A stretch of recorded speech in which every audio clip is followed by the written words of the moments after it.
Thank you very much, Advocate Pindela, and greetings to everyone. In keeping with our tradition, I will now bow to... Recording in progress.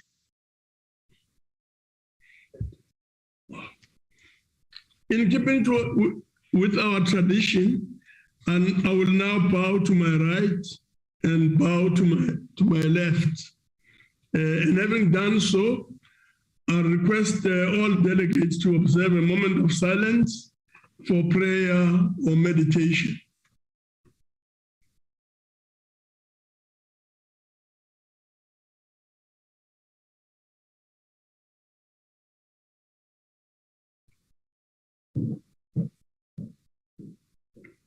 Thank you very much, honorable delegates. Before we proceed, I would like to remind you of the following: that the virtual sitting constitutes a sitting of the National Council of Provinces, that the place of the sitting is deemed to be Cape Town, where the seat of the National Council of Provinces is, that delegates in the virtual sitting enjoy the same powers and privileges that apply in a sitting of the National Council of Provinces. That for the purposes of the quorum, all delegates who are logged on to the virtual platform shall be considered present. That delegates must switch on their videos if they want to speak. That delegates should ensure that the microphones on their gadgets are muted and must always remain muted. That the interpretation facility is active. Permanent delegates, members of the executive, special delegates and SALGA representatives are requested to ensure that the interpretation facility on their gadgets are properly activated to facilitate access to the interpretation services. That any delegate who wishes to speak must use the raise your hand function or icon. That any delegate who wishes to raise a point of order should, in accordance with Rule 69.3, indicate in terms of which rule he and or she is rising. Delegates, I've also been informed that there will be no notices of motions, notices of motions or motions without notice.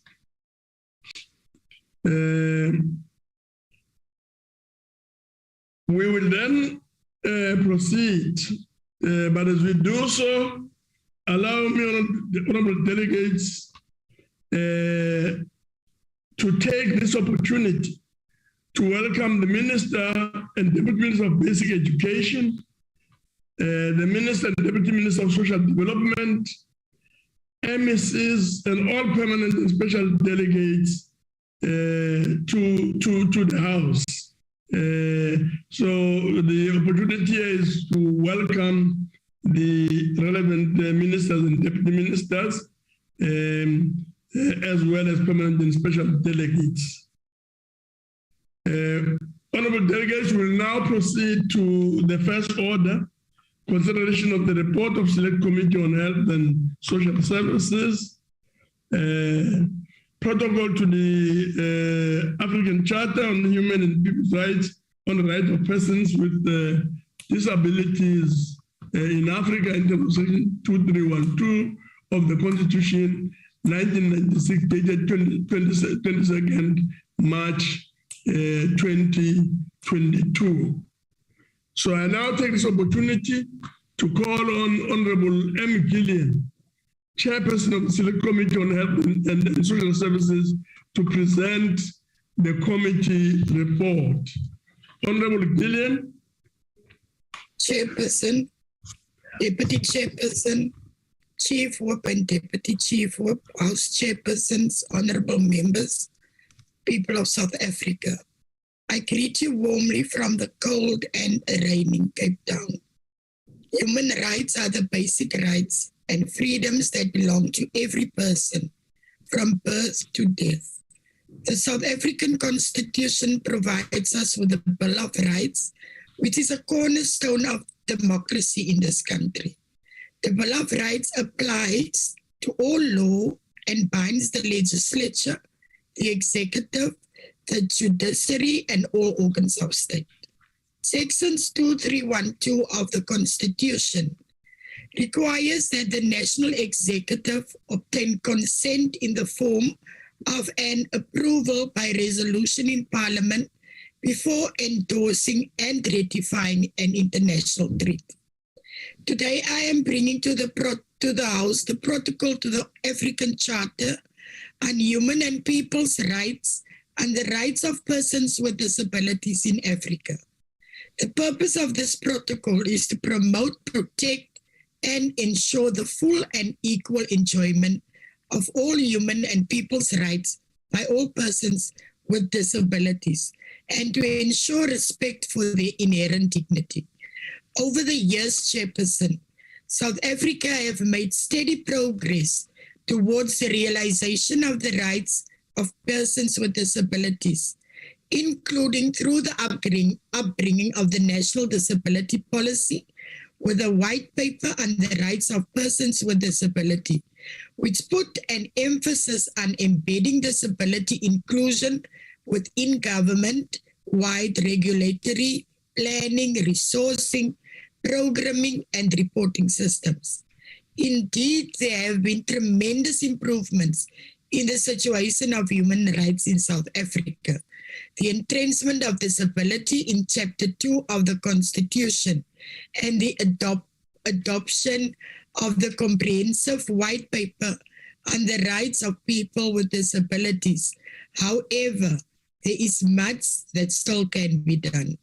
The protocol outlines obligations regarding non-discrimination.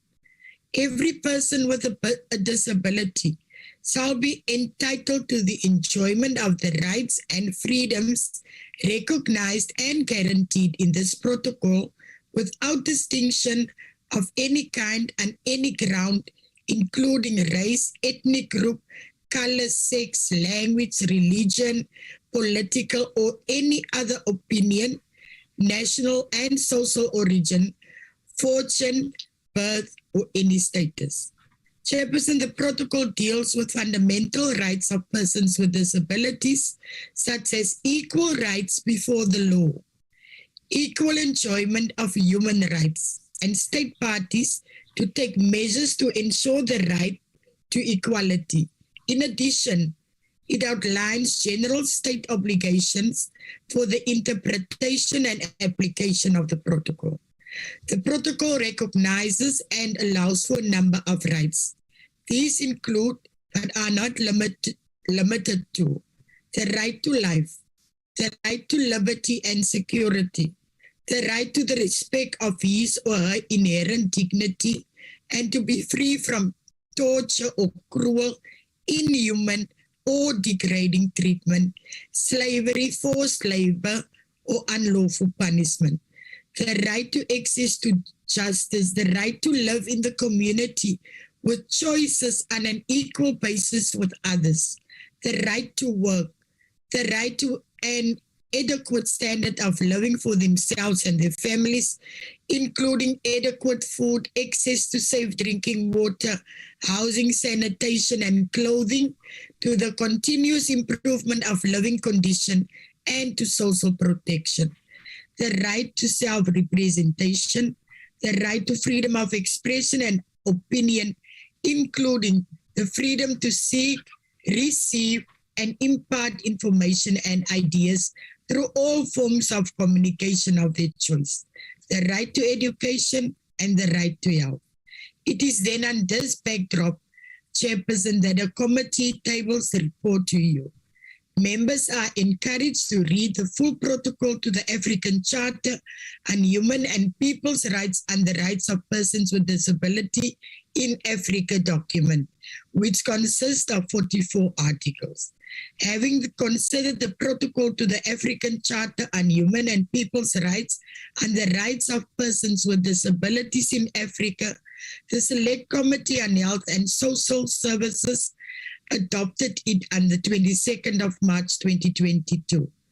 Therefore, Chairperson, The committee recommends that the council approve the protocol in terms of section 2312 of the South African Constitution. This is undoubtedly an important protocol and one that is in line with the Constitution. I thank you, Chairperson. No, thank you very much, Honorable Killian. We will now proceed to putting the question, and the question is that the report be agreed to. Before we proceed to voting, I shall allow provinces the opportunity to make their declarations of vote in terms of Rule 86, if they so wish. Just to remind members, maximum time allowed for making declaration is three minutes. Anyone wishing to make a declaration?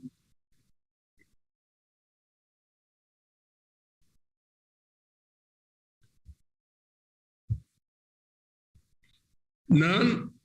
And that being the case, we will now proceed to voting on the question. And the question is that the report be agreed to.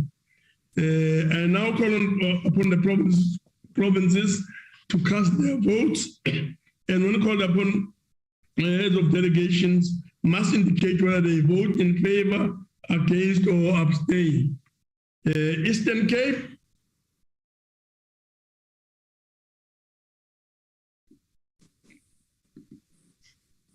Eastern Cape. Yes. In favor, Chair. In favor, against, or abstaining? In favor, Chair. Voting in favor. Thank you very much. The Free State. Look bad. Free State voting in favor, against, or abstaining?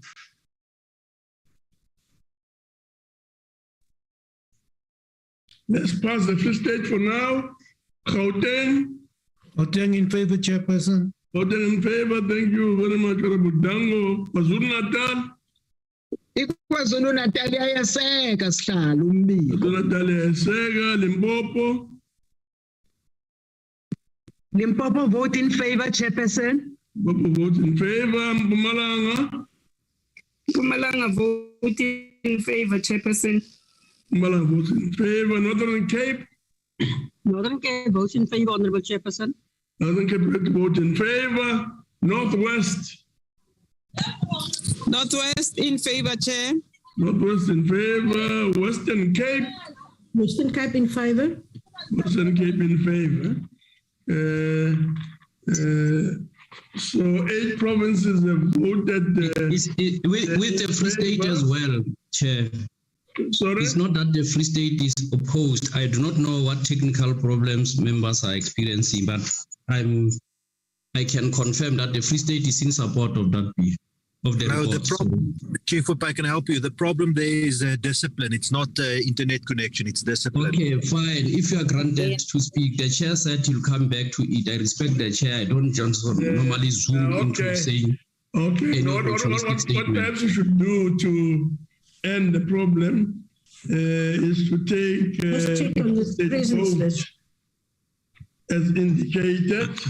I'm not giving apology of anyone. I am confirming that the Free State is not opposed to the report. Thank you very much. It should be understood. Thanks. Voting is now closed. First and foremost. Where is the Free State whip? Am I not the Free State delegation? Is representing honorable members. Am I from space? Am I not from the Free State province? It doesn't help but sorry, Chair, my apology. It's not helping the situation. So 9 provinces have voted in favor, and therefore the report agreed to in accordance with Section 65 of the Constitution. Thank you very much. We will then proceed to the second order of the day. Honorable delegates, we will, as I've already indicated, proceed to the second order, consideration of report of Joint Committee on Ethics and Members' Interests. 2021 Register of Members' Interest, late disclosures, contravention of Code of Ethical Conduct, and disclosure of members' interest. And now call on Honorable El Mushodi, co-chairperson of the Joint Committee, to present the committee report. Honorable Mushodi.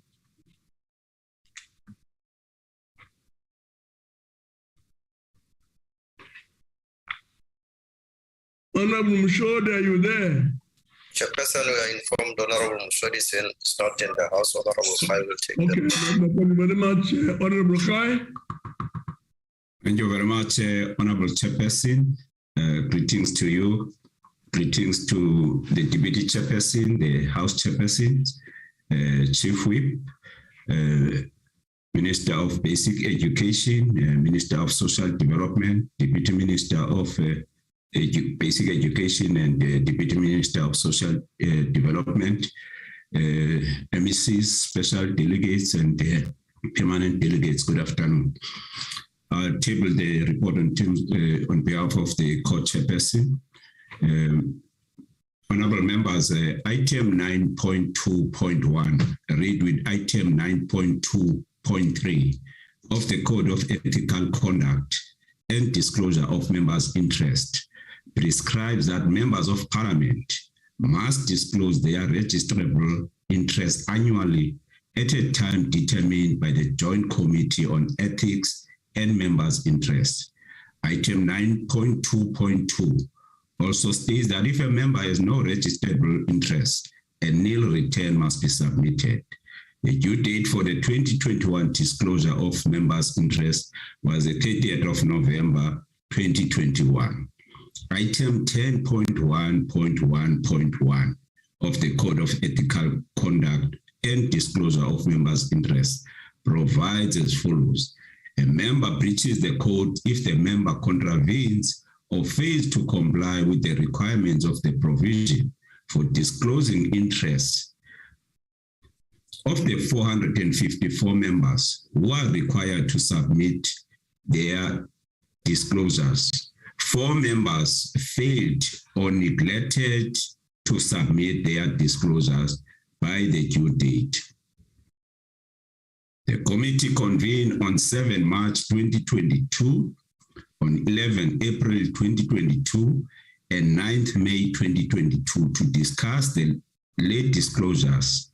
4 members were identified as submitting their 2021 disclosures late. The members are as follows: Honorable Brenda Matevula, MP of the NCOP, Honorable Nkuleko Hlengwa, MP of the National Assembly, Honorable Ponani Makubele, MP, National Assembly, and Honorable Elfas Buthelezi, MP, National Assembly.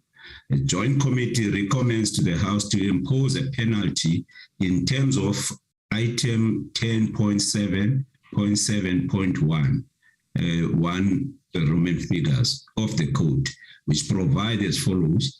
The committee must recommend the imposition of one or more of the following penalties where a member breached clauses 10.1.1.1 of the code. A reprimand in the House.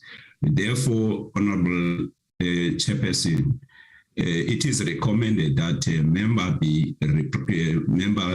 Honorable Brenda Matevula be reprimanded in the House. Thank you very much, Honorable Chairperson. Thank you very much, Honorable Khai. We will now proceed to putting the question. The question is that the report be agreed to. But before we proceed to voting, I shall allow provinces the opportunity to make their declarations of vote in terms of Rule 86, if they so wish. To remind members again, a maximum of 3 minutes allowed per declaration. Any declaration? Honorable members, any declaration? None. And that being the case, we shall now proceed to voting on the question, and the question is that the report be agreed to. Now I call upon provinces to cast their vote, And when called upon to do so, heads of delegation must indicate whether they vote in favor, against, or abstain. We will do so in alphabetical order. We'll start with the Eastern Cape. Eastern Cape? Eastern Cape, vote in favor. Free State? Free State? There seems to be a problem in the Free State. We'll come back to them. Gauteng? Gauteng in favor, Chairperson. Gauteng in favor. KwaZulu-Natal? KwaZulu-Natal iyayikhasa sihlalo. Iyayikhasa. Limpopo? Limpopo vote in favor, Chairperson. Limpopo vote in favor. Mpumalanga? Mpumalanga vote in favor, Honorable Chair. Thank you very much. Northern Cape? Northern Cape vote in favor, Honorable Chairperson. Vote in favor. Thank you very much. Northwest? Northwest vote in favor, Honorable Chair. Thank you very much. Western Cape? Western Cape votes in favor. Western Cape vote in favor. Thank you very much. Let's go back to Free State. Free State?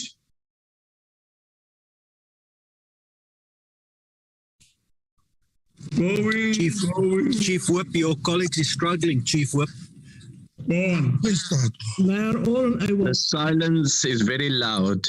Yeah, thank you very much. We will now, having looked at the votes, indicate that 8 out of 9 provinces have voted in favor.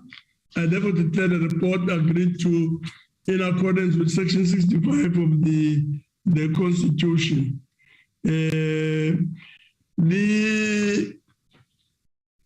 The question of the breaches, as has been indicated by Honorable Khai, the House has now agreed to the recommendations made by the Joint Committee on Ethics, which is that the penalty to be imposed is that the delegates must be reprimanded in the House.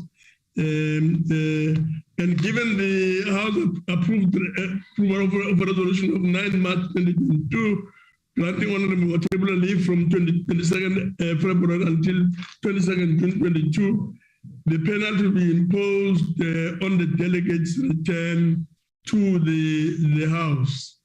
So this will be delayed slightly, and will be dealt with on the 22nd of June 2022. Thank you very much, honorable members. We will then proceed to the third order of the day, a policy debate on budget, on budget vote 16, basic education appropriation bill, B7 2022 National Assembly Section 77.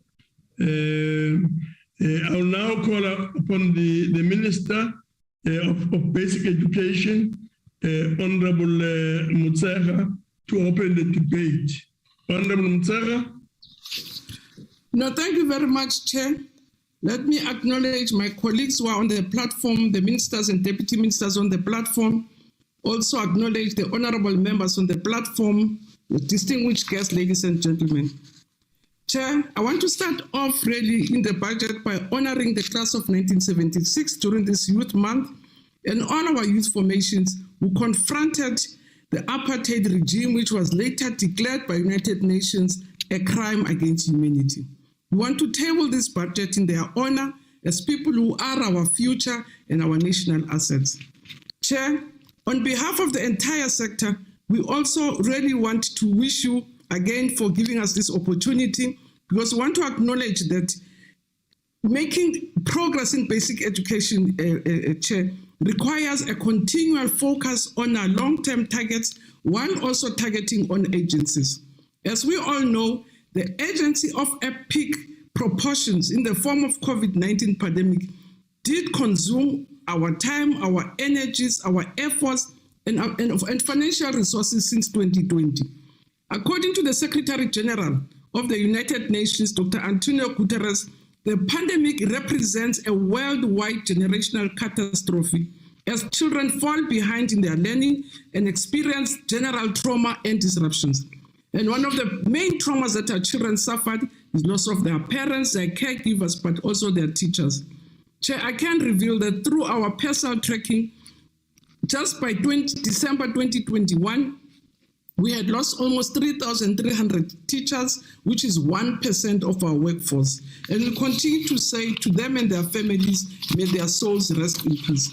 Chairperson and honorable members, we in the basic education sector must also want to start off by thanking our partners who carried us through all these difficult periods, but ensure that we are supported, we are also assisted, and we are guided. We want to thank our teacher unions, our national parents associations, with civic society that came to the fore, the public and the private sector that also ensured that we are really supported during this very difficult time. The sector has worked hard at minimizing the detrimental effects of the pandemic while accepting that the damage that has been done is so deep that it won't be fixed quickly without any efforts. So, Chairperson and honorable members, allow me to highlight the following in relation to Budget 16 of Basic Education, Vote 16 of Basic Education. Firstly, Chair, our overall budget as the national department stands at 29.6 billion, which is an increase of 4.9 billion. Secondly, our overall allocations of conditional grants is 23 billion, which is an increase of 10%. We also wish to acknowledge the new grant, which came with the shifting of the function from social development of the Ecd function, which is called the Early Childhood Development Grant. It stands at 1.2 billion. And thirdly, the overall allocation earmarked for transfer payments to different provinces on different programs stands at 2.9 billion. But also want to acknowledge that we've been given also with the function shift additional money from Tataise Umhambo Foundation, the South African Congress of ECD, which stands at 4.03% million rands. Honorable members, the sector has successfully implemented what we call a mass employment initiative through the Presidential Youth Employment Initiative. And as a sector, we've contributed immensely. And just by the end of last year, we had given almost 596 young people job opportunities. Again, Chairperson, we want to acknowledge or to report that the province, all the different provinces for the 2022-2023 MTF year have been allocated 292.3 billion rands. So I will then go to provincial specific allocations. The Eastern Cape has been allocated 38.6 billion, which is an increase of 10%. The Free State has been allocated 17.3 billion, which is an increase of 12%. Gauteng has been allocated 59.7 billion, which is an increase of 12%. KwaZulu-Natal has been allocated 57.5 billion, an increase of 8%. Limpopo has been allocated 36.4 billion, an increase of 12%. And Mpumalanga has been allocated 24.3 billion, Chair, my apologies, which is an increase of 9%. And the Northern Cape has been allocated 7.7%, which is an increase of 8%. The Northwest has been allocated 20.3 billion, which is an increase of 13%. And the Western Cape has been allocated 28 billion, which is an increase of 14%. Therefore, Chair, the overall budget allocation for basic education sector combined stands at 319.3 billion, which is an increase of 11% jointly. We really want to appreciate the support that we've received from the National Treasury, but also the support that we've been receiving from the ANC-led government to ensure that we continue to put education as priority number one for this government. Chairperson and honorable members, we want to remind this House and the nation at large of our 6 priorities as a sector, which are the priorities which continue to guide us. We wish to remind that, for instance, that our plan 2024 towards the realization of schooling 2023, it gives expression to our constitution, to the National Development Plan, as well as continental commitments. Chairperson and honorable members, I had also requested our researchers to help us to analyze the impact of COVID-19 on our schooling so that our recovery program is informed and guided by information, but it's also guided by facts and research. So according to Professor Martin Gustafson, by the end of 2021, the average grade 4 learner could read as well as a learner of grade 3. So which means they've gone back a year, hence in the recovery. We have to make sure that we compensate for what they would have lost in the 2 years, but still continue to do the work that we have done. So we've been working with the different partners in the sector to make sure that indeed our recovery program is informed, it's guided, but it also allows our children to proceed with their future without being disadvantaged. A key question is what effect that the pandemic had on the dropping out of schools, because it's been another factor that has been bothering people. Chair, again, we did make a research and we can confirm that indeed the initial reports that there were 500,000 learners we lost. As researchers, there's now an agreement that it is not correct. What would have happened, Chair, is that, and understandably so, parents delayed in 2021, especially in your grade R, delayed in sending children to school because of fear of the pandemic, which then reduced the number of expected children in the sector. But again, we're working hard to continue to trace if indeed we've lost kids and what will happen to those kids. Chair, if you remember again, I did inform this House that we are proceeding with what we call the General Education Certificate in grade 9. This General Education Certificate is being piloted in 268 schools nationally, and in 2023, we will expand it to all our districts. Again, Chair, we have also committed ourselves to ensuring that as the sector, we improve the curriculum outputs that we have, but also the choices in the curriculum. Hence, we've been talking about your three streams curriculum. Chair, I want to focus quickly before my time expires on the fact that for the first time, we will be reporting on the work that we've been doing around ECD and working hard in partnership with social development to make sure that the following areas are being attended to. But I want to start off by thanking my colleague, Minister Zulu and her team for really making sure that the transfer of ECD to basic education was smooth and had less difficulties. So we'll be focusing on the curriculum delivery for children from birth to 5-year-old, also for ECD programs for all our children, training our educators, coordinating the sector, and developing a flexible provisioning framework for ECD.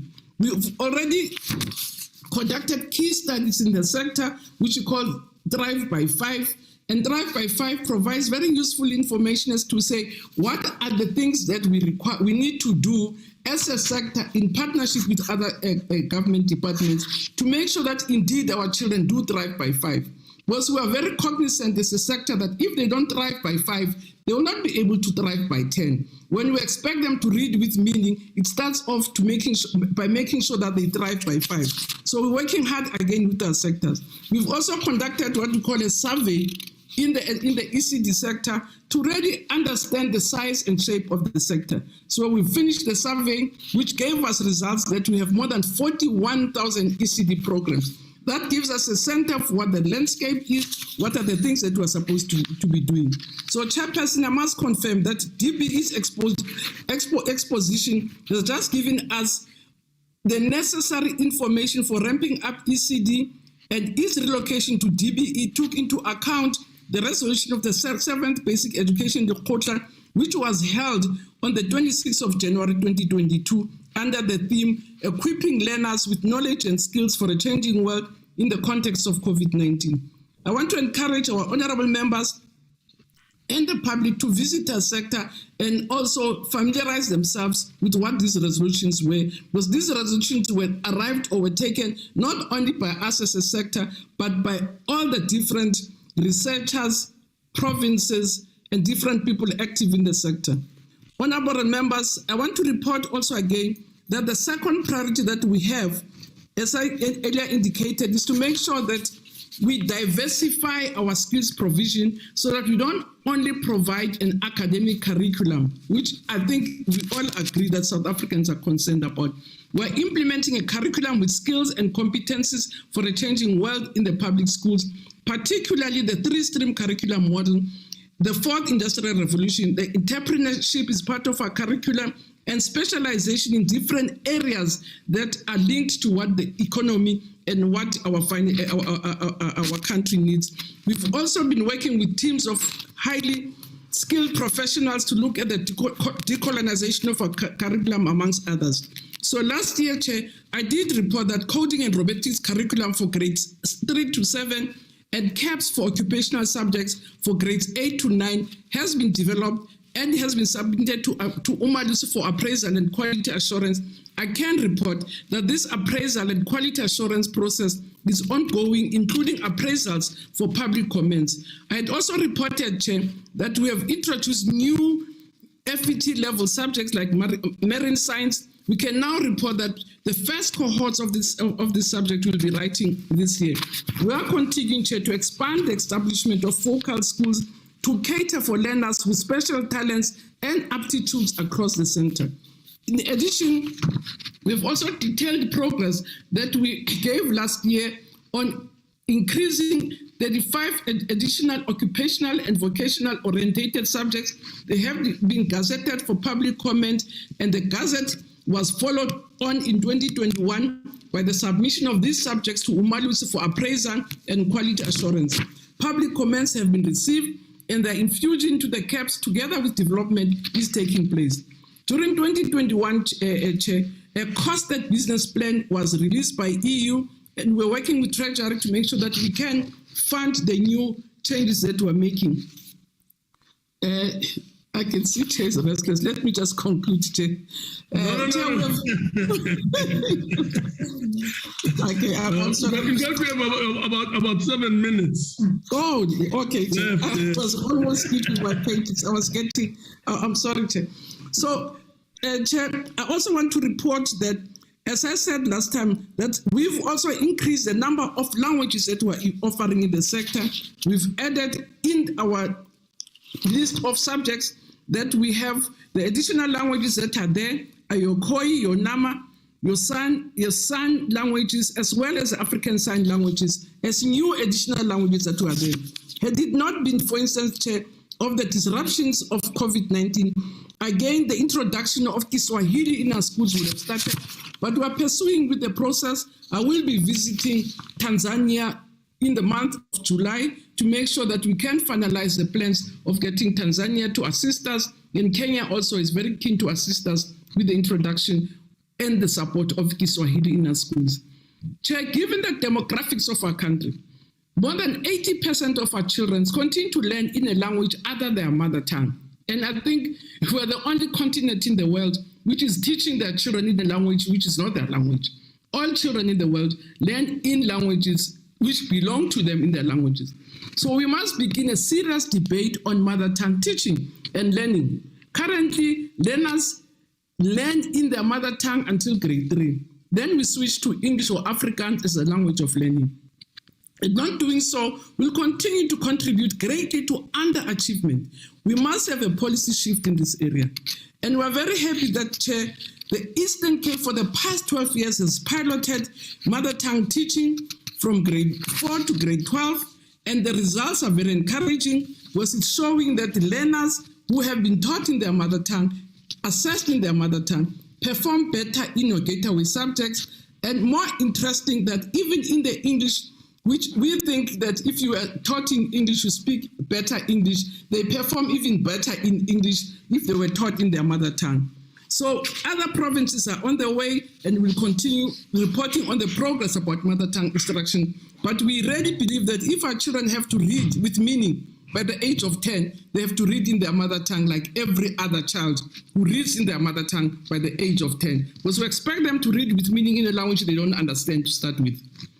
So in conclusion, Chair, the class of 21 has already demonstrated that with dedication, focus, and resilience, the sky is really not the limit. The number of quality and quantitative passes in the 2021 has been encouraging, but it also for us is a confirmation of a stable system which is on the rise. The growth we continue to observe on the regional and international assessment studies through not. And again, it's one area we would really like to talk, because South Africans always decry the fact that we are the lowest in international, we have the worst system, when we are, in some instances, the only third world country that enters those assessments. In the last time, it was ourselves and Morocco only that entered those assessments. So to say the 42 countries, if we come number 42 or number 40, we're the worst in the world, when we compare ourselves with the first world countries, I think it's a distortion. And we'll continue to attempt to participate in these international assessments because it gives us the benchmark against the best systems in the world. We don't go to these assessments with the hope that we will beat Russia overnight or think that we'll beat Finland overnight and we'll be number 3 from Finland. We go there to say, what is it that they're doing, which we have to be learning from in order for us to be the best system, not to be either number 5 out of 42 countries. So, Chairperson, we must agree also that the economic term binding constraints refer to those constraints. And if relieved, we could provide the largest response in economic growth. This is a useful way to think about education reforms at the present juncture, because there's evidence in the world, Chair, that any country like Malaysia, which was able to shake itself out of poverty, it's a country that invested its all in education. And that's why, as I say, we appreciate the opportunities to engage with yourselves, but also appreciate the fact that a number of South Africans, which is what we experienced during the COVID-19 pandemic, do take education serious, do put especially in your private sector, do put their resources to the sector. And for that, we are very grateful.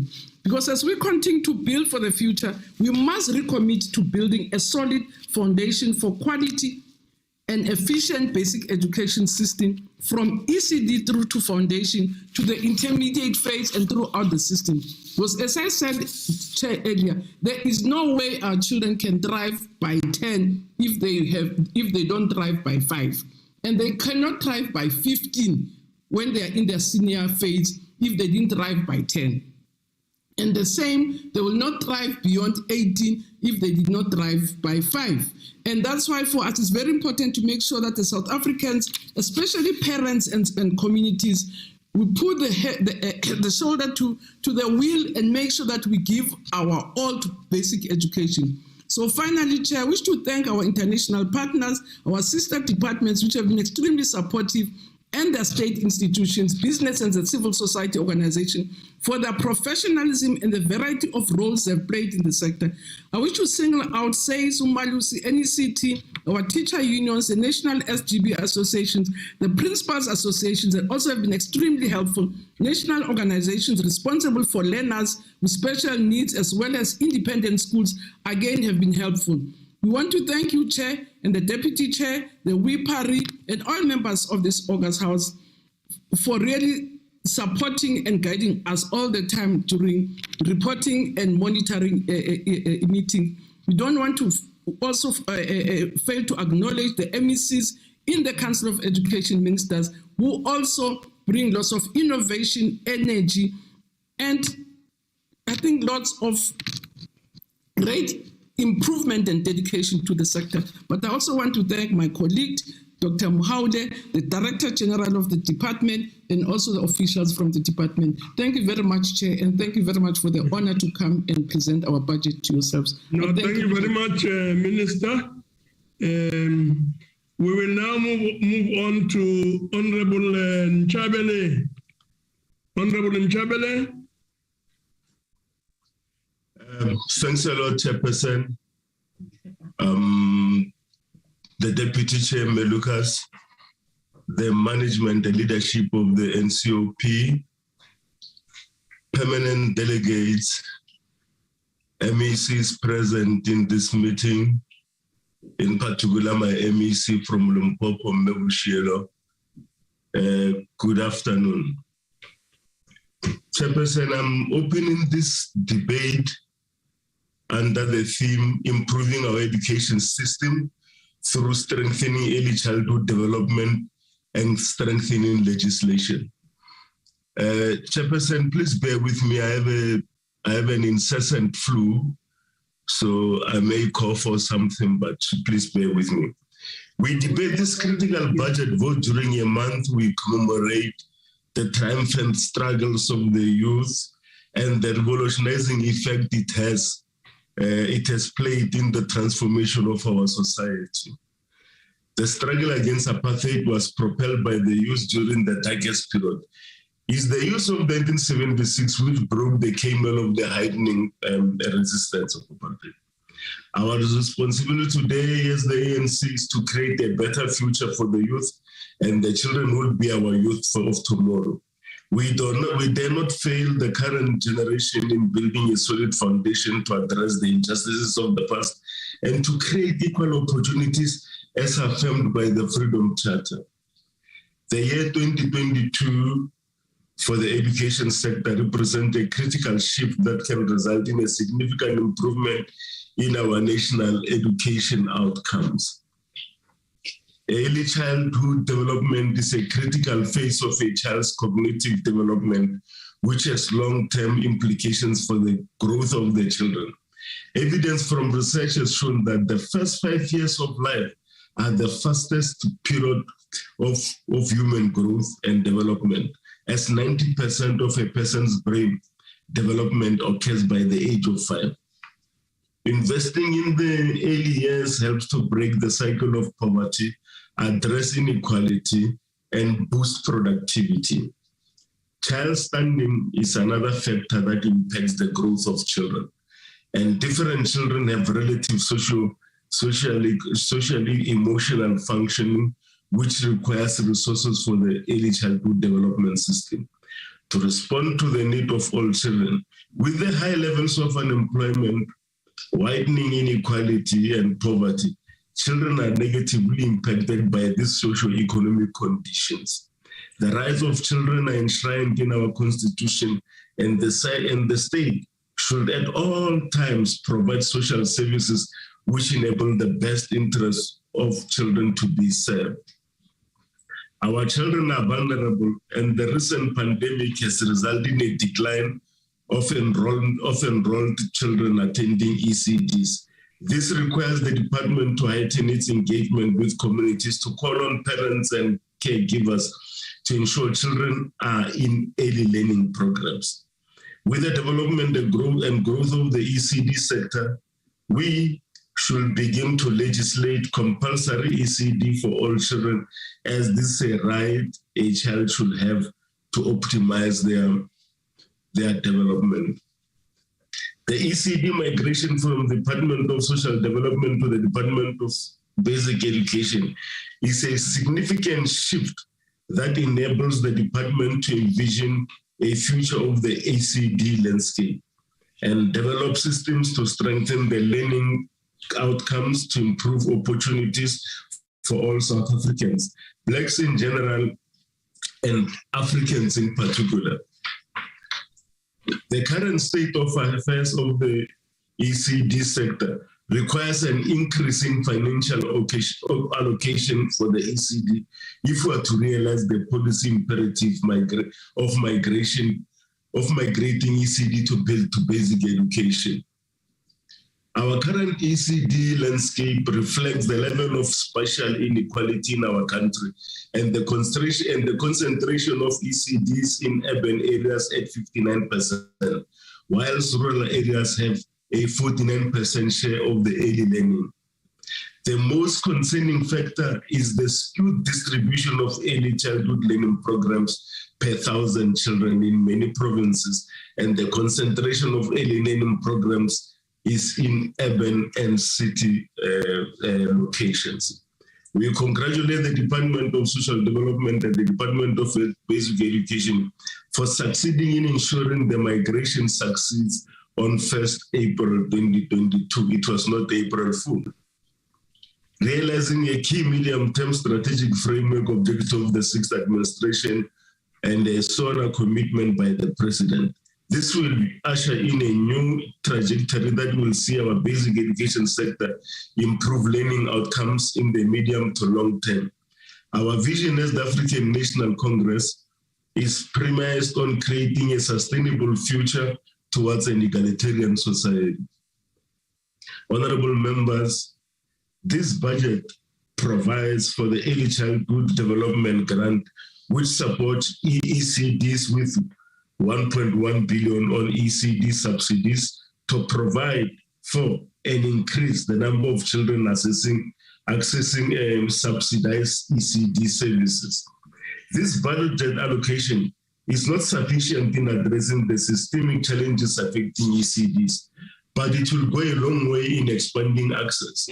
We have called on the government to increase its budget allocation for ECDs as they require significant resources which will contribute to improving learning outcomes in our basic education system. And this will offset certain costs in the future as the upcoming crop will have enhanced learning outcomes. One of the critical areas which requires strengthening by the department is integrating all early learning programs into one system with effective information sharing systems to ensure adequate support for the department. Inclusive education is another area that requires the department to strengthen support through increasing allocation for inclusive education. Despite the lack of adequate resources, the need for inclusive education is relatively a minority of the department's expenditure. This means that the department can close the gap and build a strong component of inclusive education in the education sector. This is possible if such needs are optimally prioritized, as lack can be addressed in the short term, protecting the most vulnerable. Honorable members, the National Assembly is currently processing the Basic Education Laws Amendment Bill that seeks to enhance the organizational efficiency to improve school governance, leadership, and accountability, transforming education service and protecting vulnerable groups to ensure learner well-being and access to learning. The bill seeks to respond to, amongst others, the deteriorating learner school performance, challenges regarding learner access to quality basic education as some schools deny learners admission, malicious abuse of school governing body authorities to stifle transformation, challenges regarding organizational efficiency and school governance. The last being uncertainty about home education legislation. The bill then, when concluded, will enhance the instruments of the department to strengthen the education system. One of the key issues in the bill is to address dropout rates by ensuring that parents or guardians are held accountable for denying a child access to education and improving learner outcomes.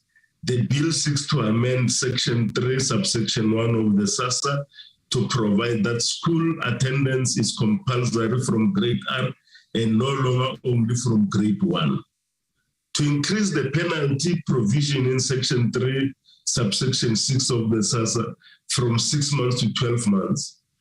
In the case where the parent of a learner without just cause fails to ensure that a learner who is subject to compulsory attendance attends schools, or where any other person without just cause prevents such a learner from attending school. This is an important clause that signifies the importance of guardians and all South Africans to be enablers of teaching and learning through supporting learners, teachers, and schools broadly, rather than being barriers to that. The President has called for extended responsibility of learners being in schooling to teachers, principals, and SGBs to track all learners who fall in the cracks if not closely monitored. The role of different stakeholders and governance structures is important to harness the functionality of the school. But one of the critical issues in the sector is instances where school governing bodies are used for negative things such as corrupt appointments and misuse of funds, and in other instances, the challenge is the lack of capacity of the SGPs. This is one of our challenges.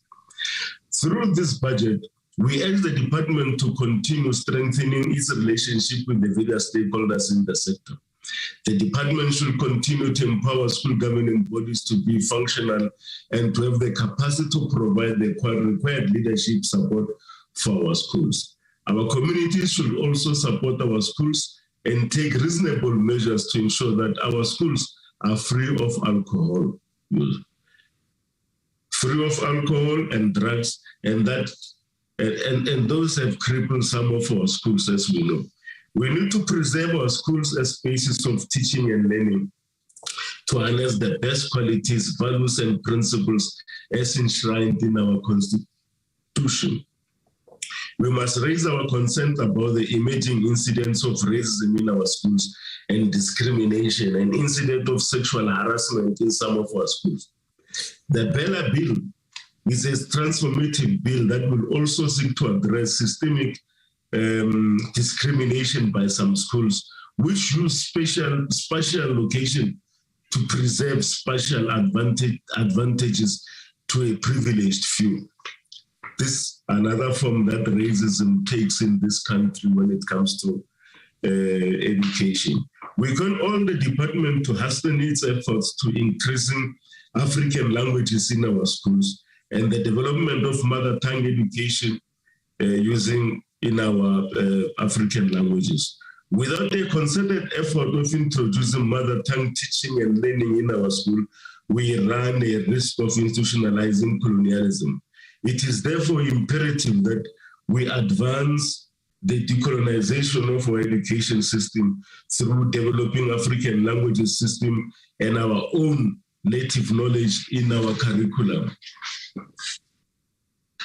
Chairperson, education is a critical source of social reproduction, should be oriented to address our local challenges and advance the national imperatives as espoused in the Freedom Charter and the Constitution. The African National Congress supports this budget vote on basic education because it lays a foundation for realizing an equitable and prosperous society. We call on all South Africans to participate in the life of our schools in order to harness and protect these social spaces, which are a weapon of advancing transformation. I thank you, Chairperson. Bye, thank you.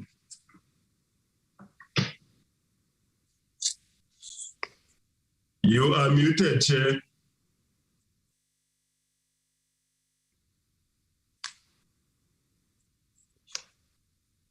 No, thank you very much, Honorable Juveni. Yeah, we now move on to the next speaker, Honorable F. Gadi. Honorable Gadi. Honorable Chair, good afternoon to you. Good afternoon to the Minister, the Deputy Minister, the ministers, all of the ministers that have been invited into this important session. Honorable members of the House, fellow MECs across provinces, invited guests of the House, media, and also stakeholders in the sector.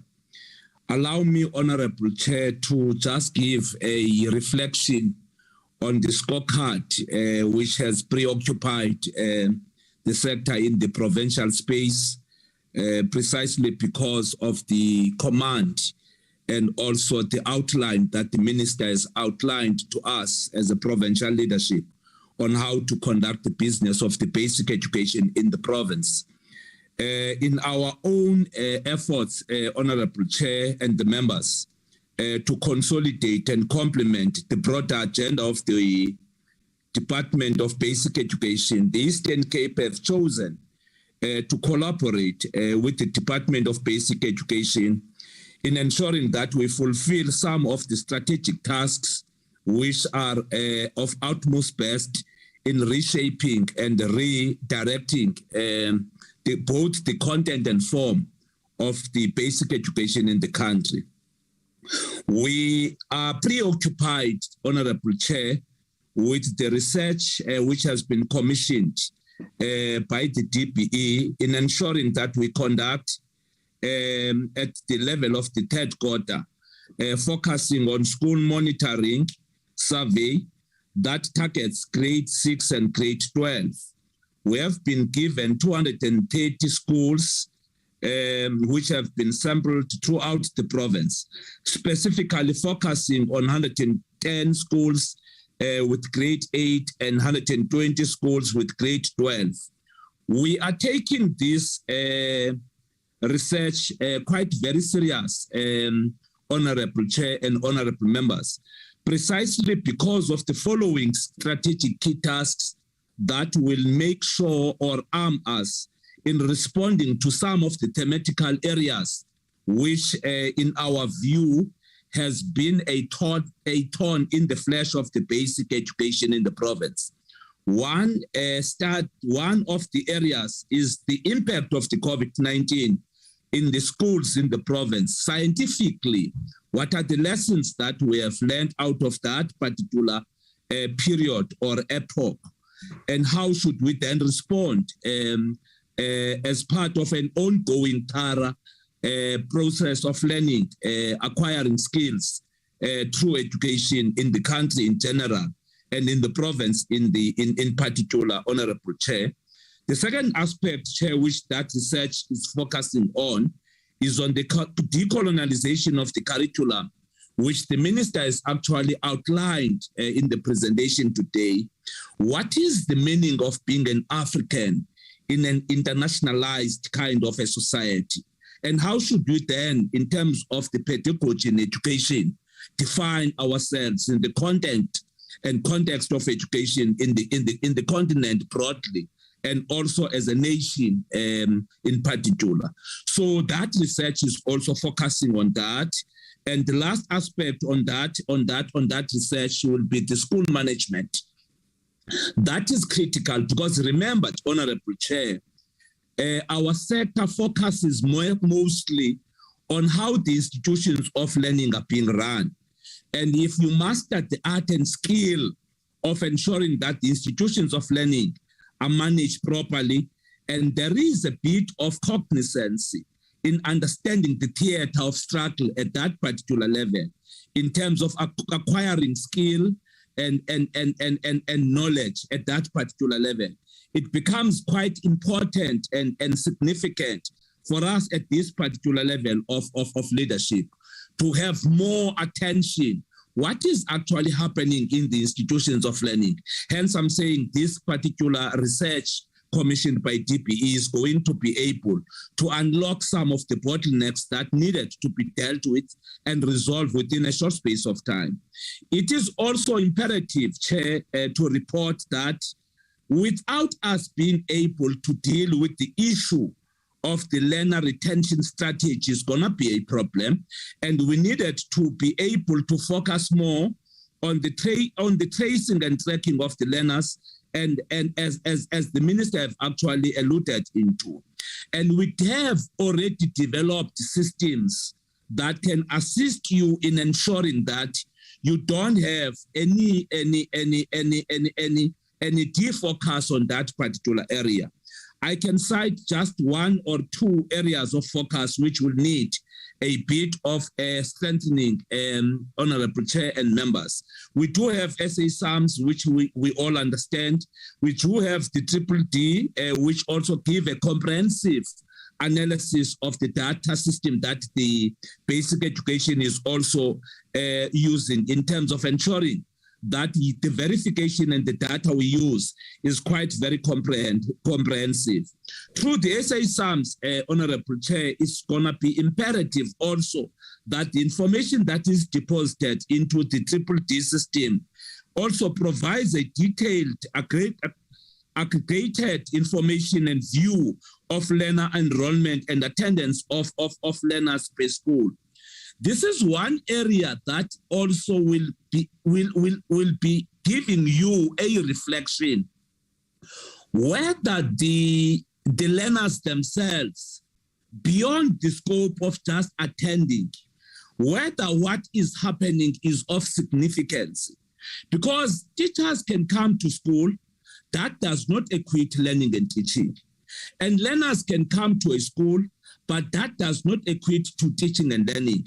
And therefore, you need a system that is able to give you a reflection and an analysis that is going to give you what is actually pertinent in the province and how should we therefore respond on some of the structural, systemic and pandemic areas of focus that needed to be dealt with in the sector. Hence, I'm therefore saying, Honorable Chair, the issue of the learner dropouts must be taken quite very seriously, precisely because it is imperative so that we are able to trace the learners from grade R to grade 12 and be able to say, if they were 2 million, for example, in grade R, what then happened when they arrived in grade 12 at a particular time and age? How should we respond to that, Chair? We have agreed as a province on a zero learner dropout campaign, which will include 116 schools in 2 districts as a pilot. For example, Buffalo City, Amatole East, and Amatole West.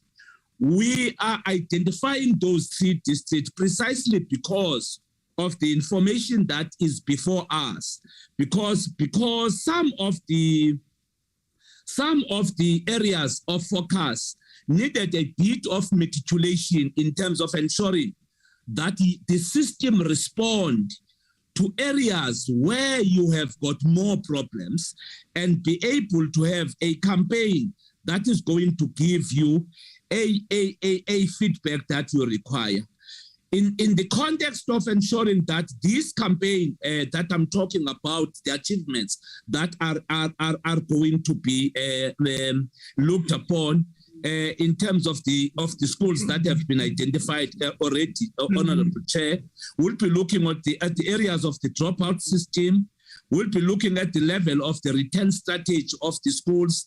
We'll be looking at the level of the referrals to the stakeholders. We'll be looking at the level of whether the uniform itself is not a barrier to education access in the province.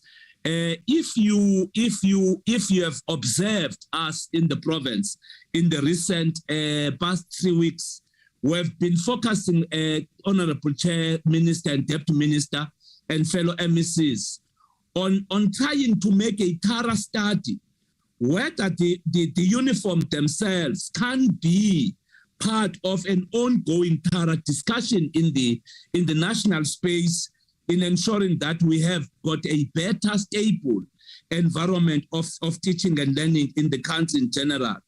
And again, Chair, as a province, you also wanted to zoom into the issue of the placement of learners.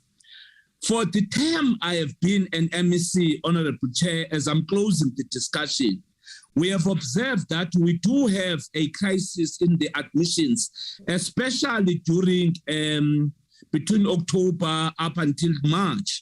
And the learner placement therefore becomes critically. Hence, we are then bringing— Please conclude, Honorable Member. Hence, we are bringing the issue of the placement committees so that we identify areas like Buffalo City, Nelson Mandela area, or Tambo, which has been a nerve in the admissions of the learners for the past 3 academic years, Chair. So otherwise, we welcome the vote, the budget vote of the minister, and we support it fully.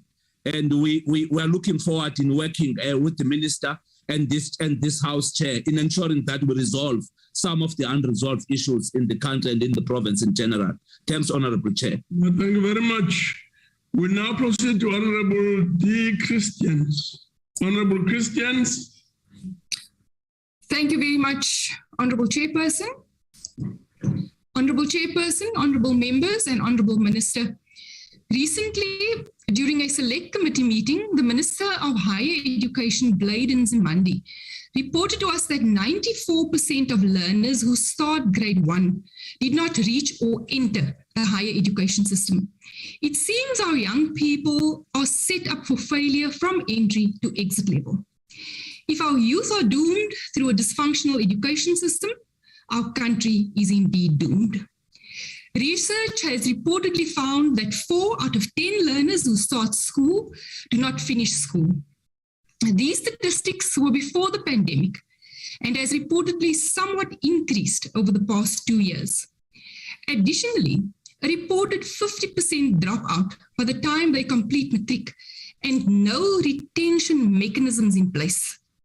There are also currently more than 3.3 million youth not in education or training.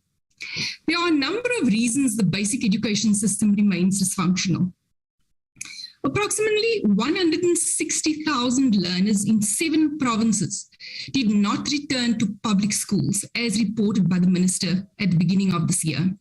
At that stage, the Eastern Cape and Mpumalanga figures were not available yet, and these non-returning figures could be much higher than projected. Research also indicated that grades 7, 10, and 11 were amongst the highest non-returning students.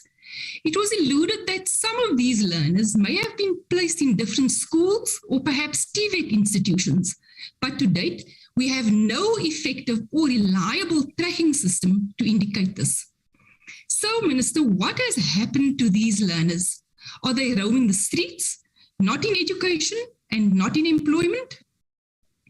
Quality education remains the gateway to eradicating poverty and unemployment, and the youth in this country are becoming desperate.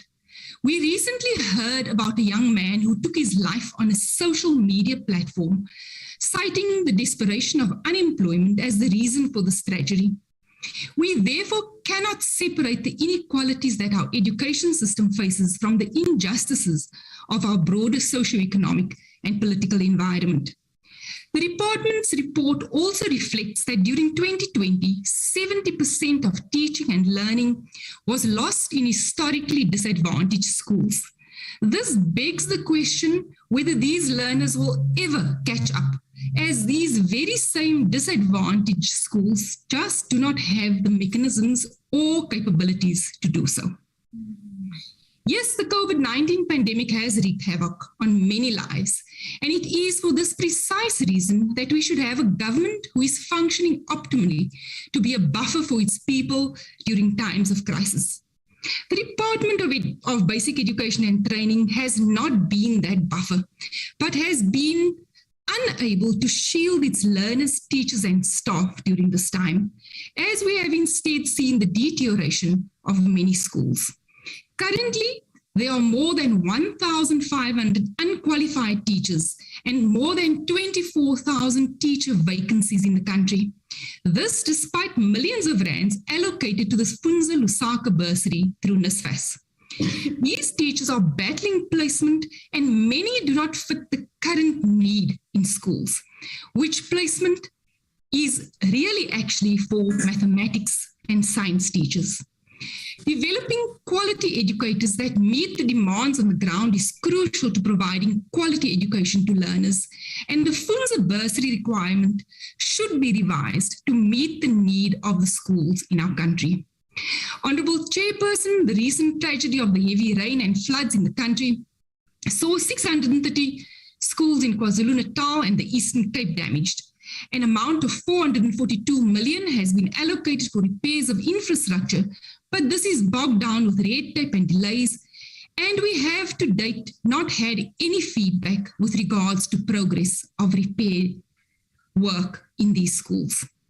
Additionally, 1.6 billion has been cut by Cabinet from the infrastructure budget over the medium term, affecting current infrastructure issues at schools in areas where mud structures, asbestos buildings, and pit toilets remain a risk to learners and staff.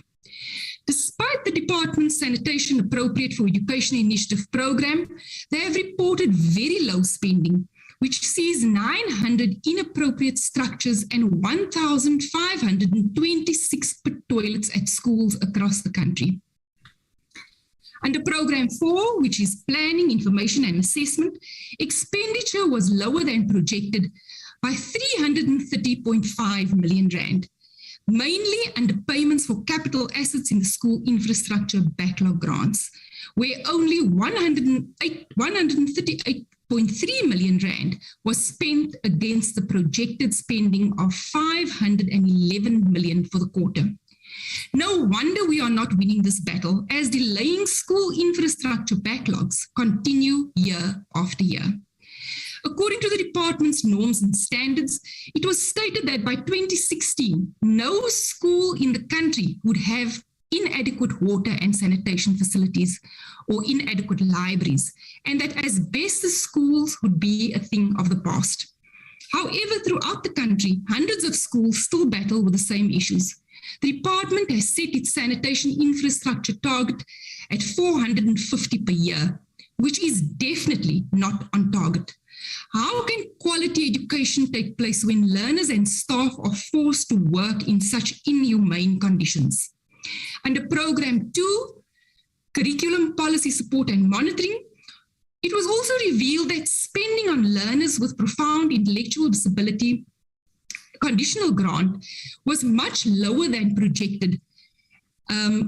It was projected at 40.7 million rand. And these transfers were withheld to provinces due to non-compliance with the reporting requirements of the conditional grant framework. When will action be taken against provinces who continue to withhold on reporting in time? Honourable Minister, the Portfolio Committee on Higher Education, Science and Innovation, during its oversight visit to the Northern Cape earlier this year, observed that there were schools in Sutherland that did not have Department of Education appointed maths and science teachers.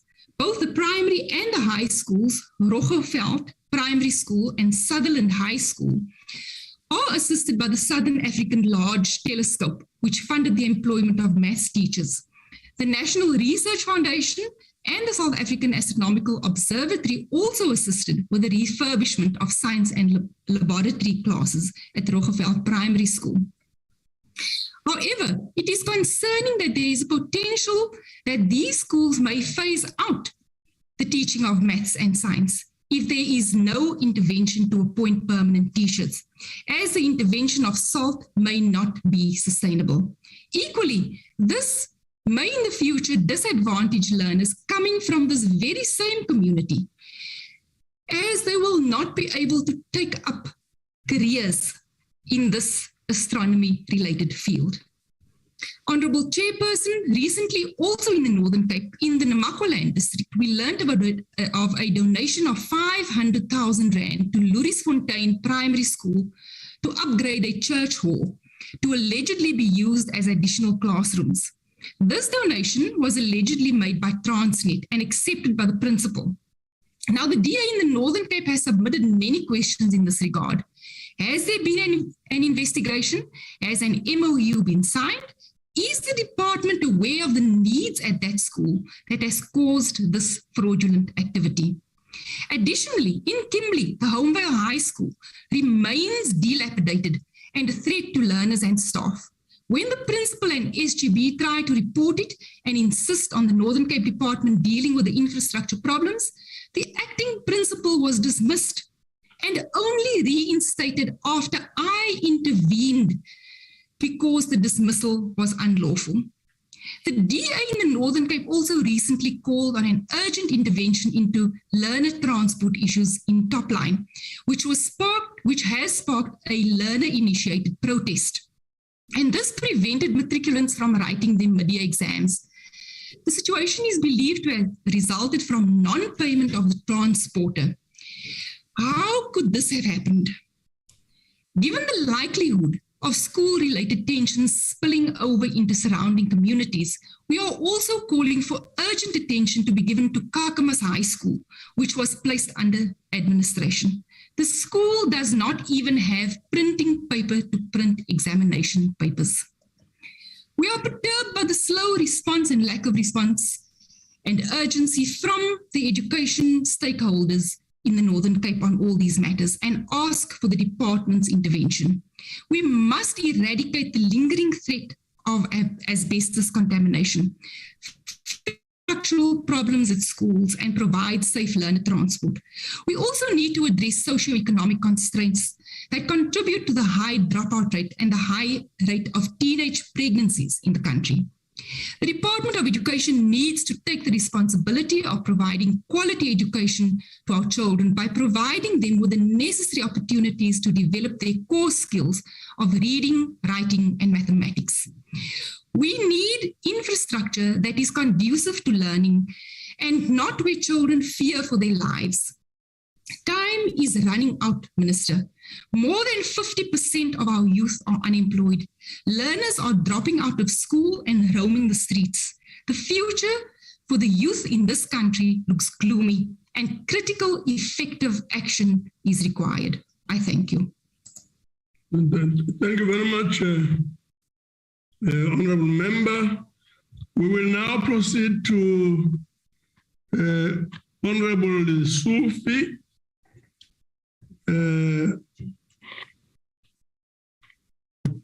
Chairperson, there's been an apology from Gauteng.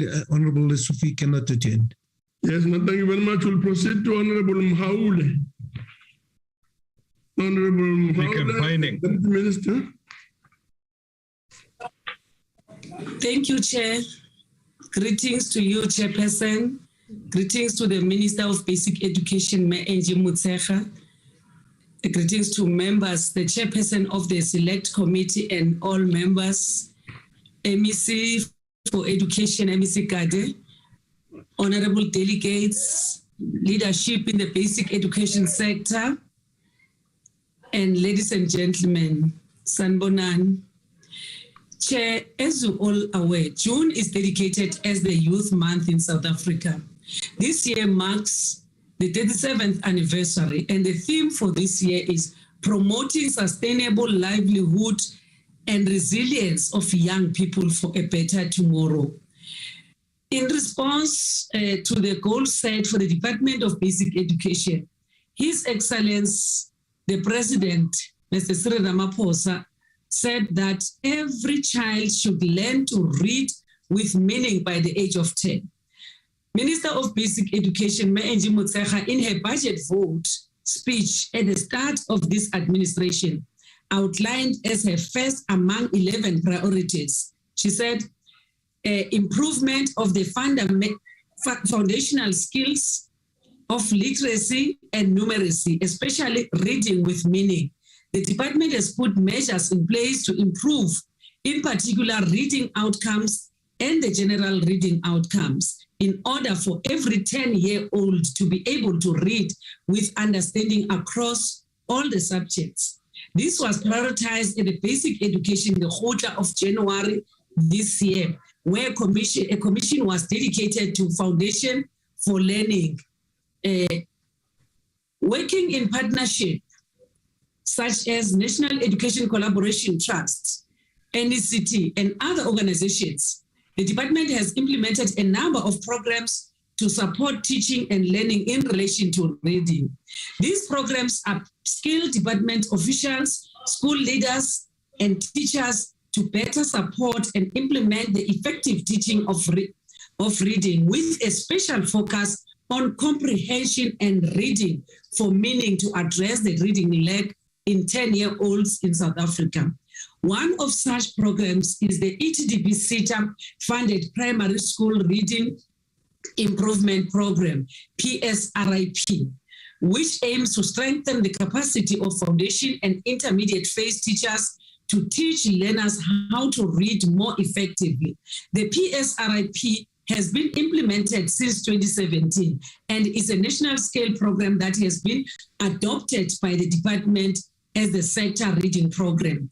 To date, Chair, it has upskilled more than 42,000 primary school teachers and their SMTs across more than 9,000 schools. We are aware that reading improvement requires multi-sectoral support. It is for this reason that we are championing the Read to Lead campaign to mobilize support and resources from across sectors. All the provinces, Provincial Education Department have launched the campaign, and all literacy days are celebrated by the provinces with the support of the Department of Basic Education.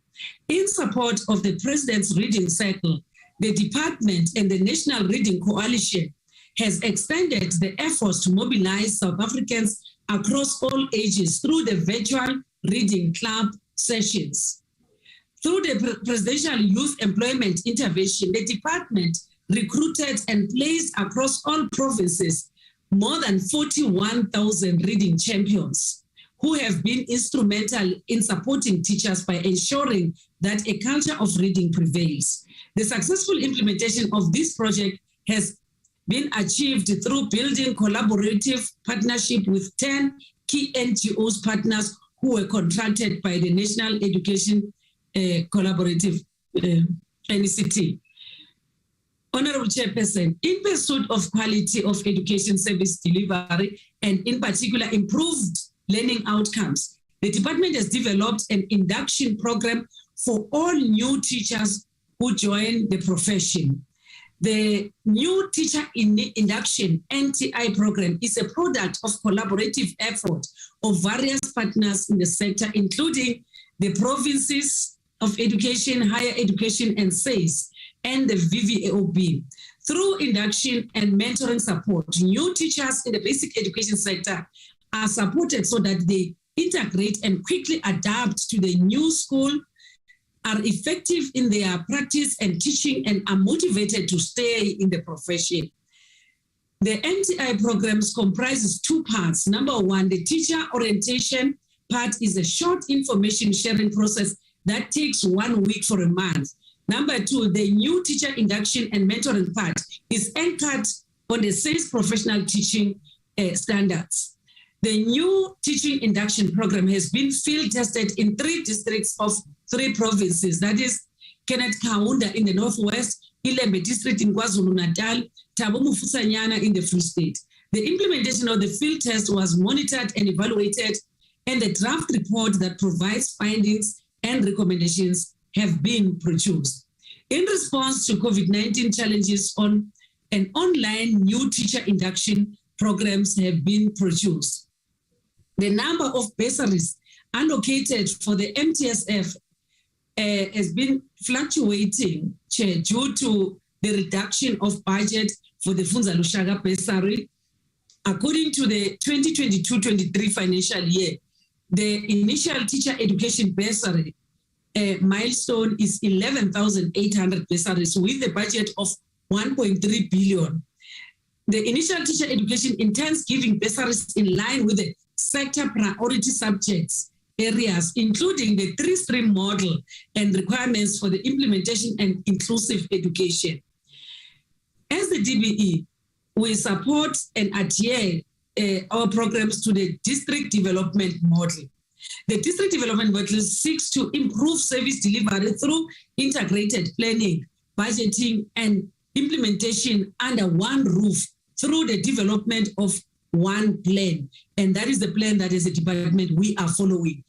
As a national sector department, we have in this year, financial year 2022-23, prioritized the following catalytic projects and programs that will enhance the lives of the citizens within the district and metro municipalities.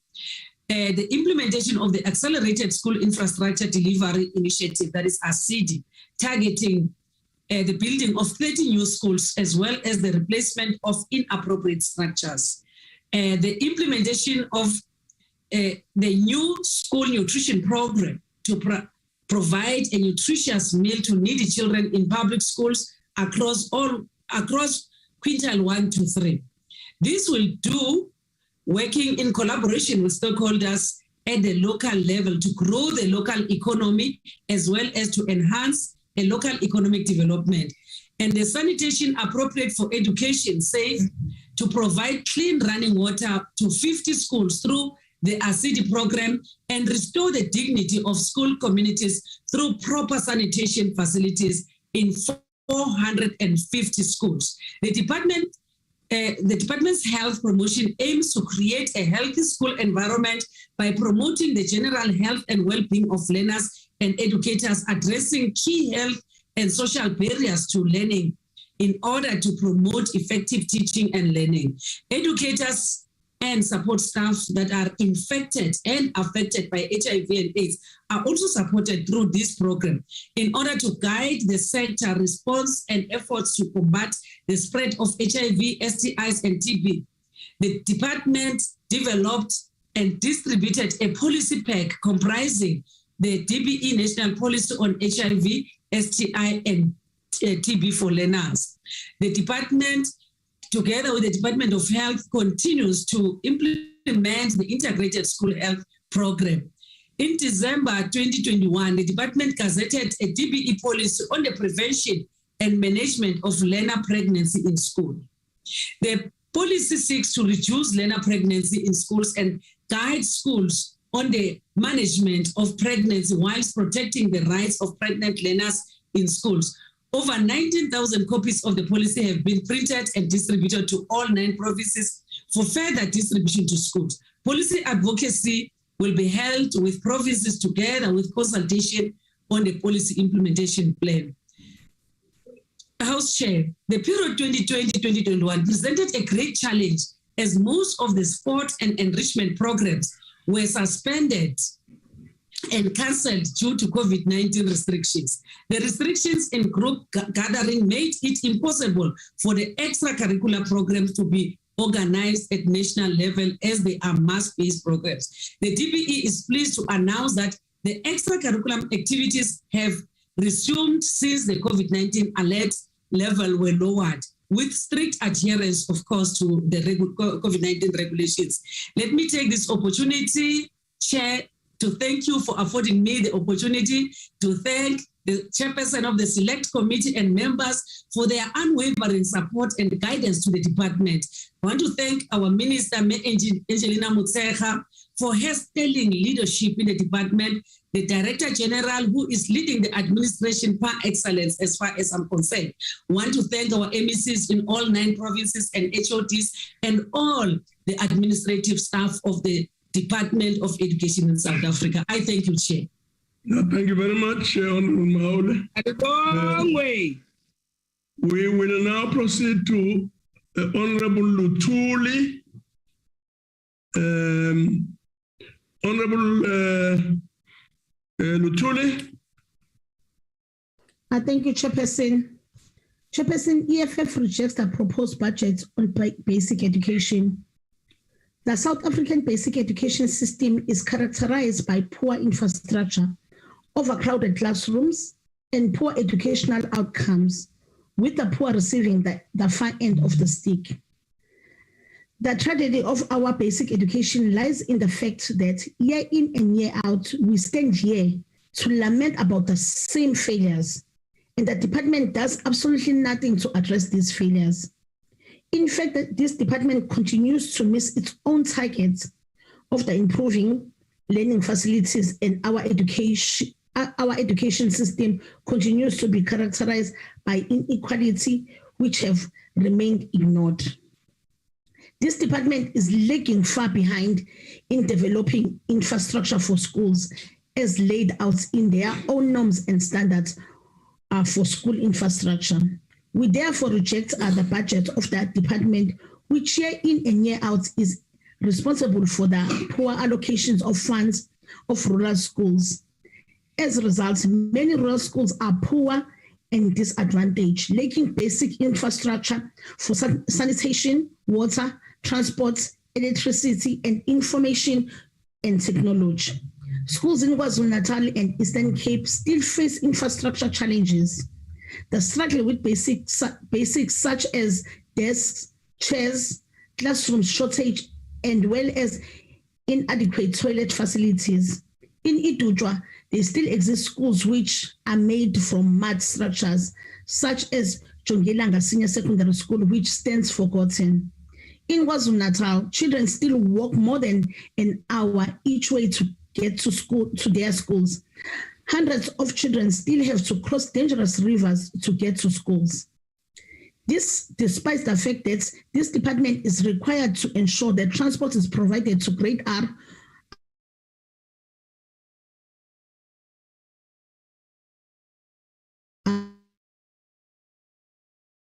to who live 3 kilometers from the nearest schools. More than 500 schools were damaged in KwaZulu-Natal due to floods, but till today, there exists no indication from the department of their immediate plan to assist the schools that were affected. Rural schools make up a significant proportion of South African schools and schools districts, yet their needs are ignored and not taken into account. Thousands of children across all provinces are taught by unqualified teachers, while the department drags its feet in paying teachers' assistants who have been keeping the lights on our education system. There exists a shortage of teachers across the country, especially those who teach mathematics and science, yet the department is not doing anything to fill vacant posts. Minister, why is it that a child's experience of education in South Africa still depends on where they were born and how wealthy they are? Since the COVID-19 outbreak more than 2 years ago, the pandemic has increased inequalities as this department has failed its efforts to roll out visual learning for students across the country through television and radio programs, which were poorly coordinated and publicized and inaccessible to the poorest household who owns neither a television nor radio. Online learning, therefore, remains but a distant stream in South Africa for most students, as a majority of schools in South Africa are insufficiently prepared and resourced for online teaching. Where resource schools were able to adapt to the teaching and learning through online platforms relatively easily, as students from these schools were more likely to be from more affluent families and have access to technology such as smartphones, tablets, and personal computers connected to internet. Minister, the implementation of the right to basic education as set out in Section 29 of our Constitution is not subjected to resource availability. It is a right which has to be directly and immediately implemented. Infrastructure at government schools, therefore, needs to be improved to ensure that both learners and teachers have access to basic digital technology and internet connection. The department needs to facilitate internet access to all educational institutions, which will be a step in the right direction. Education needs to be delivered in a manner which accommodates the needs and circumstances of every learner in society equally.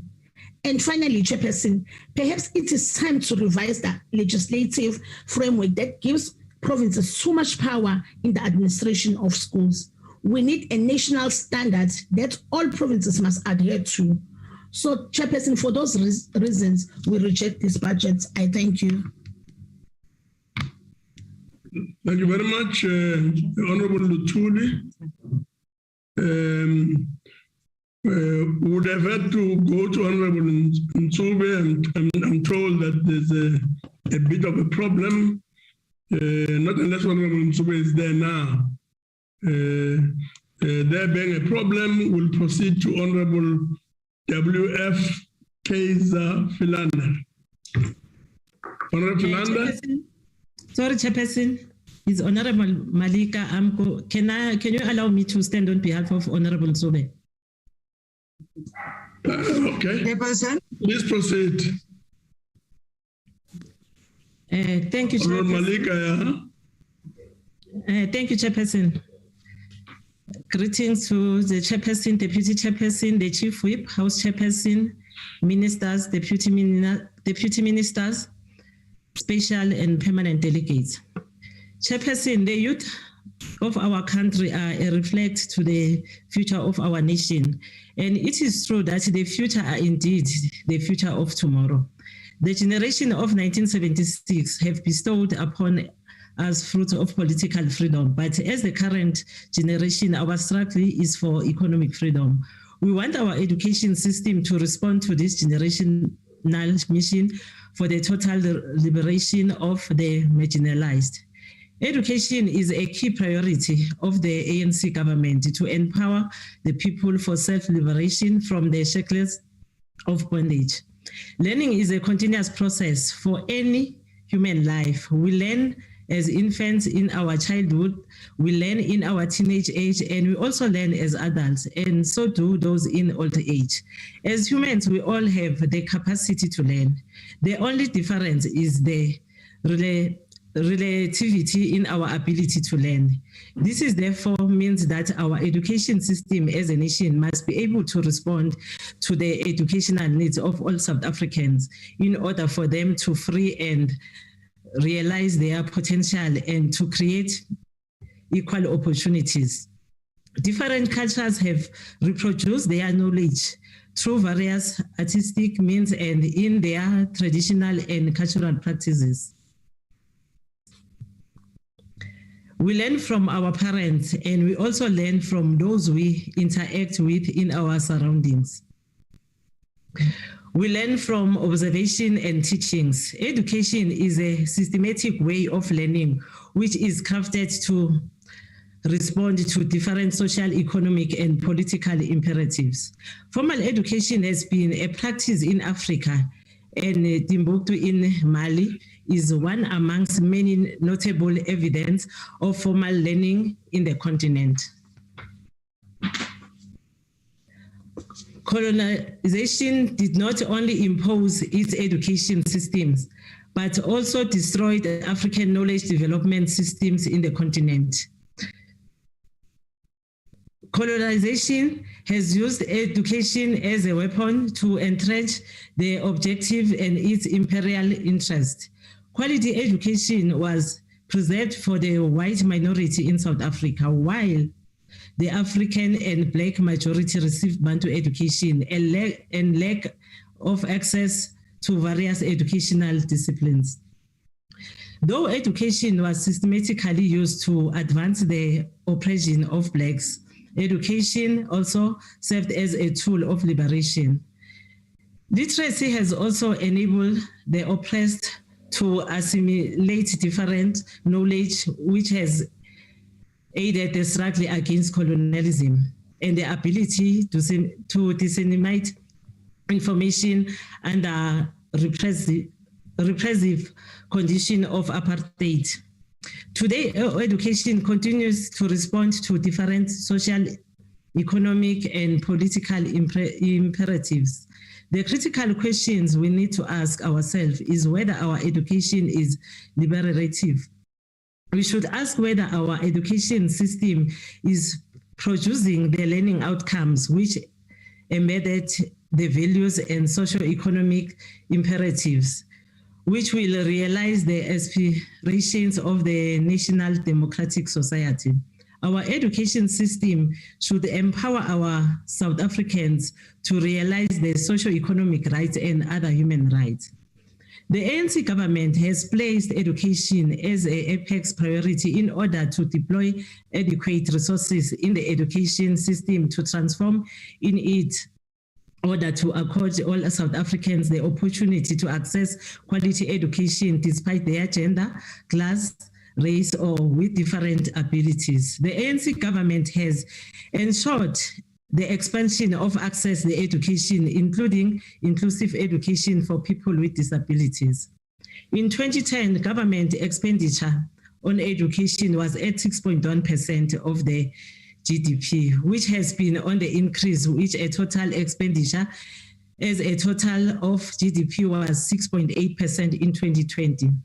This reflects the continuous increase in allocation of education by the ANC government. In order to create a conducive environment for learning to occur for learners requires a societal effort, and it is not only limited to the role of government. If we are to improve the teaching and learning environment to help our learners to realize outcomes which represent their potential. Honorable members, it is important to note interconnected of the influence of education and learning broadly in society. This places the emphasis of what the child learns at home, at the street, at the playfield, and at schools playing a role in shaping a child's cognitive development. It is for the reason that the primacy of the societal response to improving learning and educational outcomes becomes imperative. A learner who does not have support of learning, someone to help them with homework, a guardian to ensure a learner has all the support. A learner who does not have support of learning, someone to help them with homework, a guardian to ensure a learner has all the their education cannot perform like a student who has such support. Honorable Chairperson, the global capitalist system has led to rapid continuous transformation of production into different revolution as we speak about the fourth industrial revolution. The fifth revolution is already in motion. This honorable members signifies the ever-changing nature of the content and the form of educating as conditioning and development occurs. It is therefore important that our education system adapt its curriculum to include emerging disciplines in technology and innovation. This will be important to place the current generation of learners in our schools in a better position to participate in the digital and technological transformation. Honorable Minister, our focus on science and mathematics should be strengthened. Science and mathematics are important subjects to advance the socio-economic objectives of the country as they contribute to productive sectors of the economy and human capital, which with strong analytical and technical skills, which are important. The rising public incidence of racism continues to raise their ugly head in our society and also in some of our schools. Sexism and gender-based violence and femicide are becoming a normal occurrence in many households and communities. Our society is largely patriarchal. Our education curriculum is largely orientated to teach these values. We need to also promote local literature as part of our curriculum to advance the social capital of our local literacy. Honorable Minister, all these dimensions are some of the critical policy areas which we should enhance and adapt and adequately provide financial allocation to support the programs. The outcome of our education system are visible and for everyone.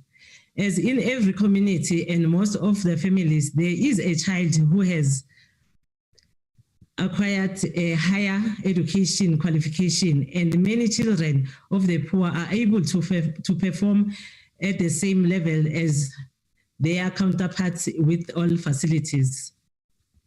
As the ANC, we have called for the strengthening of system of the South African Council of Educators to act decisively on teachers who are found to be involved in sexual harassment cases. The teaching profession is not only a noble profession, but a seed-planting profession which has built the base of our nation's human capability. We must enhance the professionalism in the sector.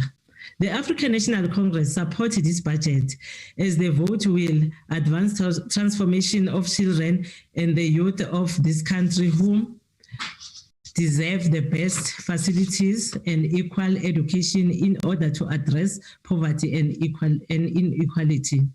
Many South Africans have seen how education can transform our society and livelihoods. Education can break the cycle of poverty. We support the vote. As Parliament, we will work with provinces and the ministry in ensuring the department delivers its objectives. I thank you, Chairperson. Malibongwe.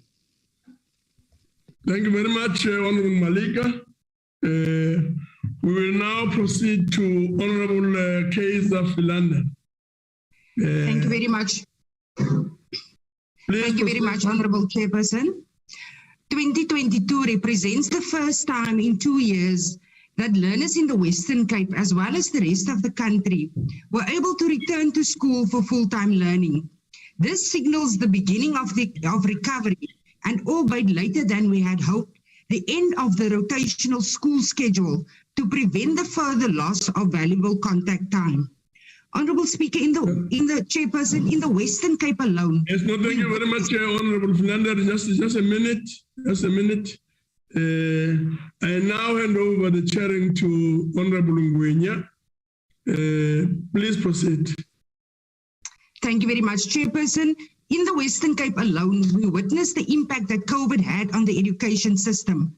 For example, according to an education expert from Stellenbosch University, Nick Spall, the average grade 3 child in June 2021 knows around the same knowledge as the average grade 2 child of 2019.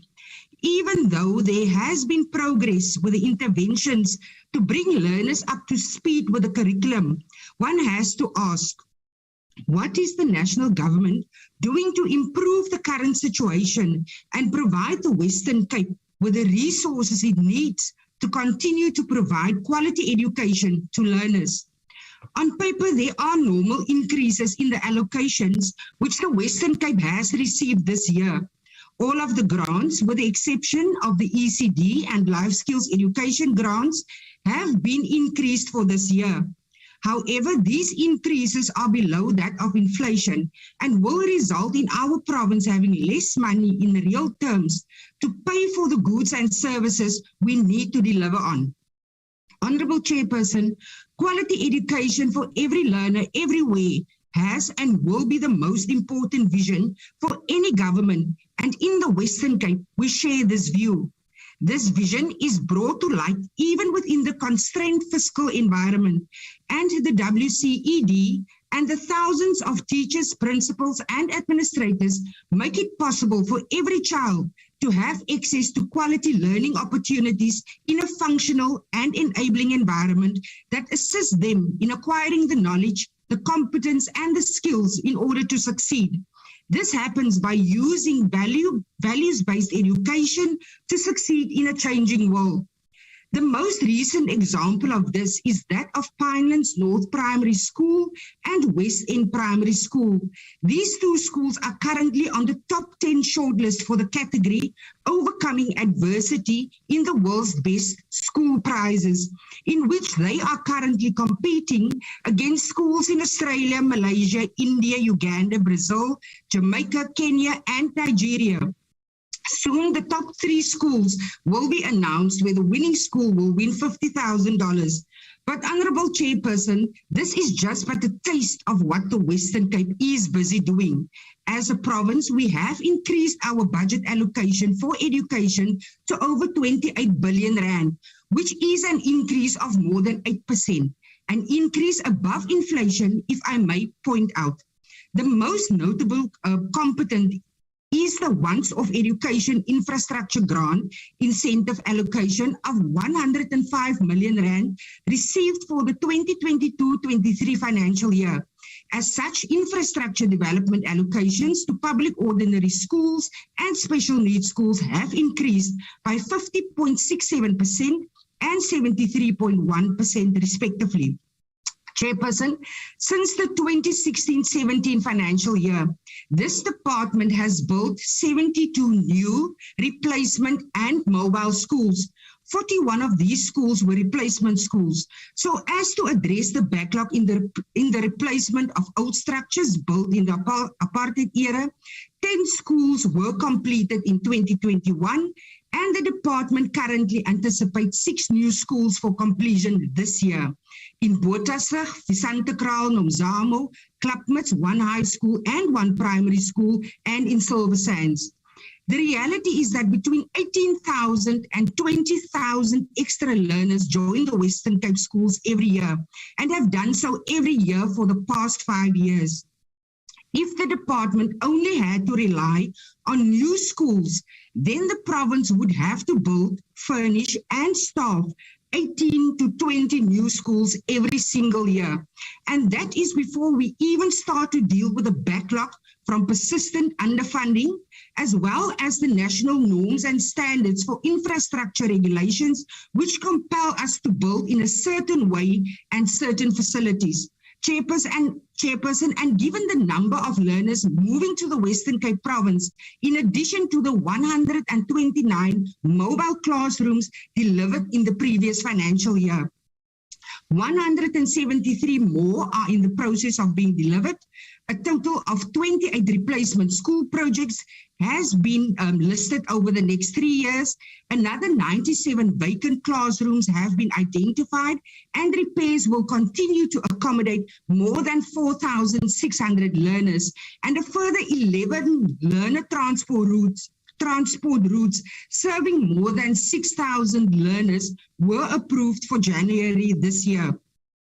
The budget the province gets, which is more than 90% funded by national government, cannot accommodate this rate. In fact, I hear that now after National Treasury already changed the provincial equitable share formula criteria for health, which will mean in the future we are getting less money in the Western Cape for health. The National Treasury is also now revising the criteria in the formula for education. Chairperson, further, the current formula makes no provision for special needs students. To put this into context, there were 20,325 learners in the Western Cape last year. The cost on schools to make provision for these learners is higher than ordinary public schools, but the province is left on its own to absorb the funding in this regard. Chairperson, it must be emphasized that whilst their respective school governing bodies can individually charge school fees, should they choose to, all 74 special schools in the Western Cape are regarded as no-fee schools in terms of funding. This year, the WCED has completed the transfer of the Ecd centers from the Department of Social Development to the Department of Education, and 1.2 billion rand has been shifted in order to ensure the Ecd program does so successfully. The department aims to infuse educational content and methodologies over the next 2 years into the sector. Despite the decrease in the allocation of the Ecd development grant as received from the national government, this department aims to do everything in its power to ensure a smooth transition of this program. The grant will be split between 2 programs dealing with subsidies as well as maintenance respectively. Chairperson, as you can see, the Western Cape is pioneering and doing everything in its power to ensure that the vision of quality education for every learner, everywhere, has substance and is a reality. We hope that moving forward, the national government will work with us to further this reality even more. I thank you, Chairperson.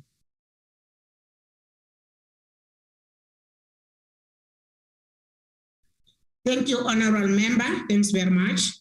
The next speaker is Honorable K. Mshengu, KwaZulu-Natal Basic Education. Over to you, Honorable Mshengu.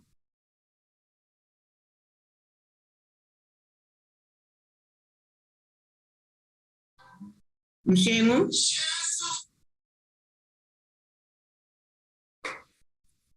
As Chair, we are informed Honorable Mshengu has withdrawn from the Okay. The next speaker is Honorable P. Bushilo, Limpopo, MEC Education. Thank you very much, Honorable Chairperson.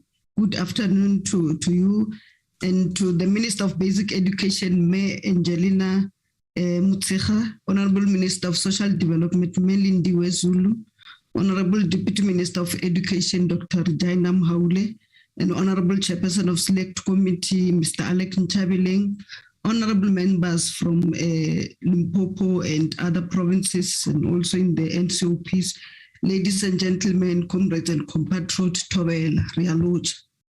Chairperson, it is my singular honor and privilege to be participating in this debate on the Department of Basic Education budget vote as presented by our Minister of Basic Education. We welcome the budget vote as ably delivered by the Minister, and want to indicate upfront that we fully agree with you that making progress in the basic education sector requires a continual focus on our long-term targets while taking into account agencies whenever they arise. One such agency came in the form of the COVID-19 pandemic, which was truly unexpected and unprecedented. It changed operations in the sector in as far as curriculum delivery is concerned, and the time we have lost remained unrecovered. The losses to COVID-19 in terms of personnel are still a traumatic experience to families and to us as a sector. The resources that we required, financial and otherwise, remains immense. Chairperson, I'm happy to also announce that under the leadership of the Minister of Basic Education and Minister of Social Development, as Limpopo were able to transfer ECD functions smoothly before the 1st of April in the last financial year. We're working together with the MEC for Social Development, Menka Karen Rahwali and his team, and they assisted us in making sure that the transfer was very smooth. We are still working together as a team, and in terms of our budget, we've also put aside some money to be able to put some infrastructure in our ECD, about 550 million to do that. Indeed, Minister, our overriding priority as basic education is to deliver quality basic education, and we've endeavored to do so to our learners in Limpopo. Our learners come first in all that we seek to do, and we cannot afford to be distracted from the job at hand, notwithstanding the challenges that we face from time to time. We worked hard at the height of the pandemic and continue to do so, fully aware that it will take some time for our learners to catch up in their learning due to COVID-19. We are also continuing to work very hard with social partners in the province, from teacher unions, governance, associations, civil society, private sectors, and our communities to deliver the very best education under the current circumstances. The Limpopo Provincial Executive Council, under the leadership of our Premier Stanley Chupu Matabata, convened an education indaba, which was attended by various stakeholders. The indaba adopted an intervention plan, and stakeholders signed a pledge to support the department in the implementation of the intervention plan premised on 6 pillars: to enhance quality of instructional leadership, optimize teacher utilization, maximize delivery of strengthened support system, maximize provision of learner support services, strengthen assessment practices, and enhance efficiency on blended delivery modes. Chairperson, the COVID-19 pandemic also compelled us to accelerate our efforts towards embracing the 4th industrial revolution. In the last financial year, we announced a 2-pronged approach to be followed in rolling out the e-learning strategy. The first approach was successfully implemented through the launching of the Smart Classroom in 106 math, science, and technology schools, with the software that is intended to revolutionize teaching and learning in the province. Yes, the 2.9 national increase from last year's allocation for MST, as announced by our minister, will surely add to what we must continue to do in this critical area. An analysis of the grade 12 results in these schools indicated that the performance of learners have increased by 5% in this gateway subject. The second approach is the provision of tablets to learners and laptops to teachers in selected schools in the province. To this end, 24,600 tablets for learners and 3,173 laptops for teachers in grade 1 and 8 have since been procured and delivered. In this financial year, a total amount of 312.7 million have been allocated for this program, and as more funding becomes available, the department will accelerate the provisioning of tablets and laptops to schools, prioritizing quintile 1 to 3 schools. These schools are also having the dignity of girl learners restored, as the department is delivering sanitary towels to indigent girl children. In the previous financial year, 34 million was allocated for this program, and in this financial year, an amount of 35 million have been allocated.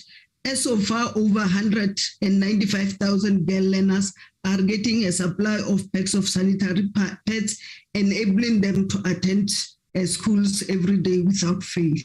In line with what President Cyril Ramaphosa indicated in his 2019 State of the Nation address, when he said, open quotes, "Our greatest challenge is to create jobs for the unemployed of today while preparing workers for the jobs of tomorrow. Our young people need to be given a real head start in the world of work," close quote. Informed by this injunction, we are in a process of resourcing and bringing back the glory days of our 8 agricultural schools in the province. We are working in collaboration with the National Department of Agriculture, Land and Reform and Rural Development in the province and also nationally, to identify critical areas which will improve the implementation of this agricultural program in our school. The main aim is to train young farmers who will venture in the field of agriculture as one of the key economic pillars of the province. The department have also identified mining as one of the major economic activities sustaining livelihoods. The Minister of Higher Education, Science and Technology, Dr. Blayton Zimande, and the Premier of our province, Nti have launched the Sekhukhune Skills Development Center at Aquaville section in Groblersdal town in Sekhukhune district. The construction of this center, which includes a mining academy, has commenced. The 3 mining-focused high school that the department plans to construct in Sekhukhune, Mogalakwena, and Mopani will be feeders to this center. This will assist our learners in acquiring the relevant skills required by mining in the province. Safe and adequate infrastructure remains a challenge in our province due to budgetary constraints. In spite of all these challenges, we were able to complete 9 schools in our province in the last financial year, and in this year we are also building more than 6 schools. The provincial government have allocated the department 200 million in this financial year in order to repair 50 storm damaged schools. This will go a long way in ensuring that we provide safe learning and teaching environment in our schools. Chairperson, we are also faced with serious challenges in our schools. Learners are becoming very violent and there is increasing bullying among them. Some learners even insult and assault our educators. We are also observing the increasing substance and alcohol abuse at our schools, and we have partnered with our parents, school governing bodies, teachers, SAPS, Departments of Health and Social Development in order to deal with these matters. One of the challenging factors also is teenage pregnancy. In the financial year 1 April 2020 to 31 March 2021, in Limpopo, 22,000 teenagers were pregnant and 3,000 terminated and 19,000 gave birth. What is most worrying is that the pregnant learners' ages ranges from 10 to 15 years, which constitutes statutory rape. As a sector, we will work with key stakeholders to ensure that those people who have impregnated these learners are brought to book. The other phenomenon which we are observing in our province is the increase in the rape of girl learners as young as in grade 1 and 2. This is a very serious issue and affects the mental stability of our learners. We have also noticed the increase in suicide because most of our learners, because of COVID-19 pandemic, also they suffer some mental illness and some can't cope with also bullying and also assault. This is very painful, and psychosocial support is provided to the affected school learners and educators. Also, some communities still disturb learning and teaching times when they have challenges in their areas in terms of water or road. Schools are the first targets in some cases. Community will blockade roads to schools and close the gates and demand that the learners not attend school. There are also disturbances in terms of appointing our principals where other communities will refuse other principal, especially women principal are the main target, and we are trying as hard as possible to be able to deal with the matter. Also, some communities continue to ban our schools when they are supposed to be matched due to low enrollment. Instead of letting learners to attend the matched school, they resort to banning all school and refuse their children to attend the new schools. Mostly it's because they don't want learners to go to another school because as chiefs, they don't want the other one to go to the other chief's area. So they then invite the media and put the poor learners in the banned building to give impression that as government, we are ignoring and not taking them into consideration. The recent Rajek school that was in the media, the parents there banned the school, demanding that a new one should be built and not matched. They were told that the school will be built in the 2022-23 financial year. 6 mobile classes were provided to them. They banned the 3 mobile classes, insisting that... Conclude, honorable member, conclude. Yes, we are appealing to our communities to safeguard our schools and not vandalize and ban them, but also let learners be at school so that they can be able to receive the education that they deserve. We support the budget by the Minister of Basic Education, and it will go a long way in improving education in our country and in our province. Thank you very much, Chairperson. Thanks very much, Honorable Bushilo. The next speaker is Honorable Debrain, FF+. Honorable Debrain. Thank you, Honorable Chair. Honorable Chair, I welcome the fact that the Minister acknowledges the importance of developing the skills needed in South Africa from a young age.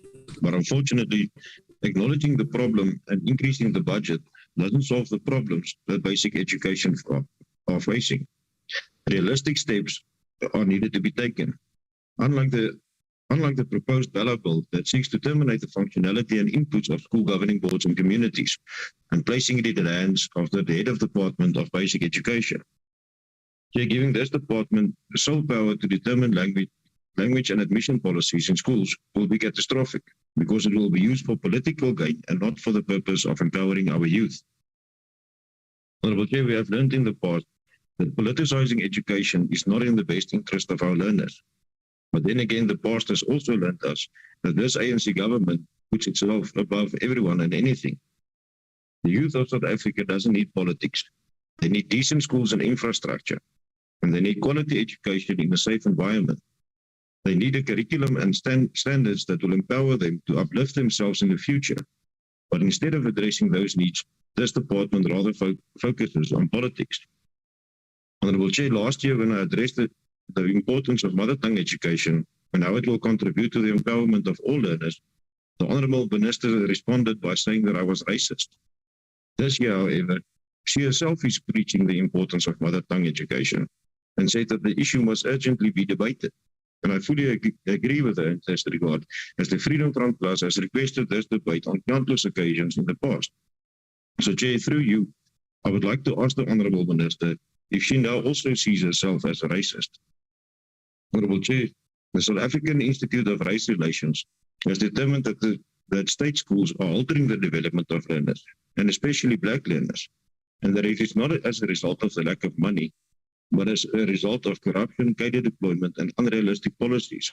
And if we look at the shortages of schools and classrooms, as well as the number of asbestos school buildings that still hasn't been replaced, and the thousands of schools that still make use of pit toilets, one can't wonder what happened to the hundreds of billions of rands that was budgeted for new infrastructure over the last 3 decades.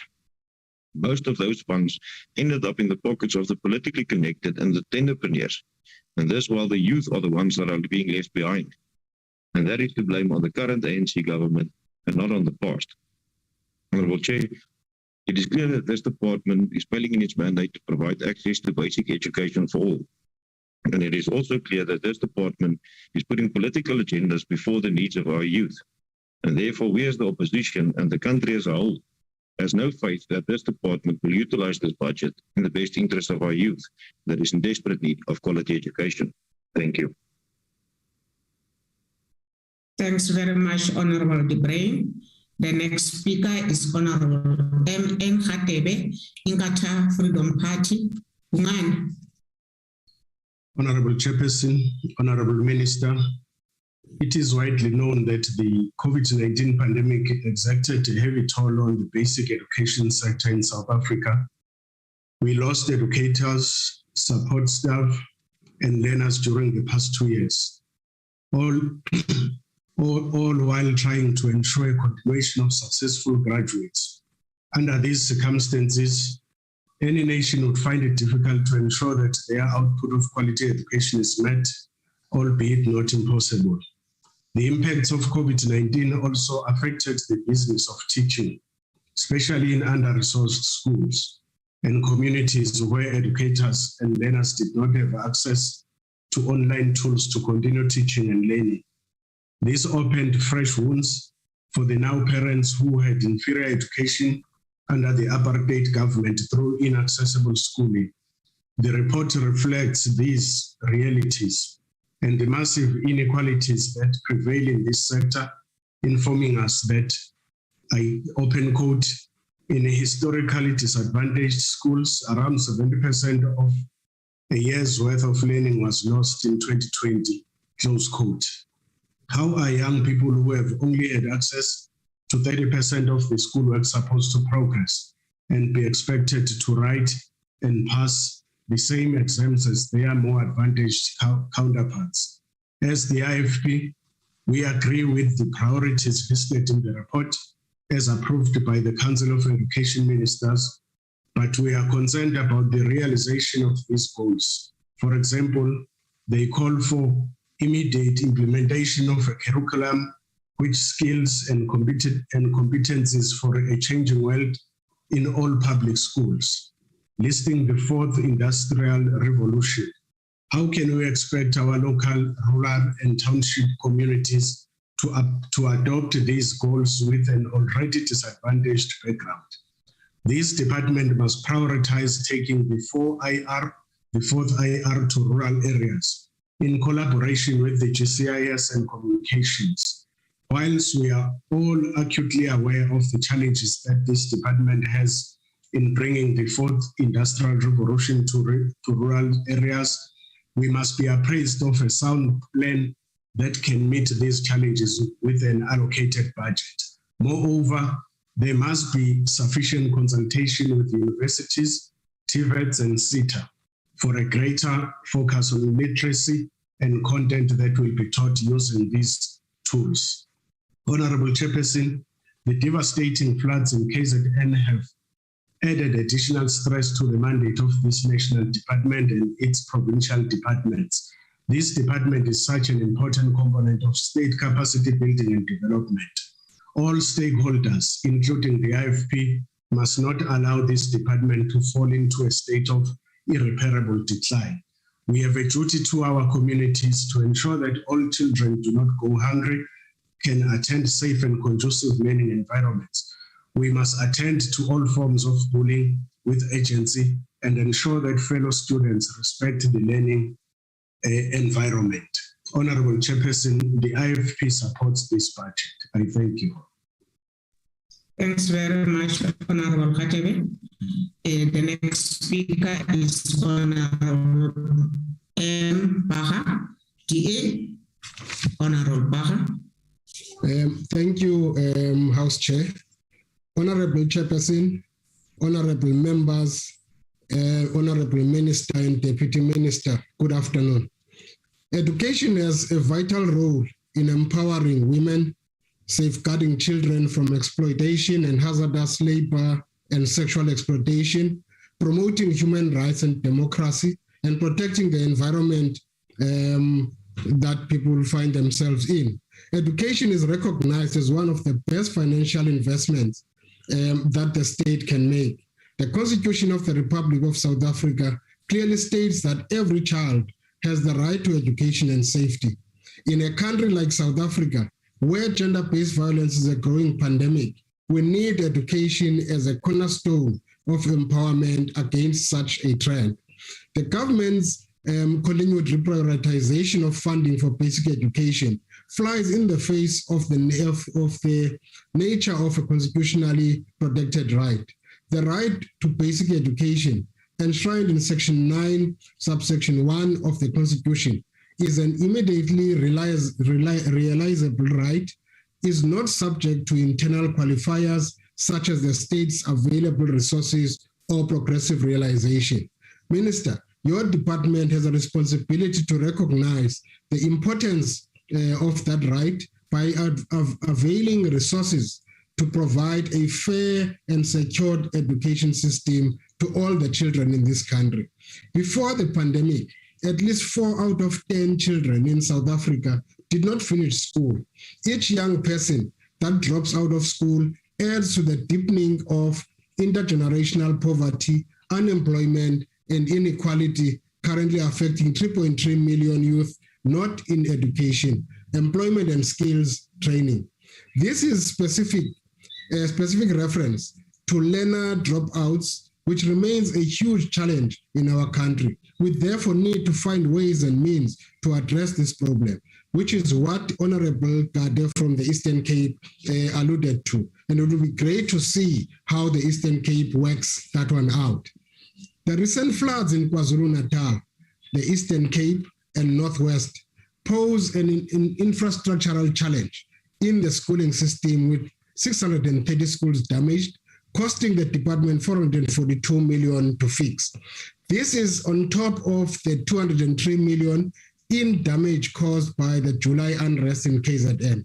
Yet 1.6 billion has been cut from the infrastructure budget by Cabinet over the medium term, which has already affected the existing infrastructural backlog of dealing with mud, dilapidated asbestos, and pit toilets in schools. This is occurring in a context where classes in many schools are already overcrowded. Teacher retention is also a major problem in South Africa and has only been amplified by the COVID-19 pandemic.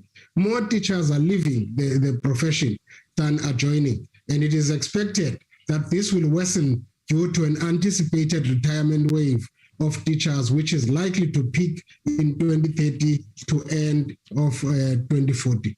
There has been no schooling at Sidiba Satuto Primary School in Mamelodi East, Tshwane, for 3 weeks because the parents have shut down the school due to overcrowding in classrooms. There are 74 learners per classroom, and the environment is not conducive to productive learning and teaching. It is unacceptable as learners are denied the dignity of learning in an adequate environment. We call upon the department to follow up on this matter with a matter of urgency.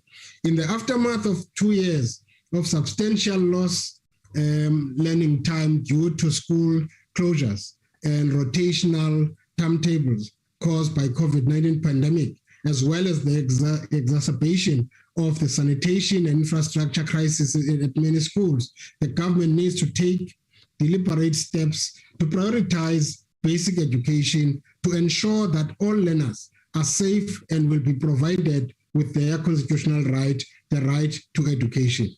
The early childhood development sector is not forgotten aspect of basic education in the country, grossly underfunded and undersupported by government, which with attendance at ECD centers below 50% even before the COVID-19 pandemic. Quality ECD is vital to support children's development and serves as a foundation for future learning in schools.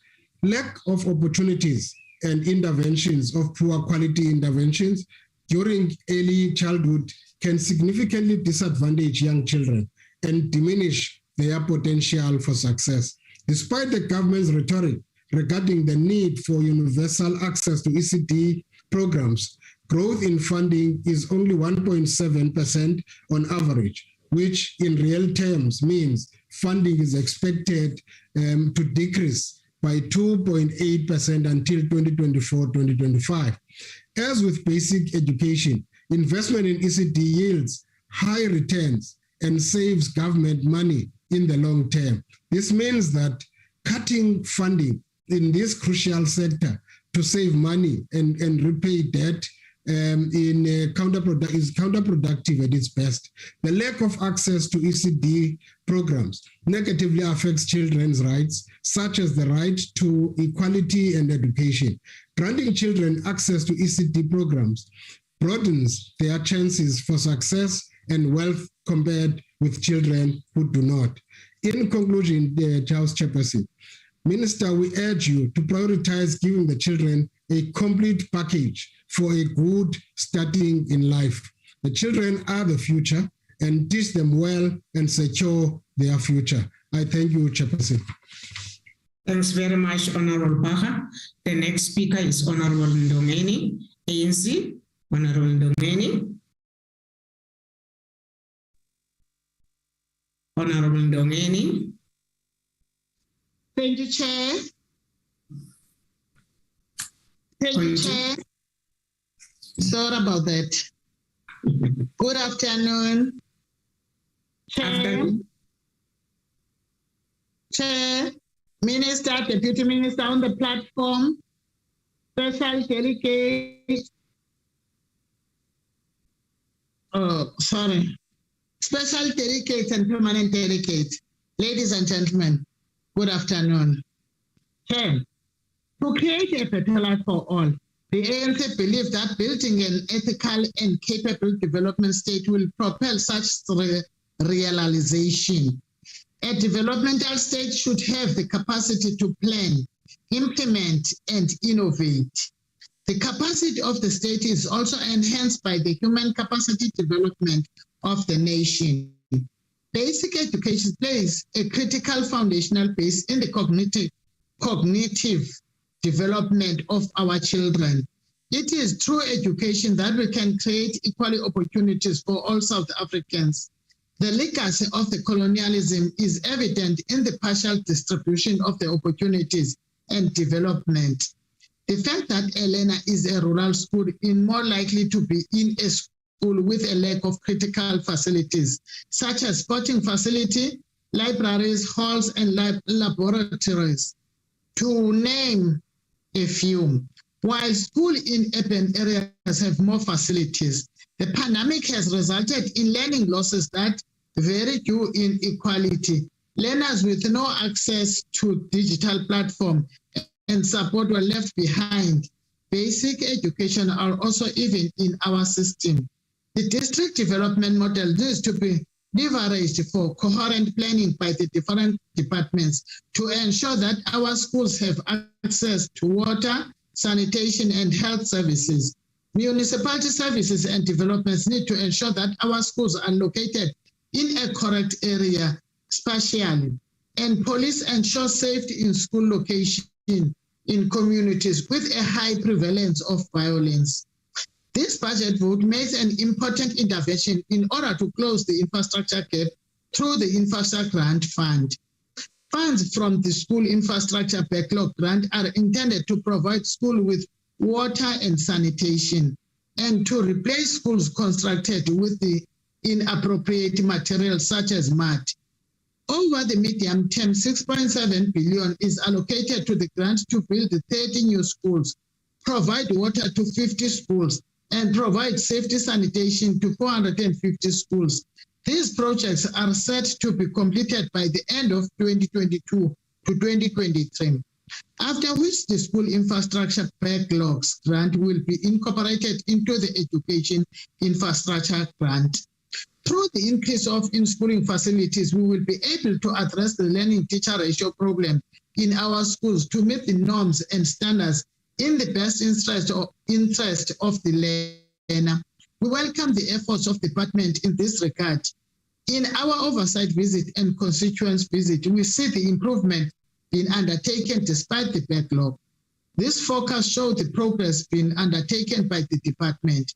The President in his SONA announced the introduction of the special purpose vehicles to expedite the eradication of improper facilities and the building of the new schools.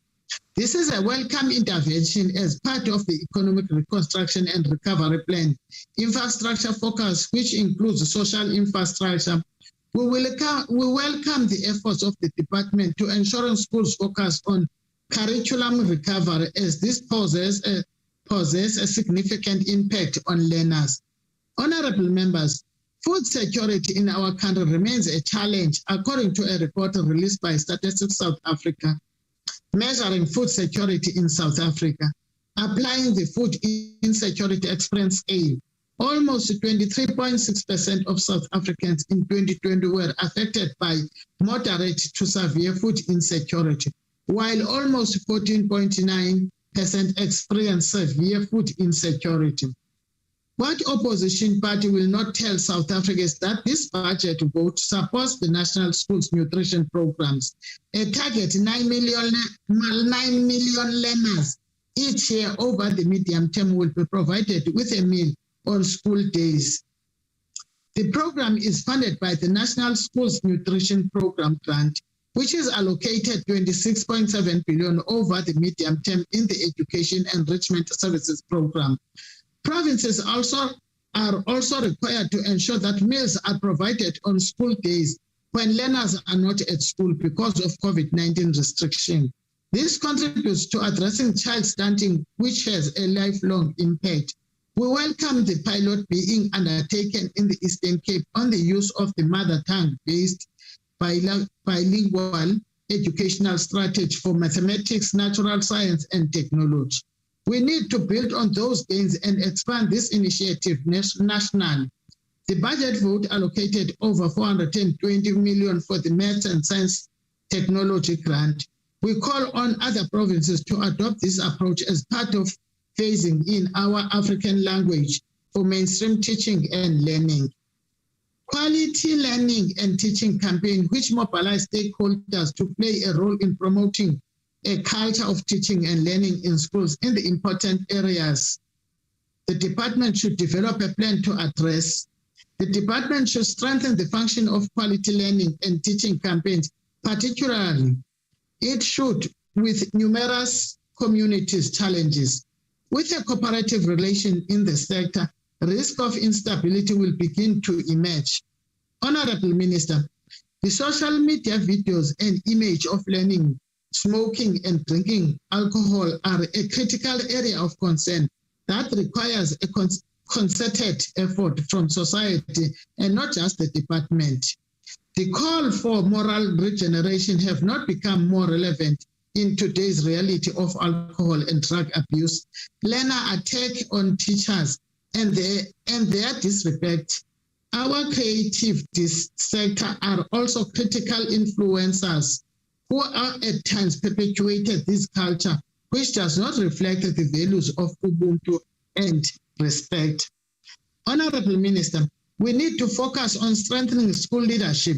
Principals are important in developing school culture that promote the values of the Constitution and inclusive culture. Hence, the principal is a critical sharper of the outcomes of the school due to the leadership provided to create an appropriate environment of teaching and learning. We need to also focus on strengthening SGPs, as in other isolated instances, they become a cause of the collapse of stability in schools.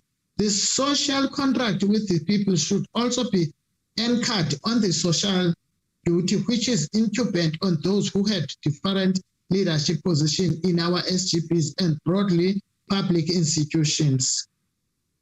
Those who reject this vote have no interest in our people at heart. You cannot reject a vote which is an instrument of transforming our society and liberate the oppressed and poor. The fiscal position of the country requires that the department should spend its allocated funds in a prudent manner without trace of corrupt practice and providing quality workmanship. Accountability and consequence management should be the response to identify areas of concern and act on financial misconduct. The ANC remains committed in the fight against corruption. The overall performance of the department will be considered in the fourth quarter report or the annual report to assess whether the department delivered on all of its targets. The African National Congress supports this budget vote to create equal opportunities for all South Africans. the legacy of the democratic government of the ANC in the realization of a social wage to address the injustice of the past.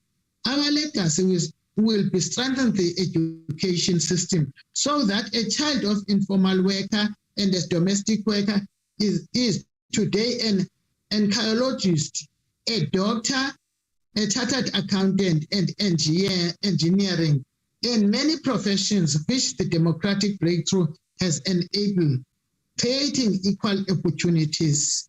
The African National Congress support the budget vote 16. Thank you, Chair.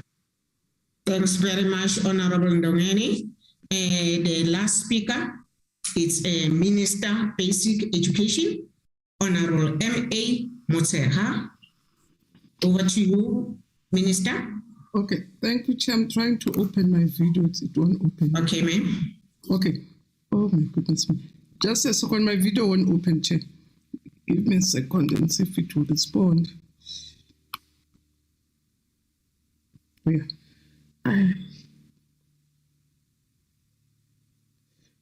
Chair, and this will allow me, so that I don't take too much of your time, you will allow me to speak without the video. It just is not responding. Okay, no, it's fine, ma'am. Oh, yeah, it is. I don't know what is happening. Okay. Okay, Kuba again, ma'am. Okay. No, thank you very much, Chair. Let me also thank the different members who participated in the debate and can say we sincerely take their advice and their counsel seriously, and will always make sure that any advice that we get, we do actually filter it or include it in the work that we do. Chair, just for the record, when I started joining Parliament, I was looking forward to engaging with the opposition, thinking that as people with a different perspective will enrich this perspective. But now, almost more than 15 years into the process, I'm very discouraged. The opposition, if I know to then find a mistake, I will find a finder. Nothing substantive, nothing helpful. About know it all. About Mr. Finder. And unfortunately for us from the governing party, don't have find a mistake games. We will spot a difference. I don't think we will, and it's unfortunate that we do. We find ourselves in that. As the ruling party will continue to work very hard, including the Western Cape, to make sure that we will build a comprehensive, holistic education that is developmental, which will take our country forward. So Tina says, I'll find a finder. And also, it's unfortunate that people keep on saying the research says, you don't know which research by who. You must mention the researcher if you really mean, or you really mean something about the research. But we research just to throw words around and throw weight, it becomes unfortunate. Chair, I did mention in my speech that we've made public information on research enrollments, and I will be releasing the report soon. In fact, participation rates in schooling rose during the pandemic. So according to our recent released enrollment data, there has been substantial growth in enrollment in our schools, beginning already before the pandemic in 2019, and this growth did not slow down during the pandemic. In actual facts, it increased by 500,000 between 2019 and 2021. So we'll make that information available. The other fact I want to respond to, Chair, which I want to confirm, that indeed social class unfortunately determines, and which is very unfortunate, determines where we stay, with who we stay, and where we live. And as the governing party, that's why we've put together a full comprehensive package to protect our children who come from previously disadvantaged areas. Member Ndungani did mention that we don't get it, that we provide food, uniform. It's not accidental, it's deliberate and conscious in a way of protecting a previously disadvantaged learners, because we know that it has an impact. But what is also pleasing for us, Chair, is that in the past few years, we've seen the narrowing of the gap between kids who come from privileged schools and kids who come from highly privileged communities. We're getting distinctions, we're getting lots of good quality passes even from that school, and that is very I think that is very encouraging. Chair, it's always a pleasure, unfortunately, to listen to ANC people. I don't know, it's because it's an organization with principles, there's always content. I really have to thank Member Maleka, because again, you could hear that these are people who come from an organization that is driven by principles. And be there to criticize and rubbish everything that people are doing. And I must say, the member from Western Cape, I really want to thank her for her contribution, because it's quite clear she talks about something that she knows. But unfortunately, as she closes it, she says she hopes that we'll work with DA. We're a very principled country. Kids in the Western Cape belong to us as a nation, all of us as adults. So there is no way we will prejudice them and say because we're national, we will not work with Western Cape. Ask all your MECs. We've always worked very well because we respect everybody.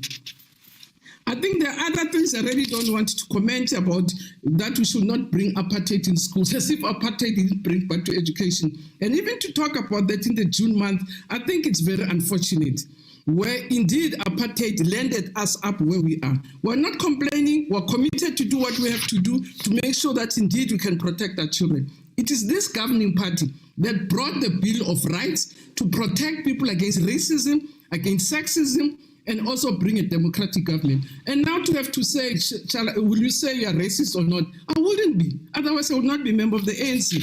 It's unfortunate, but again, as I say, it is our responsibility to make sure that we work with everybody. Indeed, it is our responsibility, Chair, to make sure that our children's future is protected. It's not even in our interest alone. It's in the interest of the country. It's in the interest of the nation that we have to do the things that we have to do. And I hope one day, I think when the opposition becomes more patriotic, when we talk about the future of our children, stop bringing us stories which are not relevant, and then they all scream about if find a mistake and look for black spots everywhere.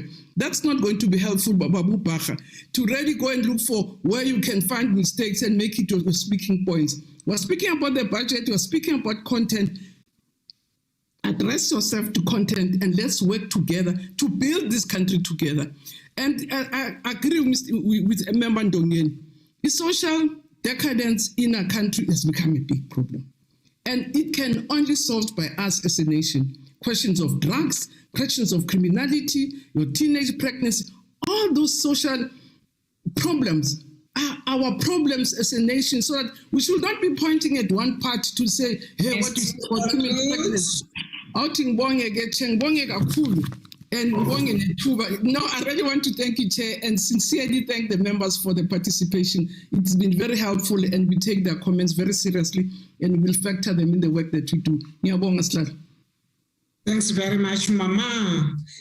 Honorable members, I wish you to thank the Minister, Deputy Minister, MECs, and all delegates who participate in the debate. Honorable members, I would like now to call Honorable Nyambi, House Chairperson, to continue with the fourth order of the day. Honorable Nyambi.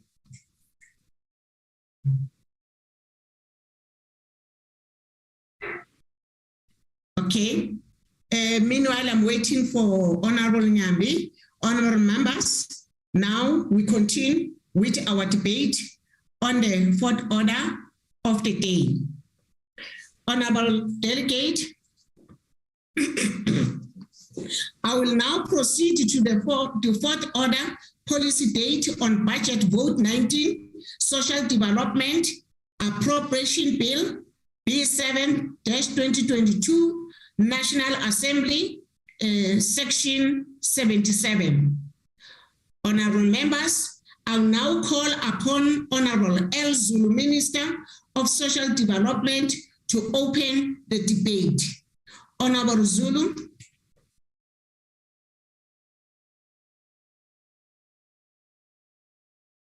Minister Zulu.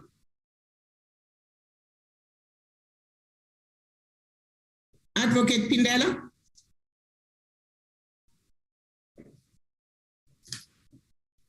As Chairperson, I'm still trying to ascertain whether Honorable Zulu is in the House.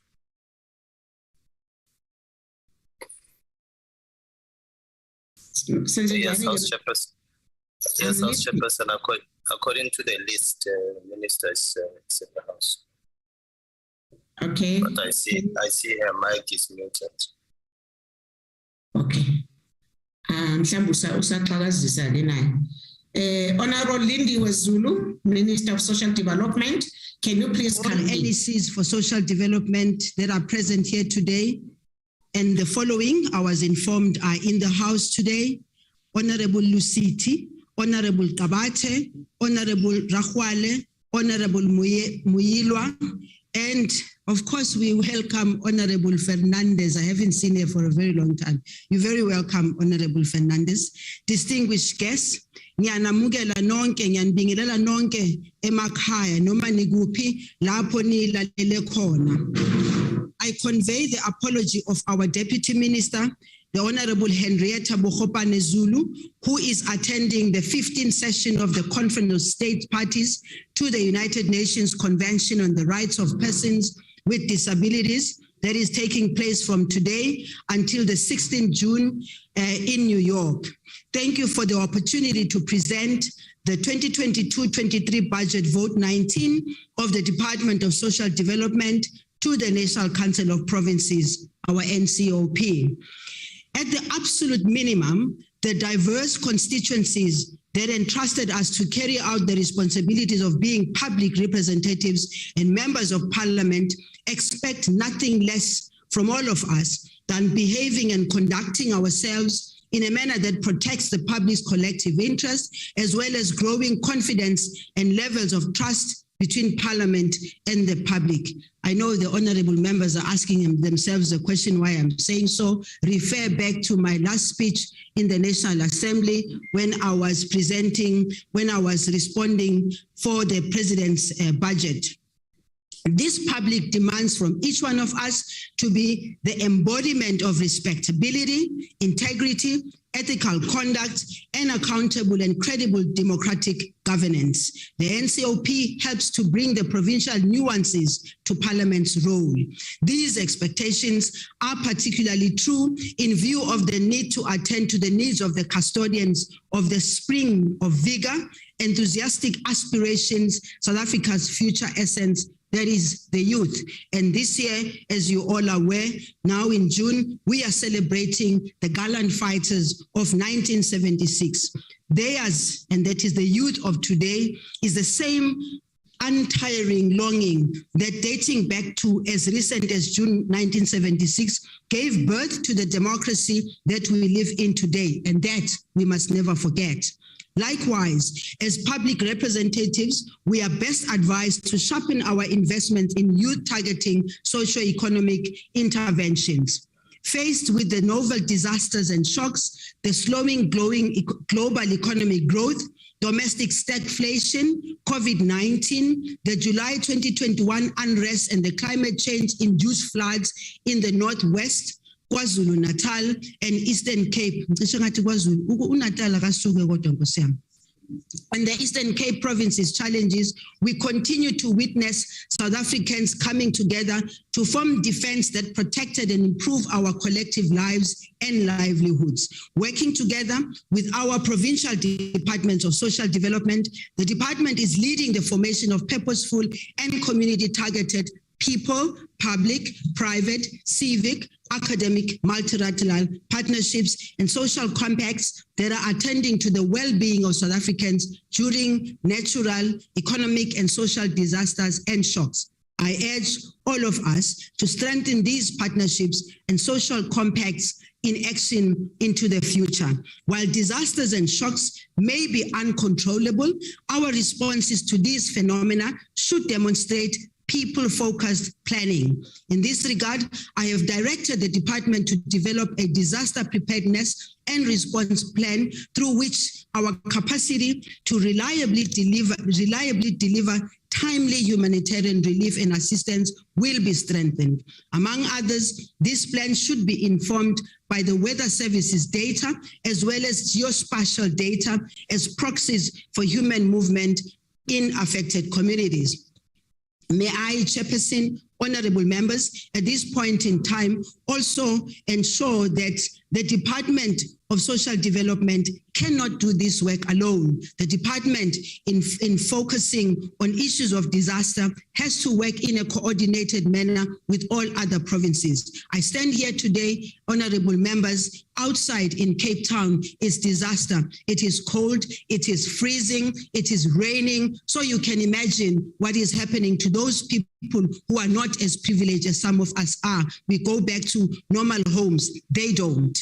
These elements define the backdrop against which the 2022-23 budget vote of the Department of Social Development is being presented to you. Working together with provincial government departments, our 52 districts and metropolitan municipalities, non-profit organizations in the social development sector, and community members, this budget is the pursuit of socio-economic reconstruction and recovery, people-responsive, cooperative governance towards inclusive economic growth and common prosperity. And common prosperity, honorable members, is not supposed to be for a few, but common prosperity needs to be seen to be working towards our people. It therefore stands for reason that this 2022-23 budget should embody the implementation of qualitatively improved and accessible social development programs that are reflective of the aspirations of the different constituencies and communities in our 9 provinces of which you represent.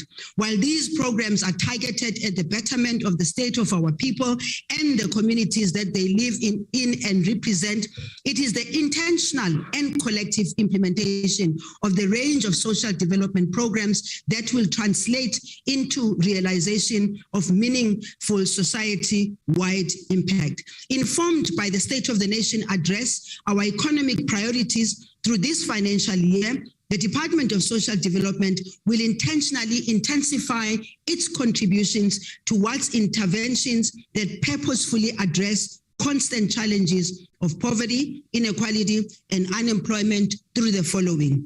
1, pursuing the twin policies of social protection on the one hand and programs that are intended at creating economic participation opportunities in the other.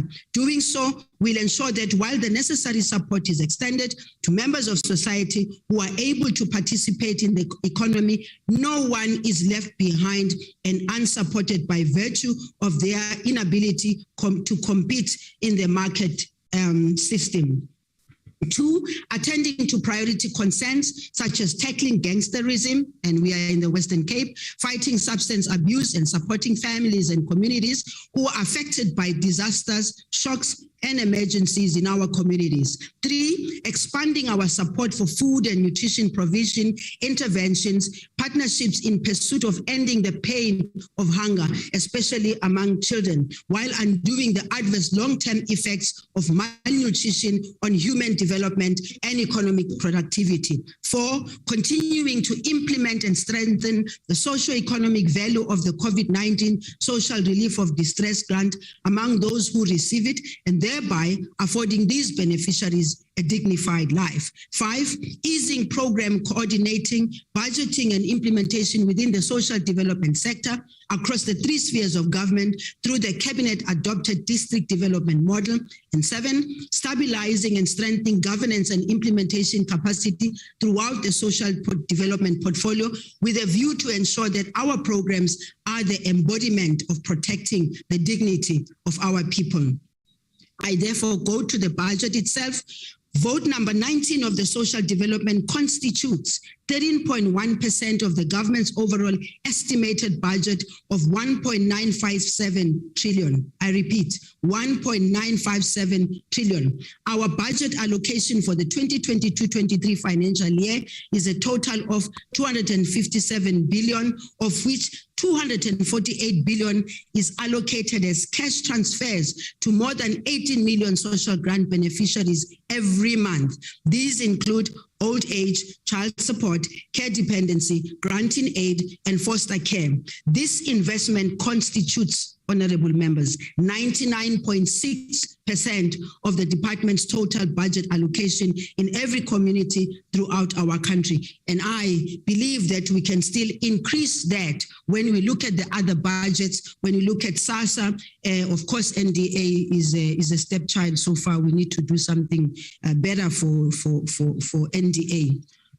Now I go to provincial allocations. In terms of the provincial breakdown, and the reason why, honorable members, I go to the provincial breakdown is simply because we are speaking particularly to the NCOP, and it's important for members of the NCOP to understand and appreciate that the money that I've just spoken about, we don't keep it in the Department of Social Development at national. We send it right down to where it belongs, and that's in the provinces. 8.4 billion goes to the Eastern Cape, 3.5 billion goes to the Free State, 16.5 billion goes to Gauteng, 9.7 billion goes to KwaZulu-Natal, KwaZulu. 4.7 billion goes to Mpumalanga, 5.4 billion goes to Limpopo, 2.8 billion goes to for the Northern Cape, 4.9 billion for Northwest, and 6.9 goes to the Western Cape. Now I come to our entities. One of our entities is SASSA, popularly known SASSA, and the CEO of SASSA is sitting right here. The journalist will have to answer about the 350. I'll give it to you, CEO. An amount of 7.499 billion is allocated towards SASSA's operations and grant payment fees. Part of improving SASSA's operational efficiency is to ensure that 95 of all face-to-face grant applications are processed within 5 days, while the target for new online applications is 10 days. In the previous financial year, we piloted the queue management system in local SASSA offices. Our plan is to incrementally roll out this system nationally in the coming years so that you don't see me in Inyala anymore. Added to this amount of 44 billion for the extension of the special COVID-19 grant. The grant will be distributed to 10.5 million eligible persons monthly until the end of March 2020. Honorable Chairperson, yesterday SASSA began to make the first payments after working tirelessly with our partners, the banks. While 321,819 people were paid yesterday, more than 700,000 beneficiaries will be paid by the end of the week. We truly do understand the pain and the hardship that our people are going through, and it is our intention to ensure that each of the 10.5 million eligible beneficiaries are in receipt of their payment. The payments we are processing over the next few weeks include the payment of appeals dating back to August 2021. These payment backlogs will be cleared and paid. Now to the National Development Agency. During this financial year, the National Development Agency received a transfer of 219 million to its budget as a contribution towards the fulfillment of its mandate, which includes grant funding and capacity building for civil society organization. And an amount of 50 million has been set aside for this purpose. A dynamic civil society is a fundamental building block for the emergence of resilient communities and a vibrant democratic society. Even those others don't believe so, we do. In addition, while practicalizing the cabinet-adopted district development model, the NDA will pilot new business model by targeting its implementation in other districts per province. Some of the targeted districts include, to name a few, OR Tambo, Eastern Cape Province, Ngaka, Mudiri, Mulema, Northwest, usually Butswa, Free State, Waterberg, Limpopo, Amajuba in KwaZulu. Honorable Chair, I'm pleased also to announce to this Honorable House that we are at the final stages of appointing the board of the NDA, which will serve for the next 3 years, as according to the provisions of the NDA Act. Also with social development is the South African Council for Social Service Professions, its statutory body established in terms of Section 2 of the Social Services Professions Act. The mandate of the Council is to regulate professionalized and social service professions and conduct investigations into allegations of professional ethical misconduct in order to protect the public. The Council is funded mainly by annual registration fees it receives from registered social service professionals. We have allocated 7.016 million to augment the Council's budget over the medium-term expenditure framework.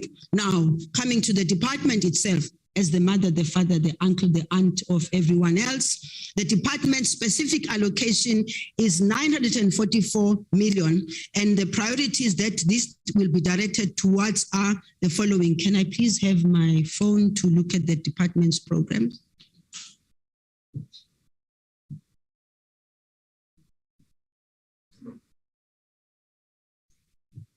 Thank you, Chairperson.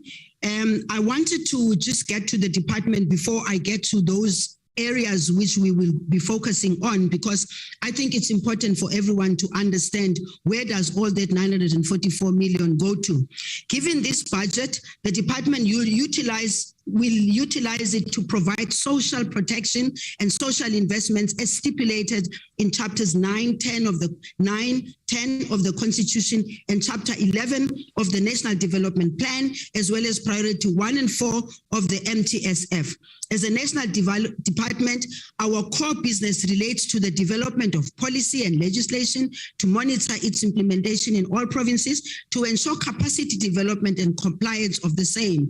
These policies and legislations ensure that we provide care and support mainly for the poor and vulnerable individuals of society. This includes care and protection of children. We've just come out of the Child Protection Week, care support and promotion of the rights of the older persons, food security, development of individuals to attain their sustainable livelihoods, alleviating social ills such as substance abuse, violence against women and children, and matters pertaining to teenage pregnancies, amongst others. And honorable members, I am hoping that this issue of teenage pregnancy is something that you yourselves can also focus on, because what nation can allow a situation where you have 10-year-olds getting pregnant? Who makes a 10-year-old pregnant? No 10-year-old makes a 10-year-old pregnant. It is adults, it is predators, it is people who are abusive, who think it is okay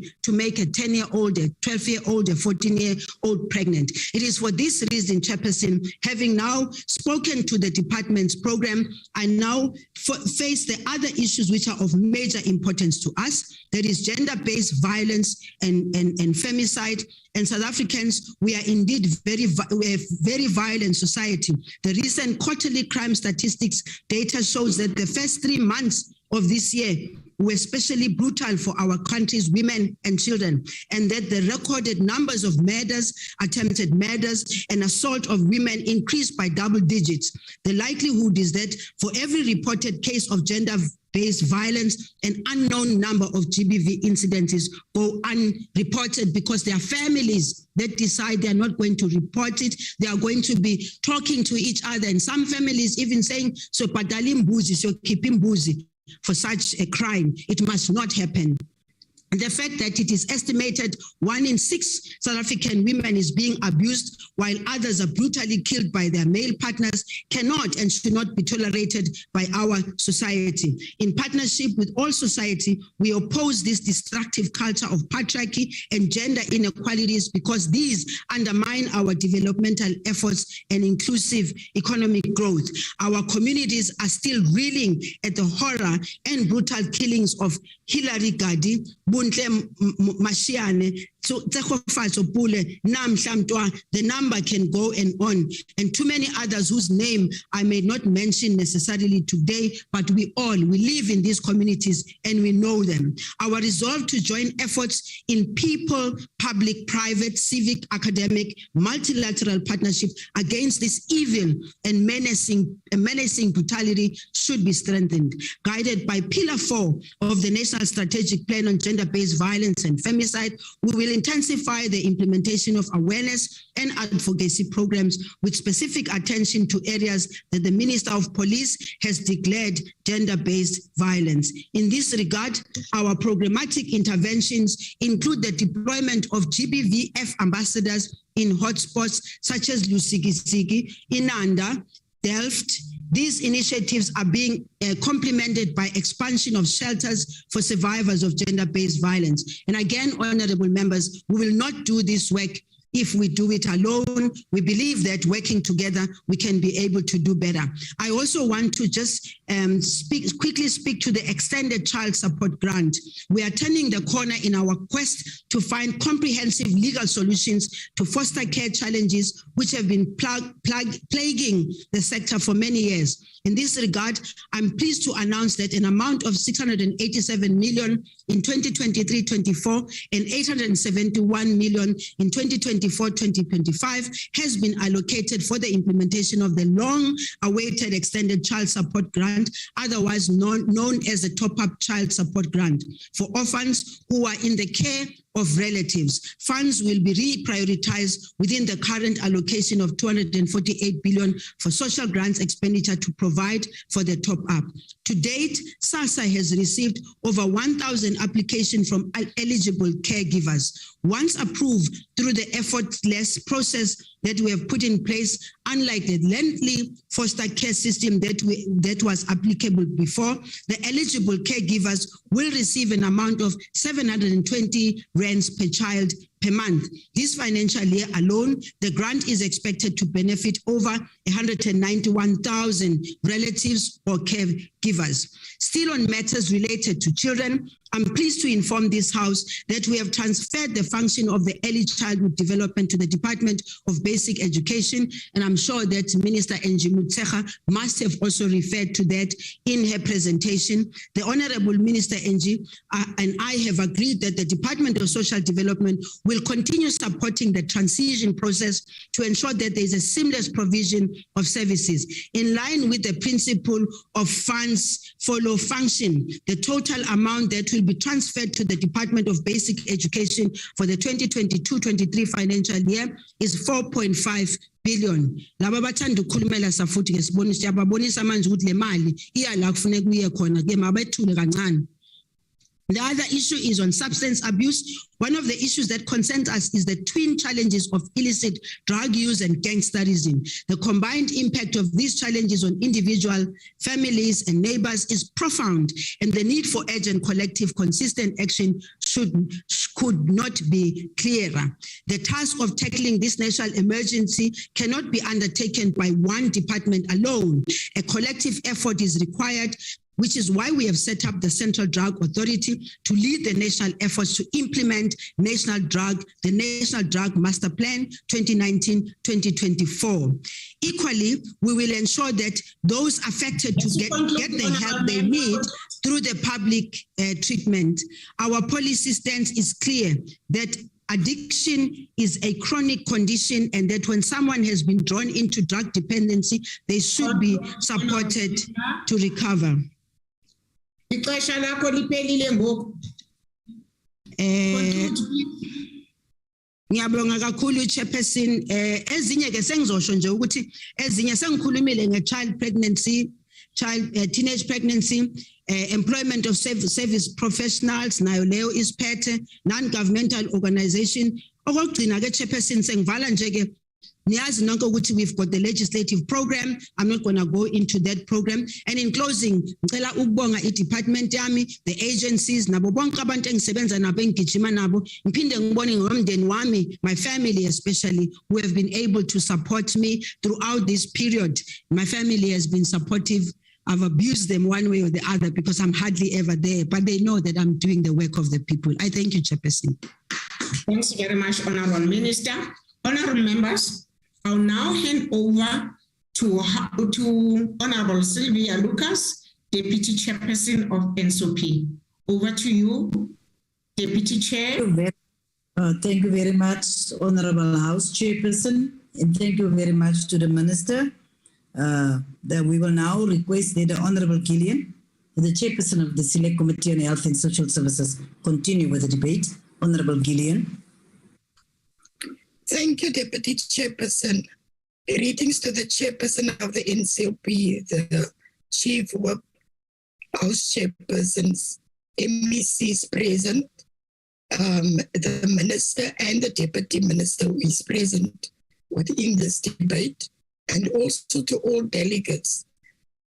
Honorable Chairperson, Section 27 of our Constitution enshrines everyone's right to sufficient food, water, and social security, and that this democratic government must take all reasonable legislative measures for the realization of that right.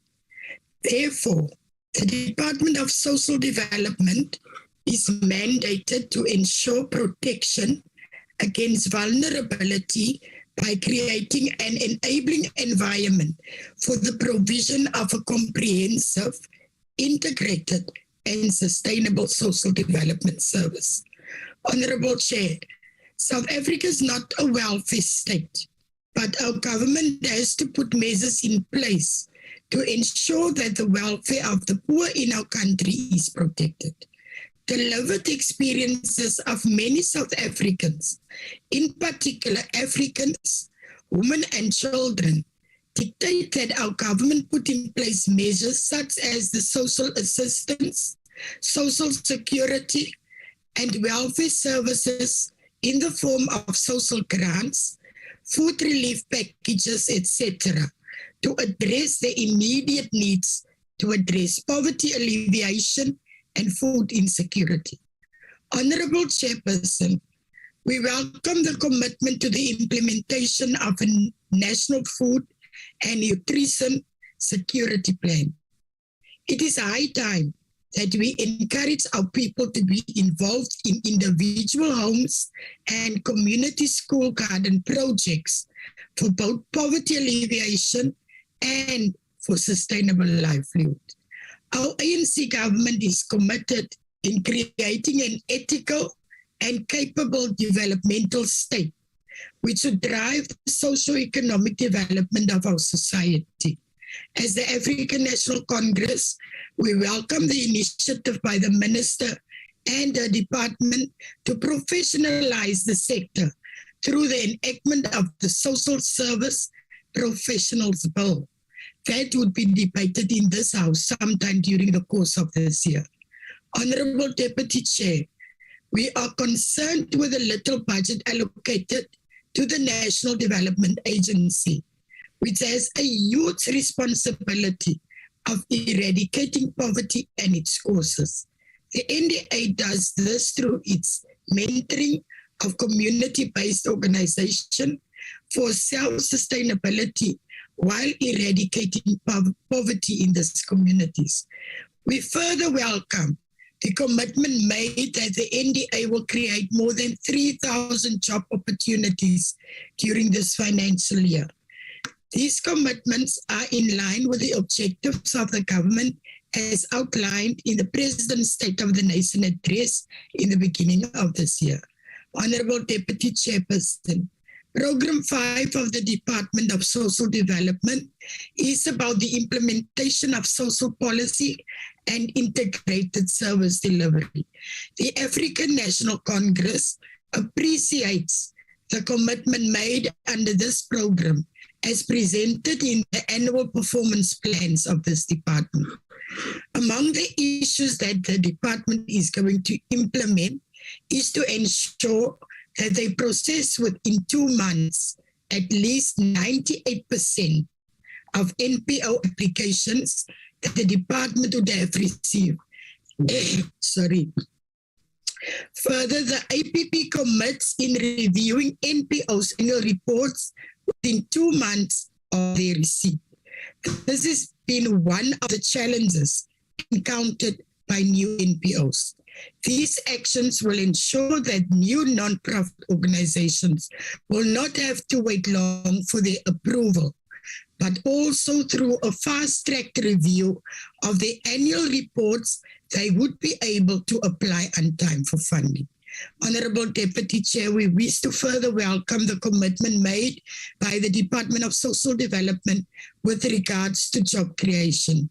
President Ramaphosa had called on all government departments to prioritize job creation, and this department will contribute in that objective by creating more than 176,474 EPWP work opportunities through its social sector EPWP programs.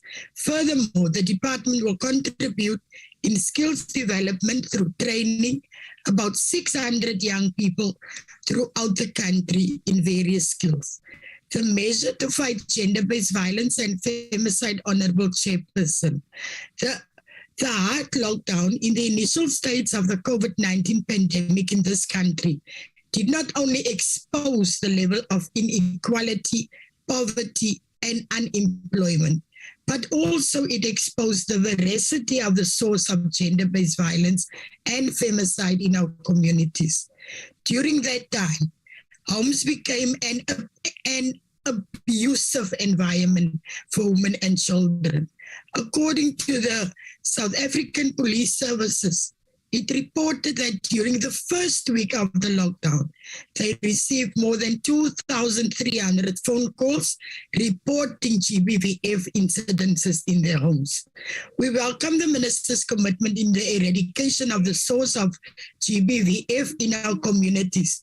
The Department of Social Development has put in place measures and programs to implement the National Strategic Plan on Gender-Based Violence and Femicide.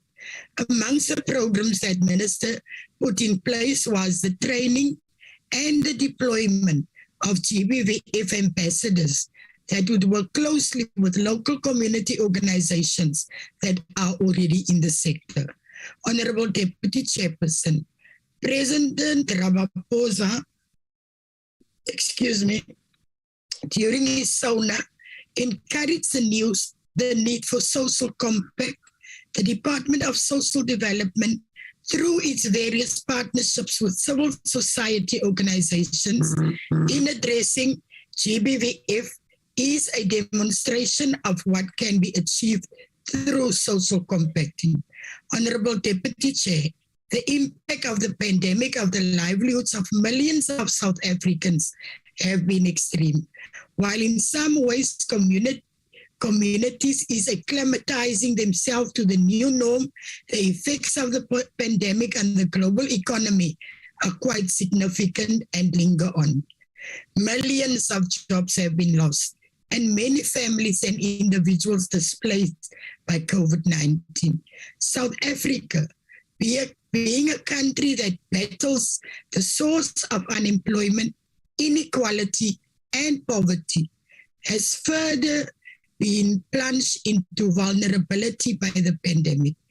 The implementation of the COVID-19 SRD grant has certainly buffered many families from the full impact of the pandemic on their livelihoods. Politically, the rollout of the SRD grant is an important step towards addressing poverty and inequality.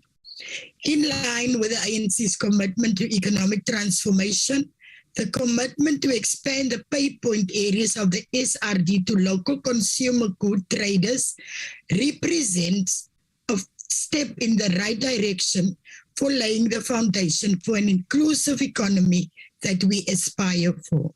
Honorable Deputy Chairperson, we further acknowledge the steps taken by the department to not only providing psycho-support to GBVF victims, but also in the country. In most cases, the victims of GBVF are people who are reliant on their livelihoods and the perpetrator. Therefore, the transfer of skills will go a long way in empowering the victims' independent livelihoods.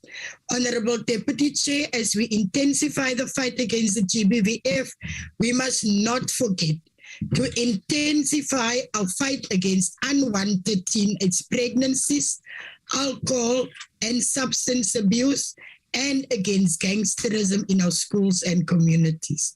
We welcome the emphasis of the Minister that the Minister has put on the fight against these social ills that are killing the future of our country.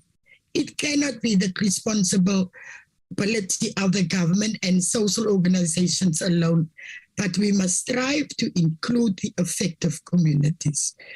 The payout of the social relief of the stress grant has resulted in long queues in our post offices, with people lining up for queues as early as the night before their payment date. Further, the application process for the grant has demonstrated that digitization is the way to go. Many of the beneficiaries of the SRD grant made the application via their mobile phones, therefore confirming the need for a transition towards the full utilization of the opportunities brought by the fourth industrial revolution. We call upon the Department of Social Development and SASSA to explore the possibility of introducing a financial technology system which will reduce the cost of distributing grants whilst creating inclusive access. Honorable Deputy Chair, it is disheartening to read on the news and reports of corruption and fraud involving public servants defrauding monies meant for the most vulnerable South Africans. We welcome the commitment made by the Minister of rooting out fraudulent activities in rolling out of SRD. Fraudulent activity in any size, shape, or form is a gross injustice to the people of South Africa. We cannot, as such, protect any elements in the state that seek to rob the country and its people. Honorable Deputy Chair, in conclusion, we need to strengthen ethical governance within the public sector. This can only be done if we continuously emphasize the upholding of the Code of Conduct for Public Servants. The African National Congress in the National Council of Provinces support the Department of Social Development Budget Vote 19. I thank you, Deputy Chair. Thank you very much, Honorable Gillian. We will continue with the debate and we call on Honorable Mani Luciti of the Eastern Cape to continue with the debate. Thank you very much, Deputy Chair. Greetings to yourself, the Honorable Ministers and the Deputy Ministers, all Honorable Members and Delegates, fellow South Africans. Allow me again to greet you as I rise on behalf of the Eastern Cape to support the 2022-23 Budget Vote 19 of the Department of Social Development as tabled by the Honorable Minister Lindiwe Zulu. Since the beginning of the sixth administration and the past 2 years of the emergence of COVID-19 pandemic and other disasters, the Minister has provided a sterling leadership to the social development portfolio. Indeed, under her leadership, the portfolio has managed to ensure that we build comprehensive systems of social protection that has brought social solidarity to life and the vulnerable groups. In the province of the Eastern Cape, the Minister and the Deputy Minister have been part of our intervention to prioritize the rights of women, youth, children, and people with disabilities. Honorable Chairperson, we recognize that we're now at the midterm of the sixth administration and that we only have less than 7 years left towards the realization of the goals set out in Vision 2023. This means that we must prioritize the implementation of the programs which will yield the greatest impact towards the attainment of Vision 2030.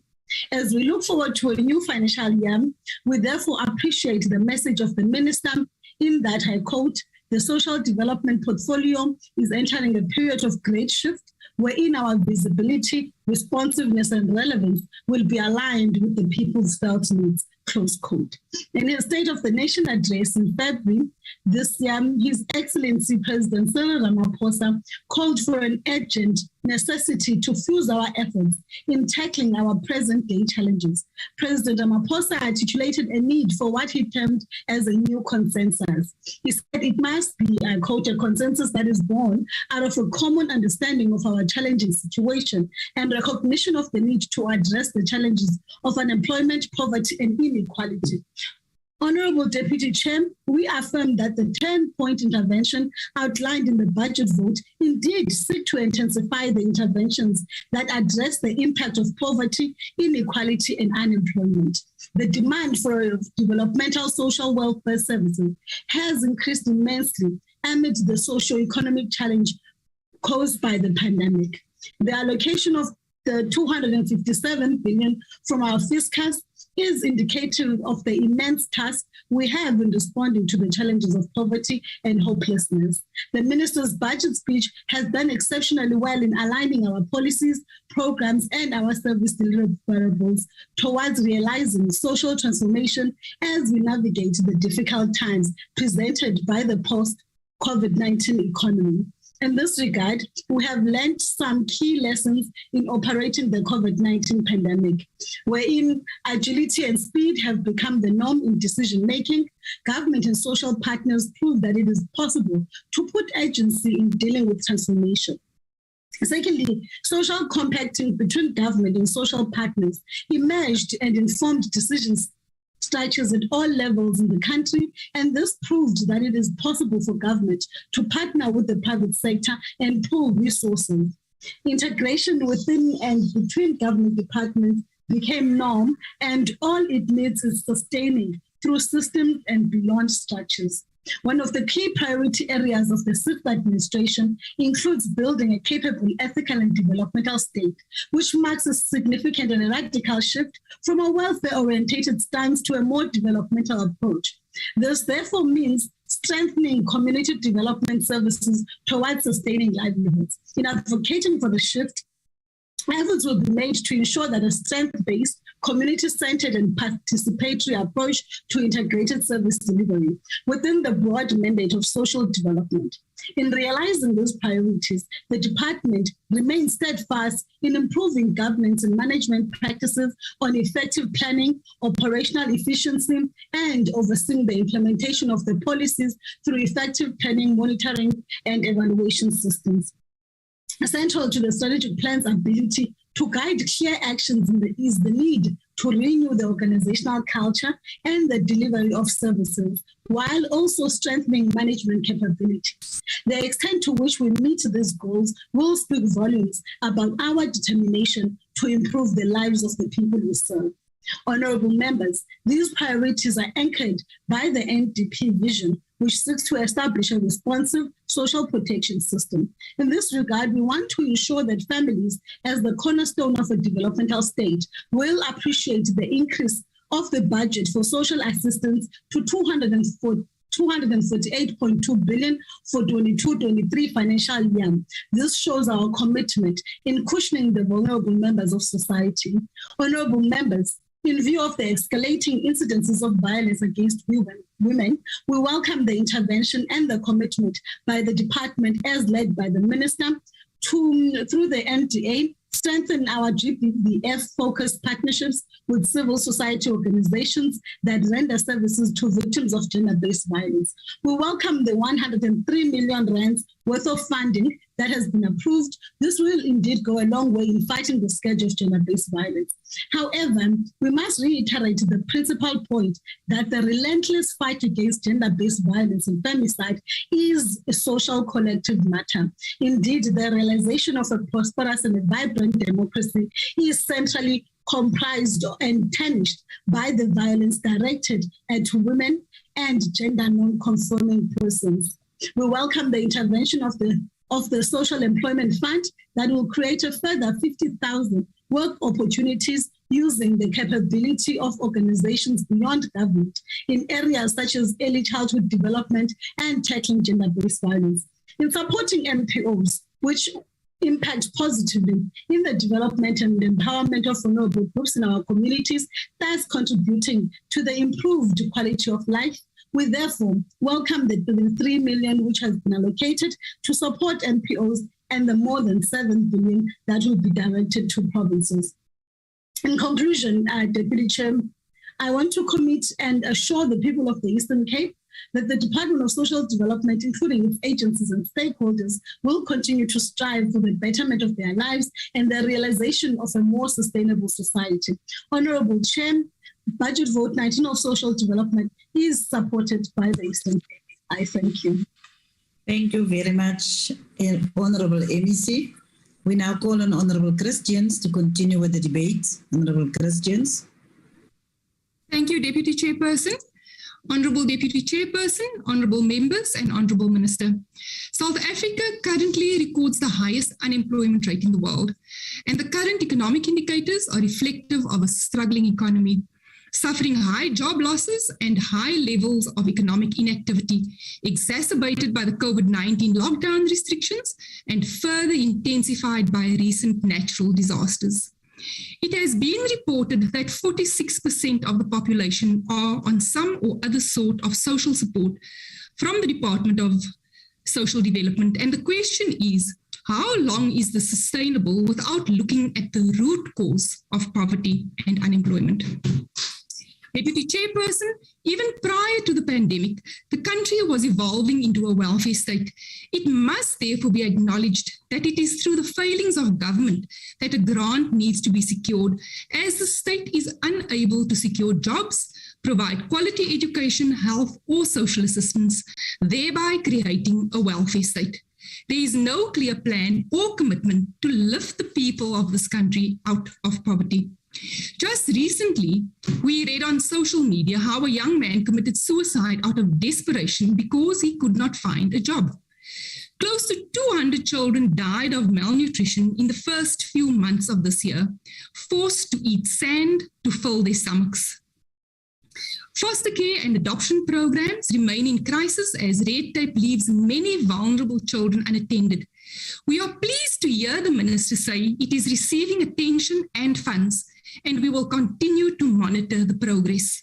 The HIV budget has been cut by 1 million rand. The older persons program has been reduced by 1.1 million rand. The substance abuse program has been substantially reduced from 21.9 million rand to 20.7 million rand. NPOs remain underfunded. Approximately 7,000 social workers have still not been employed despite the plethora of social issues in the country. And this department, along with the other state departments in this country, seems to have given up on the gender-based violence and femicide scourge. The department has discontinued the social work scholarship for this financial year and has failed to absorb social work graduates. Social work graduates who benefited from the social work scholarship remain unemployed, leading to wasteful expenditure and, of course, with that, the rise in social ills. This leaves provincial departments to come up with strategies to absorb social work graduates, as there continues to be a lack of social workers in rural areas, including in schools. Considering also that 70,000 social workers are required in order to implement the amended Children's Bill, and 5,000 additional social workers needed to implement the Substance Abuse Bill. Deputy Chairperson, the NCOP's role in overseeing the budget is to ensure that provincial and municipal interests are properly accommodated in the budget and that the division is equitable. The consistent reduction in funding across the entire provincial departments of social developments is therefore a cause for concern. The department emphasizes that social welfare services is a priority, but budget cuts in provinces in the social welfare program suggest otherwise. Drastic reductions in provincial budgets have been made where provinces have had to take full responsibility for psychosocial services, HIV programs, shelters, NGOs, and funding for food security. Honorable Deputy Chairperson, let's move our focus to SASSA. The presentation made to the Select Committee on Health and Social Services indicates that SASSA had 50 planned performance targets, but they only achieved 37, which translate to 74% achievement rate. This means that the agency did not achieve 19 of the planned targets for 2020-2021 financial year. In Program 1 of SASSA, administration only achieved 23 out of the 32 planned targets. The agency only managed to finalize 16 of 1,167 financial misconduct cases, and only 64% reported fraud and corruption cases were investigated. Key grants administration systems remain problematic as the target was not achieved, as scanning solutions was not deployed to regions nor supported by a training module as per approved project plan. Out of 20 internal audit reviews planned to be conducted, the agency only conducted 3 internal audit reviews. Vacancies in the department continue to present challenges for service delivery. In the year under review, the vacancy rate for the department was at 57.4%. And additionally, the target related to internal audit and risk management was again not achieved as highlighted in the annual report. Irregular expenditure to the tune of 1.142 billion rand for the year under review was reported, and the agency incurred 87.3 million in fruitless and wasteful expenditure.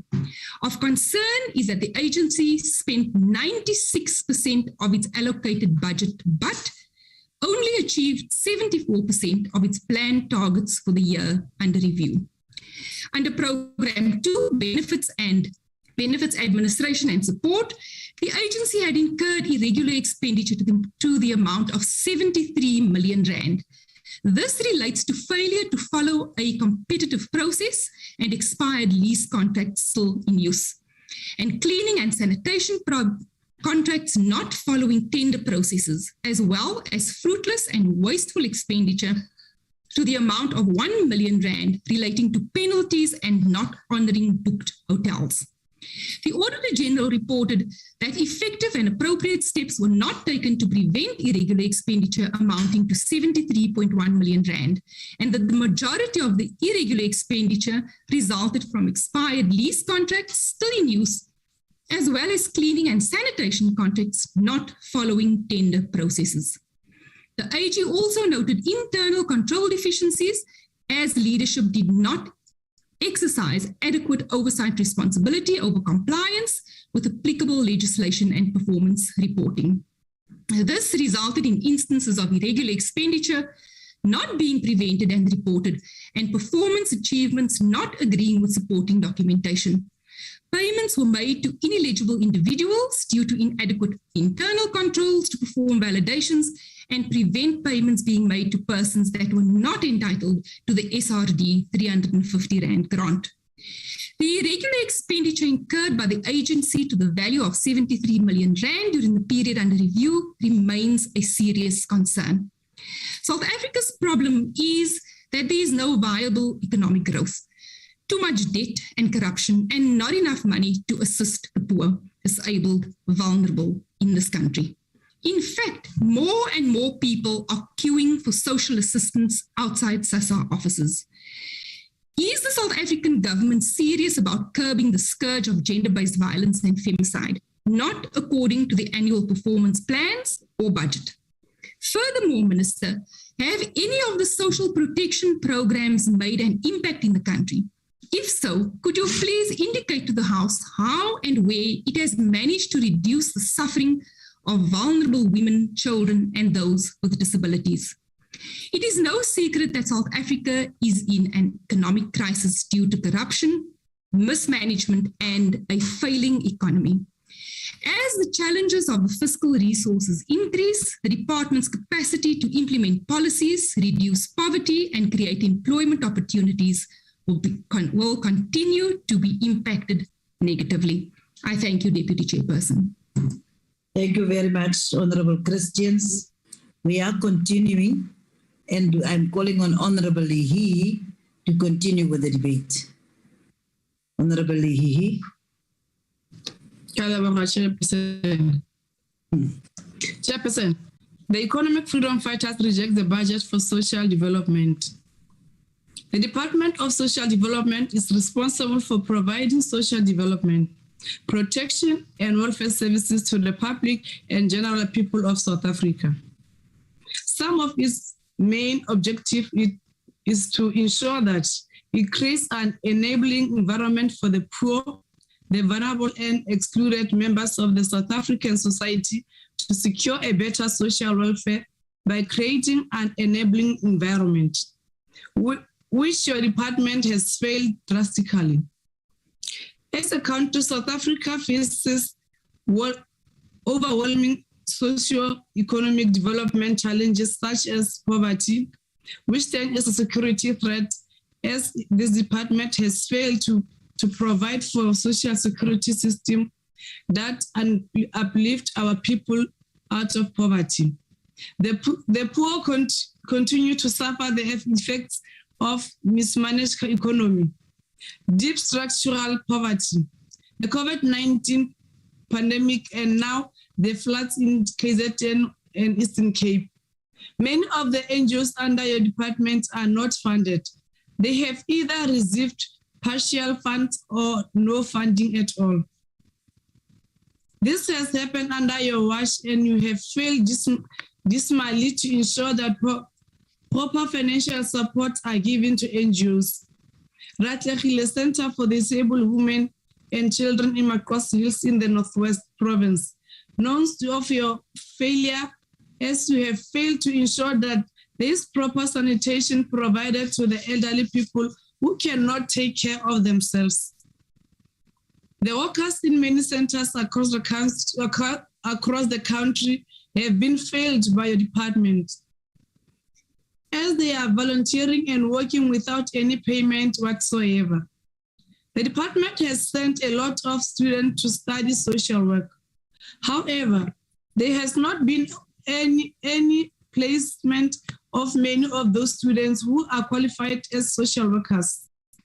There exist no plans in place on how to absorb graduates into the department in order to address the issues of high unemployment in the country. The department has failed our people, particularly women and the young people of this country, because there are little to no programs which are fully funded in terms of developing skills of our people so that they can become independent and participate in the economy of our country. Our country faces a high unemployment rate, which is at the heart of many of the challenges faced. Problems resulting from this include crime, hopelessness, a state of inequality, and the poverty cycle. In terms of Social Security Minister, the department has failed. You have failed the offense across this country by not amending legislation to ensure that when individuals turn 18 of age, they are not cut off from social grants. The truth is that they cannot be able to provide for themselves. Many of our learners finish their high school at the age of 18. Who's supposed to pay who's supposed to pay for their university fees? Who's supposed to take care and provide a shelter for them? Who's supposed to buy them food?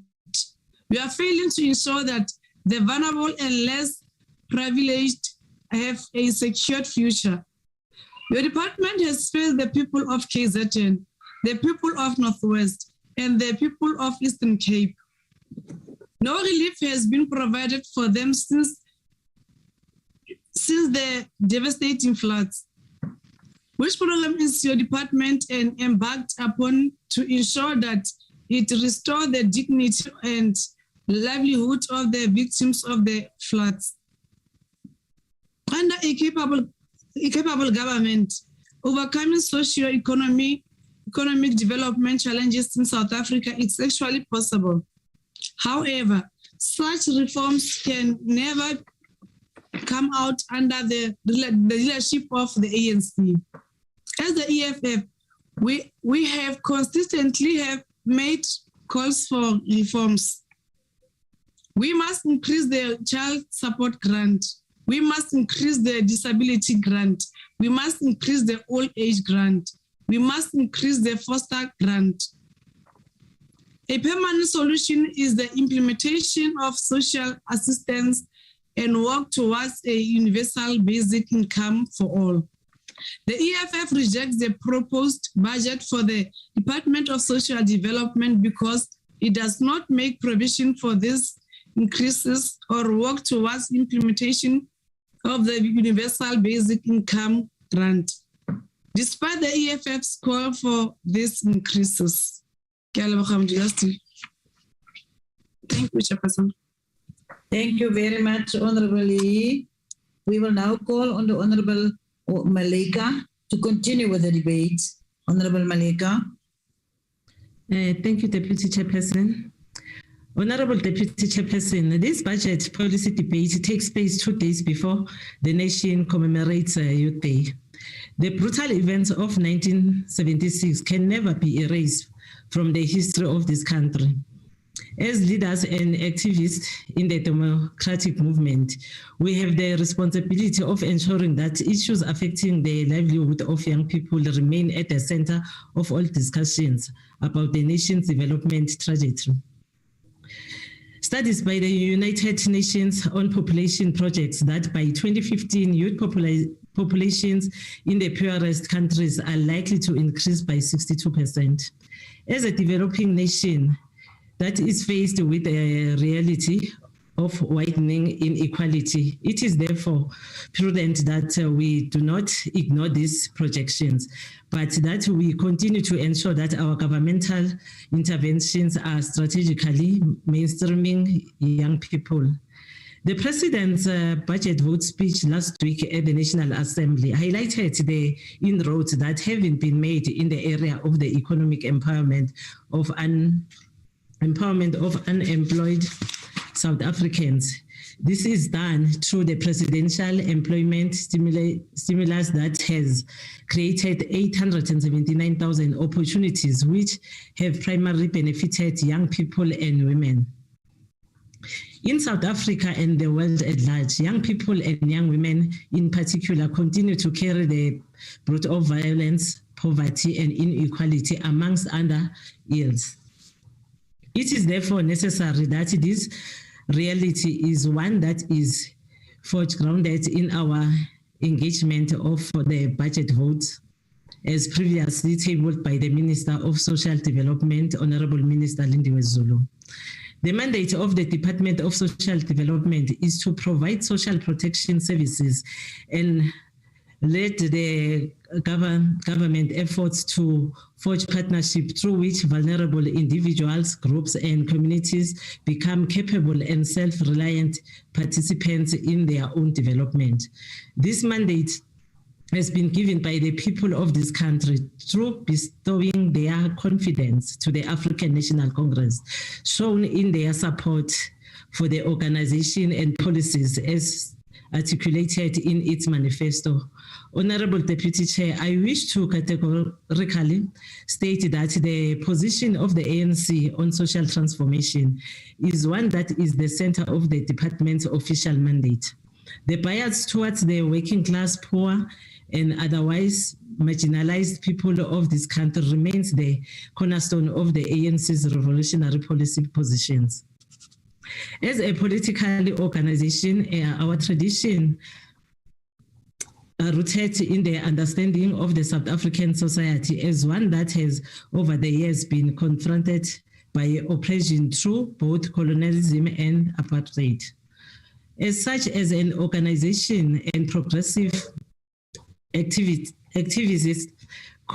committed to justice and equality, we will not shy away from the reality of our history, because it is from this premise where we can honestly and critically engage with the status quo of our nation and chart a way forward to the future we espouse. One of the legacies of colonialism and apartheid is its displacement and marginalization of the African majority. Both these political systems have succeeded in this central chasing the majority. And it is indeed our responsibility as the African National Congress to ensure that social welfare of South Africans is prioritized. Today's engagement of the minister's budget vote is inspired by the thinking of the renowned Pan-Africanist, Marxist scholar and revolutionary activist, Thomas Sankara, particularly his ideas of patriarchy, women and the revolution. Honorable Minister, according to Comrade Sankara, there is no true social revolution without the emancipation of women. It is this very thinking, therefore, that frames our acknowledgement of women as among the motive forces of change as articulated in the ANC's strategy and tactics. A policy perspective that continues to shape the agenda of the African National Congress and its approach not only to liberation politics, but also to governance. Honorable members, of course, the Department of Social Development does not only seek the benefit of women through its various departmental programs. This being so, it is still important to understand that the legacy of the patriarchal system that has previously thrived in South Africa lingers. This is the legacy that has seen the triple oppression of African women on the basis of their race, class position, and their sex. In order to bring our real transformation and application of a gender analysis to the budget vote 19 is non-negotiable. Our pursuit towards a non-sexist society, therefore, remains relevant and must all times be seen as urgent. Given the reality of the global political economy, Sub-Saharan Africa is expected to experience the height of this dependent level of poverty, given that 62.8% of women living in extreme poverty are from this region. Honorable Deputy Chairperson, it is important to recognize the extent to which the programs of the department play a critical role in keeping South Africans out of poverty and vulnerability. These programs include over and above the rollout of social grants, which includes financial commitment towards the COVID-19 social relief of distress grant of 44 billion. Extended child support grant at over 680 million, and the welfare services policy development at 309 million. In real terms, it is indeed this intervention that makes it possible for children who have been left orphaned by the scourge of HIV and AIDS, COVID-19, and gender-based violence and femicide to continue to receive support from the state. There is offering them better prospects for their future. The budget vote, as outlined, is outcomes about the delivery of social services, but it is most importantly a bread and butter issue for the millions of beneficiaries of these grants. The Department of Social Development remains a strategic department that makes an important contribution to addressing gender inequality, whilst alleviating poverty and serving as a building block upon which millions of vulnerable and marginalized South Africans. Honorable members, appreciating the details provided in the budget vote 19 as presented, it is worldwide that mainstreaming youth and women's issues remain central. Meaningful also at the numerous debates that have swelled political and social discussion, specifically as relates to social welfare in general. And the policy of the basic income grant in particular, it is important that the needs and interests of the majority of the people in South Africa remain a priority. Our remains an agenda to advance the development of a society that is non-racial, non-sexist, democratic, and prosperous. Given the demographics of our nation and the degree of inequality that exists still, a perspective that engages with the reality of such inequality must at all times be forward-grounded in order to ensure that this prosperity and equality that will aspire for is one that is enjoyed not only by some, but by all South Africans. Honorable Deputy Chairperson, it is indeed important to acknowledge the complex economic reality that faces us as a nation and the constraints that this presents for dealing with inequality in the country. However, given the emphasis made on the importance of applying a gender lens to budget processes, it is important that the budget as outlined by the Minister is supported.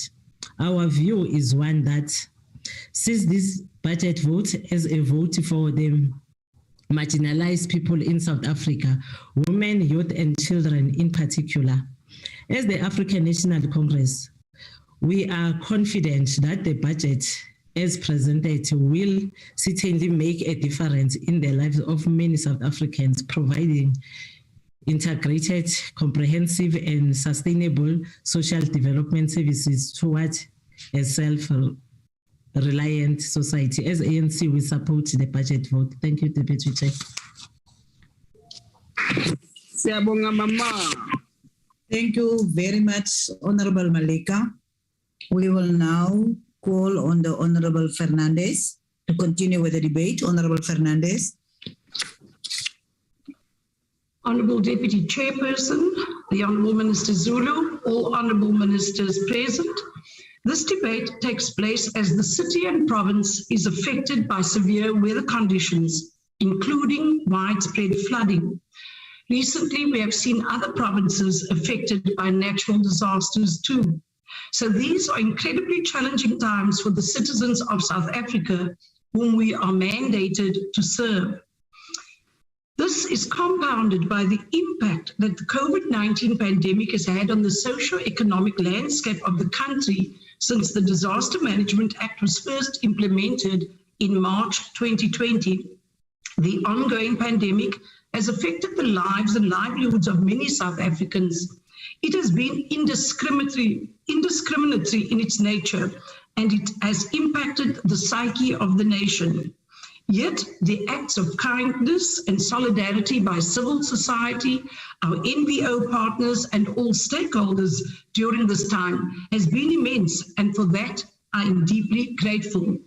Honourable Deputy Chairperson, the Minister of Social Development, Honourable Minister Nti Zulu, made some bold statements about the department's commitment to intentionally intensify its contributions towards interventions that address the impact of poverty, inequality, and unemployment. Whilst I welcome the fact that the 2022-23 budget vote 19 of the Department of Social Development is government's third largest budget for the 2022-23 financial year, constituting 13.1% of government's overall budget of 1.957 trillion, excuse me, I fear that the national DSD's problem is much larger than budgetary constraints, but rather systems, or in fact, the lack of systems in place to ensure that the department's funding does indeed change the lives of its intended recipients. Honourable Deputy Chairperson, in the interests of time, I will confine my inputs to the failure of SASSA to deliver on its basic mandate. The announcement that 248 billion will be distributed directly to more than 18 million beneficiaries monthly raises many questions. Will additional capacity be provided, Honourable Deputy Chairperson, to SASSA, given all the additional funds and grants that SASSA has been expected to administer? It doesn't help to keep adding money to grants if it cannot be channeled to those who need it most, effectively and efficiently and responsibly. Where is the plan for the additional infrastructure and personnel to ensure that SASSA is responsive and able to reach citizens, especially those in deep rural areas? Will the disparity of SASSA officers across the country be addressed? More importantly, Honourable Deputy Chairperson, where is the SASSA winter readiness plan on a very cold day like today? During the 2015-2016 financial year, 16.9 million people were receiving a social grant. Today, that figure stands at nearly 18 million. This is not a statistic to be proud of, yet the ANC continues to celebrate the increasing number of citizens falling into poverty.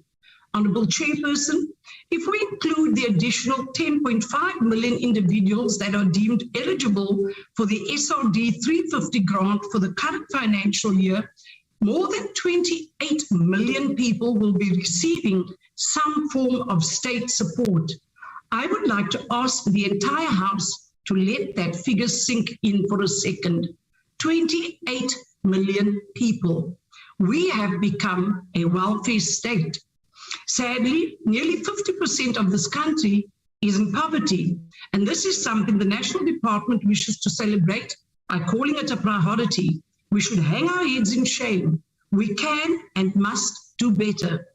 Honourable Deputy Chairperson, if history is to repeat itself, I'm also fearful that the 44 billion rand allocated for the extension of the special COVID-19 social relief of distress grant for 1 year will not reach its intended recipients timeously.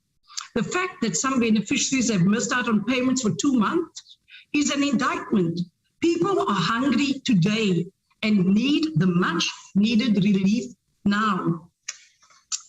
Honourable Deputy Speaker, if the initial management of the Ecd Stimulus Relief Fund and previously lapsed temporary disability grants by the National DSD is anything to go by, I can only imagine that we will witness challenges with this project too. It is not a matter of if, but rather when. Although provincial departments of social development are not mandated to provide social relief of distress, we have been forced to absorb the failure of SASSA. We have had to allocate funding, which ought to be directed to our statutory work to fill the gaps, particularly with regards to food relief, which the Western Cape Department of Social Development has allocated just over 50 million for the 2022-23 financial year. Whilst we recognize that this is not a provincial government's mandate, we believe that it is the responsibility of all spheres of government to ensure that no person is left behind. Honourable Deputy Chairperson, it is important to note that on a day-to-day basis, my office receives emails, calls, WhatsApp and SMS messages from SASSA clients desperate for any form of assistance because I am told no one responds to emails, no one answers the phone.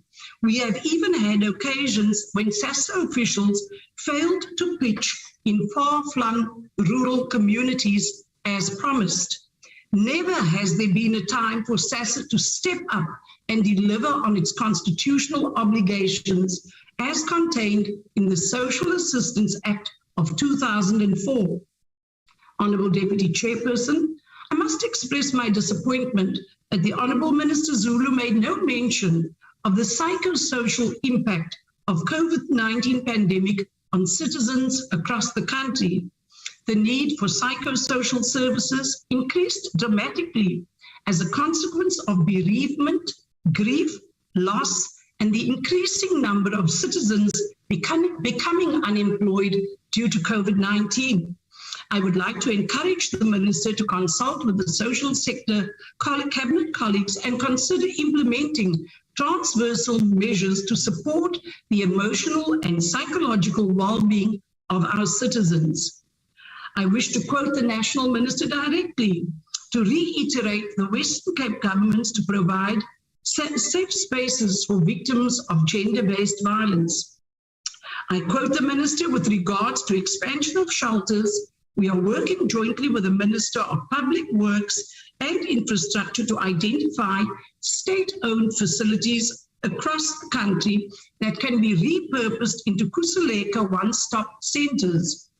Honorable Deputy Speaker, I do believe that since this announcement was made in March 2020, that the Western Cape is the only province to have successfully converted all of the 6 state-owned facilities handed over by the National Minister of Public Works and Infrastructure into safe houses for victims of gender-based violence.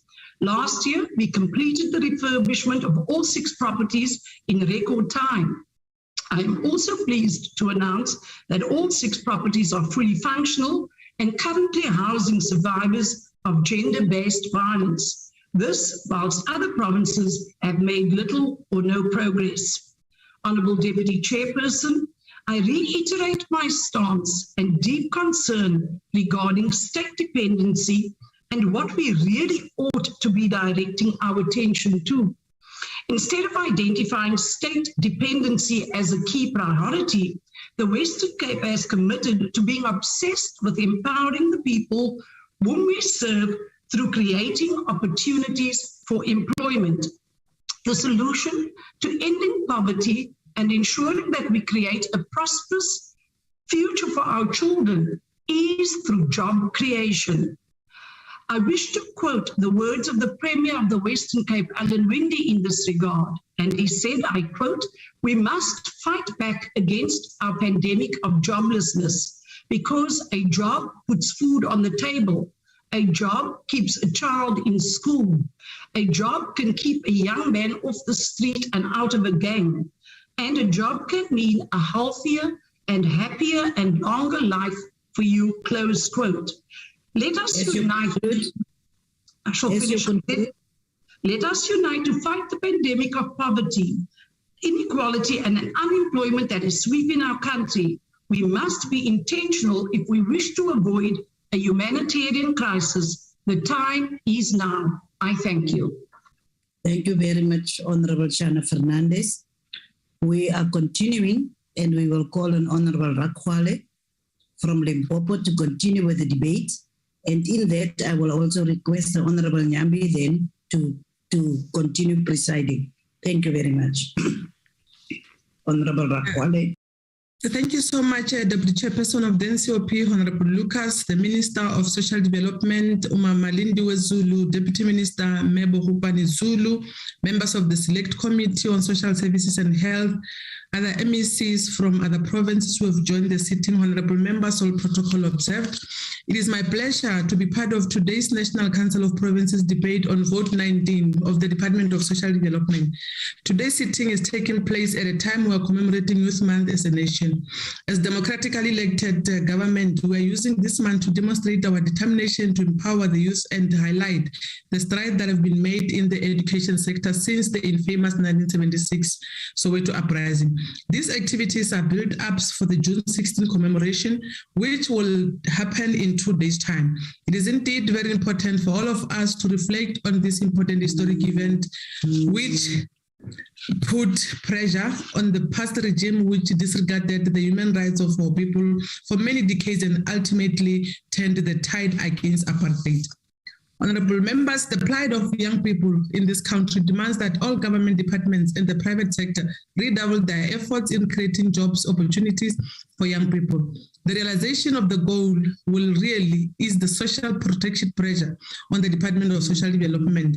And the situation stands, the majority of South Africans, especially those in rural provinces such as Limpopo, are largely dependable on the government social grant, which is mainly within the Department of Social Development. These grants are in fact the main source of income for about 18 million people across the country. In Limpopo, half of the population depends on the provision of these grants. We therefore strongly believe that the department's budget allocation of 257 billion, of which 248 billion is allocated to cover more than 18 million social grant beneficiaries. This will go a long way in mitigating the effects of poverty that some of our people are currently enduring. Guided by this reality, we are indeed delighted that the sixth administration, as led by the President Cyril Ramaphosa, is determined to ensure that no South African, especially the vulnerable groups of our society, go to bed on an empty stomach. As a country, we just observed National Child Protection Week, which the social development used to highlight the plight of the children of our country. Once again, take this opportunity to remind South African citizens that parents and other caregivers have a full responsibility of ensuring that children are always protected and cared for, as articulated in some sections of Children's Act and the Constitution of the Republic of South Africa.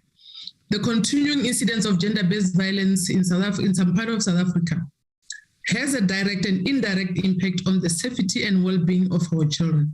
Still talking about child protection, I must indicate that the Department of Social Development budget vote, as presented by our Minister Zulu, demonstrate that government is determined to ensure that it continues to protect children with one of the most effective ways, which is the Child Support Grant. Minister Zulu indicated that as soon as the amended regulation to the Social Assistance Act of 2004 are published, SASSA will be able to provide the extended child support grant of 720 per child per month to relatives who are caring for orphan children. While we expect the extended child support grants to be implemented this month, we estimate that it will be received by over 191,000 recipients during the 2022-2023 financial year. One other milestone which must be applauded is that in order to access this grant, qualifying applicants need to go through the lengthy children's court process. As a result, the affected children will quickly receive the support they need for them to unlock their full potential. We must also draw wisdom from the words of South Africa's first democratic president, Nelson Mandela, who once said, as I quote, "Our children are our future, and one of the basic responsibilities is to care for them in the best and most compassionate manner possible," I close quote. All South Africans must refuse to be the society that has a total disregard for the rights of children. The Department of Social Development is continuing to put all the systems in place to redouble its effort in the fight against substance abuse, which is one of the contributory factors in the scourge of gender-based violence and femicide. We have now started to observe that drug dealers are targeting the youth in townships and rural areas. This is after the law enforcement agencies managed to squeeze their space in the cities and towns. The department and law enforcement agencies are zooming into these rural areas in terms of crime awareness campaign and calling for communities to work jointly with government in eradicating drugs in our communities. We therefore welcome the support that the department is giving to the Central Drug Authority in doing its work, the registration and monitoring of non-profit organizations, the promotion of population policy, community development and substance abuse, advisory service and oversight at an amount of over 7 million rands. In line with the commitment of the sixth administration as led by our President Ramaphosa, the Department of Social Development will continue to play an important role in the implementation of Pillar 4 of the National Strategic Plan on Gender-Based Violence and Femicide. Our society strides in undoing the scourge of gender-based violence and femicide rests on the pursuit of comprehensive and targeted partnerships across different sectors. We also want to welcome a move by the Department of Justice and Correctional Services program of ensuring that it also plays a role in empowering communities about the dangers and effects of gender-based violence and femicide. In Limpopo, the Department of Social Development has recently joined the Black Management Forum and the Department of Justice and Correctional Services in reaching out to communities to talk about gender-based violence. The Director General Advocate Dr. Mashabani and some judges were also forming part of the awareness campaigns. These campaigns also assist us to encourage people to break the silence against the abuse of the vulnerable groups of society. They will also assist in terms of restoring trust in the country's justice system. It is our strong conviction that when the wheels of justice are seen turning strongly against gender-based violence and femicide, it will deter would-be perpetrators to commit these heinous acts. During these interactions with our people, judges also added their voices in pleading for gender-based violence and femicide incident to stop, as they are stripping away the dignity and the rights of women and children. The attacks on vulnerable groups of society are not just statistics, but these are the people whose rights are violated by abusers, who must be rooted out of communities. We have also seen Minister Begitele on the ground together with SAPS determined to clamp down on gender-based violence, and society at large must also come on board. Honorable members, we also take comfort in the fact that the President highlighted during the delivery of the Presidency's budget vote 5 days ago that there are continued efforts by government to deal with social ills such as GBV and F, and President said, as I quote, putting stringent laws in place and enhancing the capacity of the police and prosecutorial service to investigate and prosecute these crimes is not enough. And we need all of society's involvement in prevention efforts, close quote. Community-based organizations are indeed agents of change and play an important role in the efforts of eradicating gender-based violence and femicide and other social ills. As I conclude, Chairperson, we would like to appreciate the effort by the National Department of Social Development together with Public Works and Infrastructure of wanting to expand the shelters of the victims of gender-based violence, as this will augment to the victim empowerment centers that we're already funding in provinces. The state-owned facilities across the country can indeed be repurposed into Khuseleka one-stop centers. The department's VEP program assists in terms of ensuring that psychosocial support services are provided to survivors of violent crimes and the recovery process. As the Limpopo, we support the budget as presented by our Honorable Minister, Minister Nti Zulu. I thank you, Deputy Chairperson. Thank you, MEC. I'll now invite Honorable Dutoit.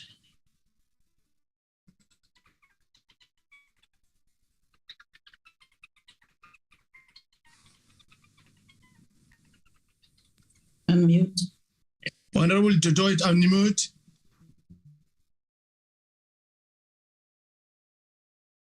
Unmute, Honorable Dutoit. Am I audible, Chair? Yes, you are audible now. Thank you. Let's try again. Agbare voorsitter, hoekom spog die minister dat die begroting vir die Departement van Maatskaplike Ontwikkeling die regering se derde grootste toedeling is? As dit die plaaslike regeringsbegroting, die gesondheid of selfs die polisie se was, ons verstaan. Die minister bevestig hiermee dat daar 'n groot maatskaplike nood in die land is. What necessitates government to avail an estimated 257 billion rand towards the Department of Social Development, 13.1% of government's overall estimated budget of the 1.957 trillion? Could it be that a caring government is looking after the best interests of its people? No. Could it be that government is, through this vote, fulfilling the vote's purpose to, and I'm quoting, to ensure protection against vulnerability by creating and enabling an environment for the provision of a comprehensive, integrated and sustainable social development service, close quote? No. The irony is the fact that government created circumstances through legislation and regulations that guaranteed more individuals became vulnerable and dependent on the state. As alluded to in the minister's budget speech to the National Assembly, 248 billion of this budget, that is 99.6%, goes towards social grants to some 18 million beneficiaries on a monthly basis. Dit is waar, voorsitter, dat ouderdomspensioen deel van hierdie toelaag uitmaak, maar tot 'n mindere mate. This department's name must change. The word development must be removed. This is not a social development. Government is merely providing slight relief for the pain that they caused. So wat 10.5 miljoen mense maak tans maandeliks aanspraak op hierdie R350 maatskaplike verligtingstoelaag. Die regering spog hiermee asof hulle die reïnkarnasie van 'n Moeder Teresa is, wyl dit eerder 'n geval van Marie Antoinette is. Maak geen fout nie, voorsitter. Dit is uiters noodsaaklik dat sosiale uitdagings aangespreek en honger uitgewis moet word, maar tans sien ons nie dat die regering die omstandighede skep wat werkloosheid teweegbring nie. Die afgelope vrygestelde misdaadstatistiek stel dit duidelik dat geweld teen vroue en kinders toegeneem het, voorsitter. Government is blaming a so-called violent historical legacy of the country for the inability to create a safe environment. Corruption and race-based legislation and practices didn't spare the social compact. Communities could have thrived, children excelled, and poverty and hunger eradicated if it was not for the selfish pride of some. How ironic, Chair, that the Minister mentioned the following in a speech, an open quote, "I wish to reiterate our government's commitment to the readiness to fight crime syndicates and criminals who are defrauding the state," close quote. The Minister has just to look to a left and a right to see members of our own party that are, as we speak, defrauding the country. A government that is supposed to be trusted with the well-being of the elderly, the young and the vulnerable, the hungry and the poor. Is dit die eienskappe van 'n regering wat werklik omgee, 'n regering wat deur regulasies veroorsaak het dat sowat 2.2 miljoen mense al werke sedert 2020 verloor het? 'n Regering wat toegekyk het hoe skade aan skole gedurende die afgelope 2021 onder is plaasgevind van sowat 100 miljoen rand beloop het. Dit sluit skole uit wat sedert 2020 inperking geplunder, verbrand en verwoes was. Nou moet daarna hierdie selfde kinders wat daardeur geraak is, se welstand omgesien word. Is this a caring government that allows school feeding schemes to fail, resulting in an even greater stunting percentage among children? This budget allows for disabilities and foster care grants, but government's broken system results in escalating domestic violence and violence against women and children. Voorsitter, die antwoord oor hoekom die minister met die derde grootste begroting spog is hartverskeurend. Government created an environment that is conducive for social ills, poverty, hunger, and violence.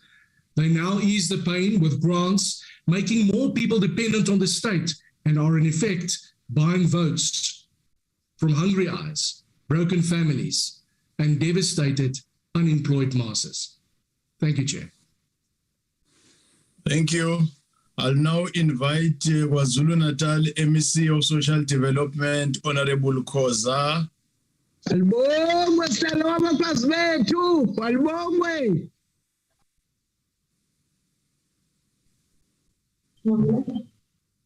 Greetings, Honorable Chairperson. Greetings to the Honorable Minister, Mamlindiwe Zulu. Greetings to the Honorable members here. Ladies and gentlemen, it is a great pleasure for me to be participating in this debate, budget speech of 2022-2023, year vote 19. We rise in this August House during the important month of June. This year marks 46 years since the 1976 student uprising. As we commemorate Youth Month, it is important to continue protecting our youth from social ills. And I'm pleased, Chair, that the minister's budget talks to the drug abuse, which is allocated a bigger chunk, which is the thing which affects most of our youth. So, as well as addressing unemployment. Chairperson, for the past years, we have been facing serious challenges with the COVID-19 outbreak. July 2021 unrest and floods that hit the province of KwaZulu-Natal. In all these disasters, Chair, we faced the department has been at the forefront to protect the livelihood of the citizens.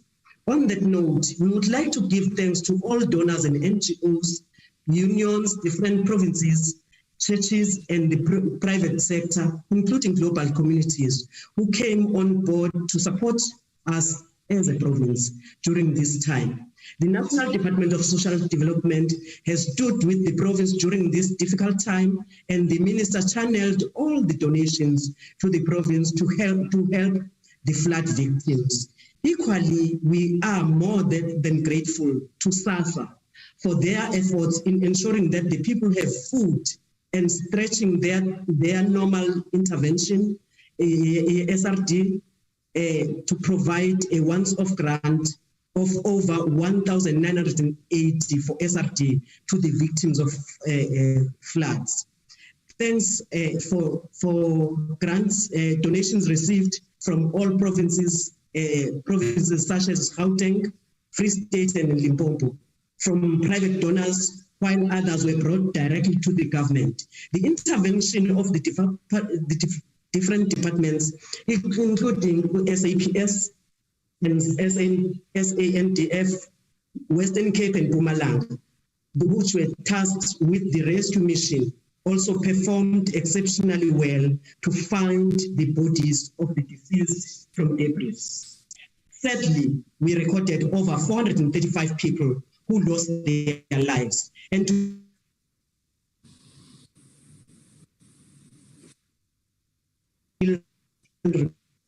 reported missing. A total of 928,740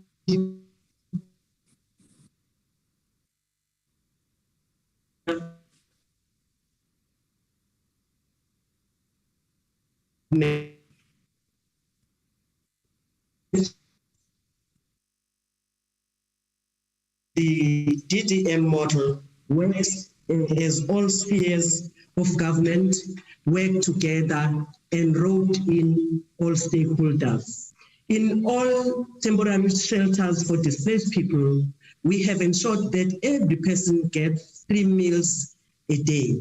For us to meet the demand, all the vulnerable people, we need more funding for SRD as well as shelters. And the disasters exposed us and exposed our vulnerability as KZN, especially when it comes to social workers. We had to look for social workers from less affected districts. The department is currently moving away from its welfareist approach. We all need to understand that the department has a responsibility to respond correctly to the plight of the people at all times. Hence, the importance to move towards the developmental approach. The department has been doing very well in extending the help to those engulfed in poverty. A big portion of the department's budget is channeled towards disbursement of social grants because we are a caring government. We are grateful that there has been an extension of the special COVID-19 SRD grant for 1 year, distributed over 10.5 million eligible persons monthly. As we know, COVID-19 brought more challenges to our people and created a lot of unemployment. The provision of different grants to our vulnerable people continues to contribute meaningfully towards poverty reduction and ensure that no person sleeps on an empty stomach. We have seen fast-growing trends of crime syndicates and criminals who were defrauding grants, but it was pleasing to learn from the Honorable Minister that systems... One of those syndicates are sitting in Latuli House. No, Honorable MEC, we are protected. Honorable Lord, no. Continue, Honorable MEC. It was pleasing to learn from the Honorable Minister that systems are in place to ensure we fight any form of corruption. Equally, we are pleased that the department has also set a clear programs and allocated a budget to fight against illicit drugs and substance abuse in our society. Illicit drugs have destroyed a number of our youth and families. The number of cases of gender-based violence and femicide are linked to the use of drugs. We are pleased the department continues to play an important role in the implementation of strategies to end HBV. It must be stated that the success to end the scourge of gender-based violence and femicide is the responsibility of us all as members of the society. We welcome and appreciate the path of reconstruction and recovery taken by the ANC government to ensure the economy performs better following the disasters we had to endure. We want to thank the Honorable Minister for delivering a comprehensive budget vote 19 of the Department of Social Development for the 2022-2023 financial years. The ANC mandated us to respond with a solution to better the lives of the people. During this difficult time, we need to work together as South Africans to build this overarching country's identity. Honorable Chairperson, we need not be ambiguous about the challenges we face, including teenage pregnancy, gender-based violence cases, and other social ills that need the department to employ more social workers. We have a lot of graduate social workers who are still at home unemployed. We also need to see our sister departments coming on board by recruiting social workers, departments like education and community safety. We have seen social development employees showing an undisputable dedication to serving our people, and the achievement in the 7th National Batupile Excellence Award speaks volumes about the jobs done by social development in communities. Renowned American philosopher Albert Green Hubbard said, and I quote, "A little more persistence, a little more effort, and what seemed hopeless failure may turn to glorious success." This is befitting of close quotes, and this is befitting of this situation faced by social development with this little budget we are debating today, which is too little. It is really too little when you look at what is a responsibility for social development. Through social development, this government remains the hope of hopeless. We have no doubt that something good out of the budget will restore hope to the hopeless. We thank the Honorable Minister and her entire team for their relentless effort to the realization of the department's mandate and to ensure that no vulnerable person is left behind. I thank you, Chair. Thank you, Honorable MEC. Thank you, Mama. I now invite Honorable Hdbc. Honorable Chairperson, Honorable Minister, Honorable MECs. In an ideal world, the Department of Social Development should play a central role in uplifting and improving the lives of South Africa's citizens, especially the most vulnerable. Instead, as one reads through the Portfolio Committee's report on the department's budget and annual performance plan, one is confronted by a terrifying laundry list of concerns. And these are not just the committee's concerns. The Auditor General identified findings in multiple areas of concern, including financial management, procurement and contract management, compliance management, and more. These are just for the Department of Social Development. At one of its entities, SASSA, which is tasked with the management of billions of rands in taxpayers' monies meant for the alleviation of extreme poverty through mechanisms such as the many grants it provides, the AG identified material irregularities. In just one example listed, non-compliance also resulted in a material financial loss of 74 million for SASSA. Further, according to the report, in 2021, over 200 million was lost on the payment of social relief of distress, 350 rand grant to ineligible beneficiaries, and payments were made to ineligible individuals due to inadequate internal controls. And let us talk about these grants. In South Africa, a country with the highest unemployment rate in the world, grants are a necessity, not an accomplishment. For the government to boast about a welfare state where 50% of South Africans survive on a grant alone is nothing more than an attempt by the ruling party to create a success story out of what is essentially the management of the poverty of our people. The IFP reiterates our desperate plea to the Minister to table an urgent plan of action to address her department's weaknesses, the AG's findings, a plan to enforce a culture of consequence management, and a plan to intensify the fight against fraud and corruption. The department cannot afford to fail. The lives of too many people rely on it. It is for this reason, Honorable Chairperson, but with great reluctance, that the IFP accepts the budget vote. I thank you. Thank you, Honorable Hdbc. Northwest MEC Social Development, Honorable Moilwa.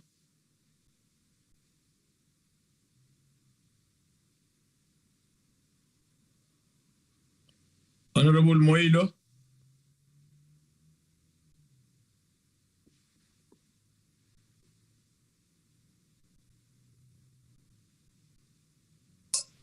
As Chairperson, I'm advised Honorable Moilo is not in the House. No, thank you, Advocate. We'll now move straight and invite the next speaker, which is Honorable Baha. Honorable Baha.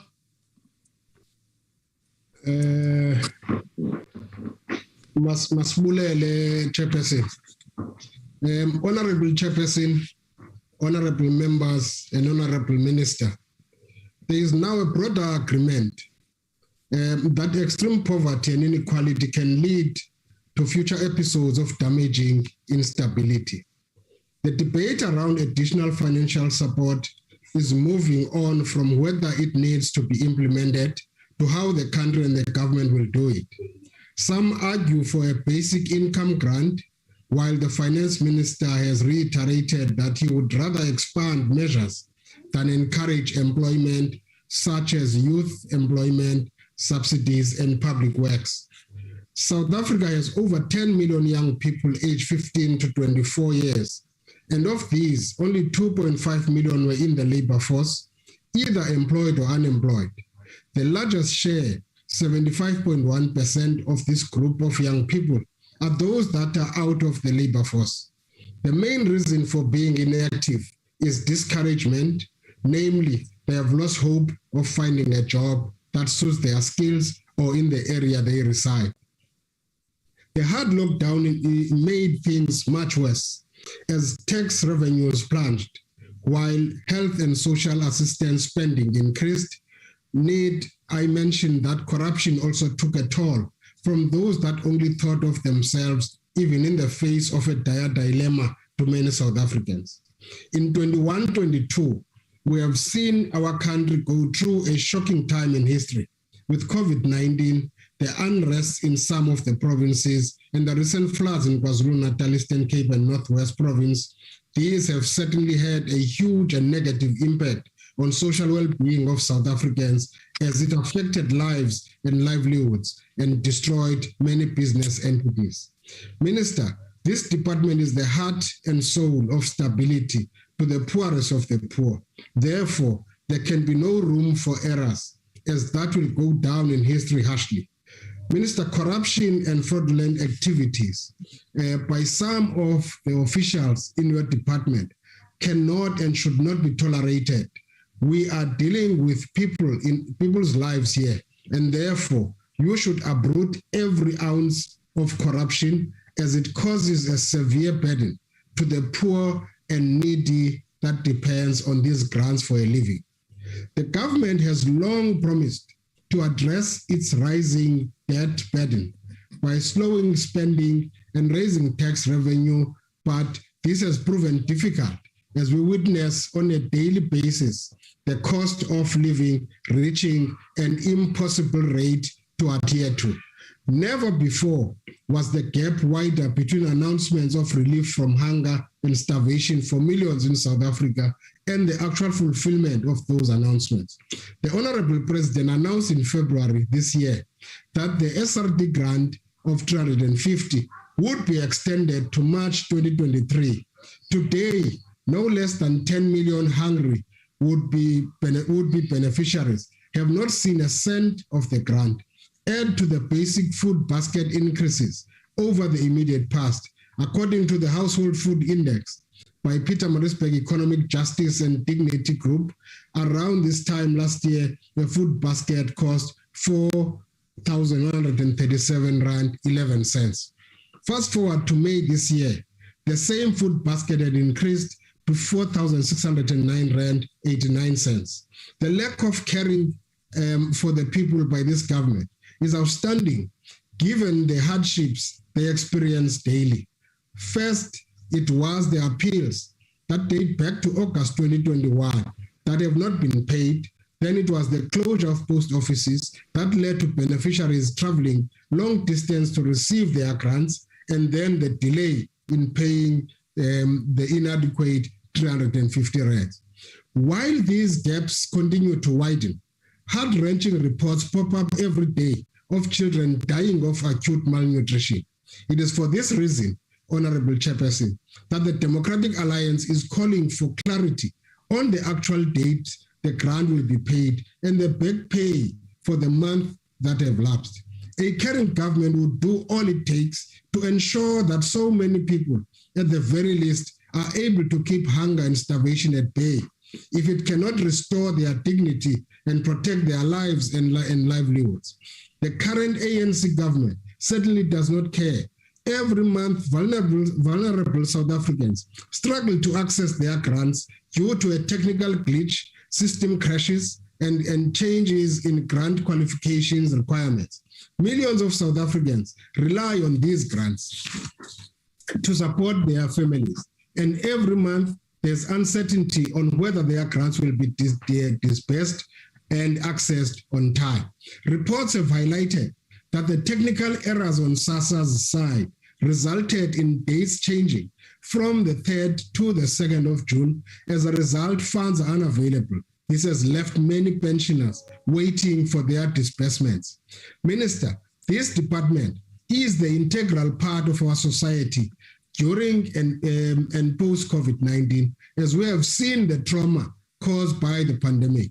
The department has a burden to mother the orphans and vulnerable children. Due to COVID-19, it has the responsibility to provide hope to the hopeless with mental support and forging a stable pathway through all the darkness we have endured. This department has an obligation to lessen the burden by all means possible. Therefore, Honorable Minister, it is time to deliver a service that will give South Africans hope. As enshrined in the Constitution of our beautiful country, the right to dignity, right to security and identity is preserved in a stable social environment. Let us deliver. In conclusion, Chairperson, Minister, this department is what South Africans rely on to gain a glimpse of hope through everything we have been through. Monitoring and evaluation is crucial to make sure that we provide South Africans the democracy they fought and died for. I thank you, Chairperson. Thank you, Honorable Baha.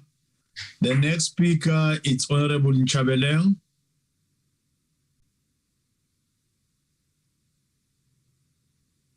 Honorable Nchabeleng. Thank you very much, Honorable Chair. My reception is not very, very stable. May I switch my video off? Maybe it will improve. No, you can switch it. If it pleases the House. Yeah, you can switch it for the sake of you to present your speech.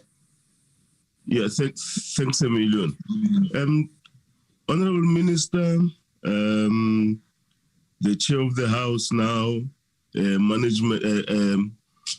top management of the NCOP,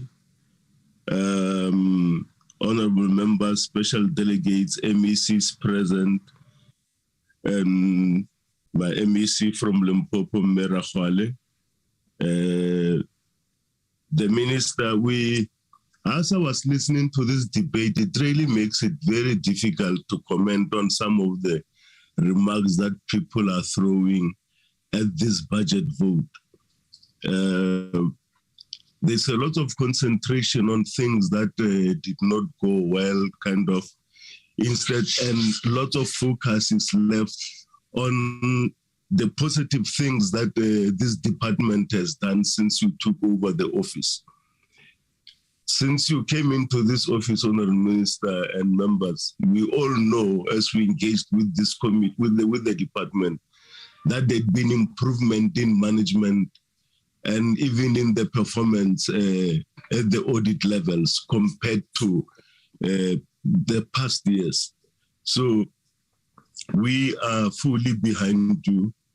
We know that you're going to turn this department around and ensure that whatever negative comments that comes from the AG's reports will be rectified.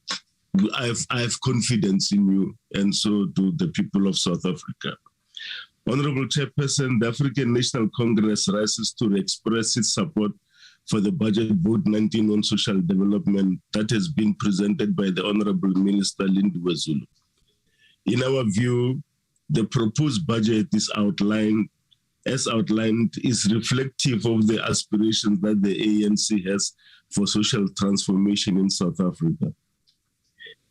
These are aspirations that are anchored on our commitment to address the injustices of the past, specifically as it relates to the development of the people of South Africa. The African National Congress remains committed to the vision of building a national democratic society that is democratic, non-sexist, non-racial, and prosperous. This envisaged society is one that carries the aspirations of social and economic freedoms for all South Africans. The future that we want to see in the country is one that is significantly different from that of previous regimes that sought to deliberately isolate Africans and was disparaging towards women, youth, and other marginalized groups. In this regard, the budget vote 19 as presented cuts across a number of issues that are critical for the developmental agenda of the country. Some of these issues include, but are not limited to, strengthening partnerships and the social compact, expanding the district development model, improving governance, and addressing the scourge of gender-based violence and femicide. Building a capable developmental state means that we need to ensure that our government institutions have the adequate human capacity and the resource capacity to efficiently and effectively deliver on its mandate within the parameters of the law in an ethical manner. The question of our moral fiber and the importance of the moral regeneration program demonstrate that our government systems and the services provided by our government will always be impacted by different vested interests, which can be legal or illegal. It is therefore critical that the department responds to all findings which the Auditor General has made. Consequence management on findings which warrant decisive action should be a norm in the state in order to ensure our people get value for their money. We must ensure that government expenditure is optimal. Looking at social compact, the National Development Agency has been allocated 219 million rand that is targeted at alleviating poverty and addressing food insecurity in communities, more especially given the context of the COVID-19 pandemic. This has displaced many families and left millions of people in economically compromised positions where they are unable to afford and sustain their livelihoods. The particular area of opportunity for partnerships and building a social compact in this regard lies in the department's capacity to empower civil society organizations with both financial and educational capacity to serve communities in collaboration with the government. This proposed budget commits to strengthening governance and accountability of community of CSOs through providing financial and management skills, sound and ethical management of community organizations that are funded by the government are important for improving governance, and the budget allocation towards this end that are provided in the budget vote 19 is notable. The budget creates a platform for the department to leverage other social partners in the private sector and academia, thus creating a platform for robust and multidisciplinary approaches to implementing the mandate of the department. The district development model, as spearheaded from the presidency, is aimed at strengthening the coordination and integration of the planning and budgeting of government programs at a district-based level. As this relates to the delivery of the social services, it is necessary that low-hanging fruits be identified in implementation of the pilot areas and efforts be strategically channeled towards the success of these pilots in order to establish a baseline that can be used for the expansion of the program.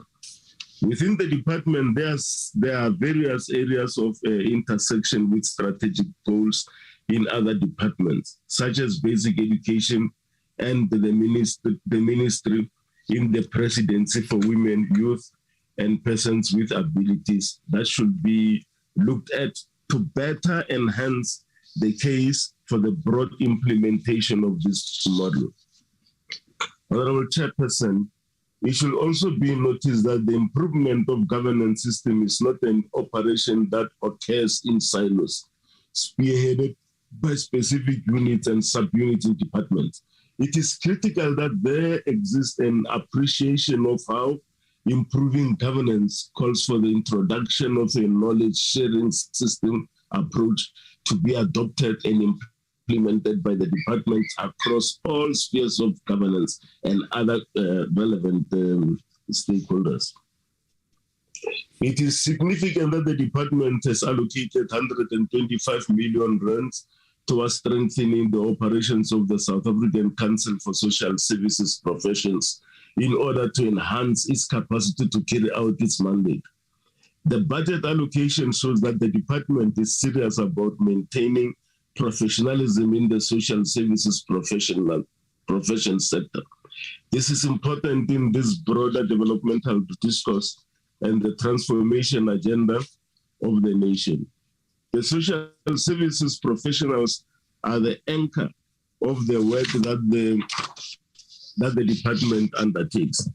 This being so, however, we acknowledge that within the profession, there exist multiple barriers of opportunity, especially for young professionals from historically Black institutions, as it refers to them being channeled into the profession. The department's role is that critical to ensure that the required support for social services professionals is provided.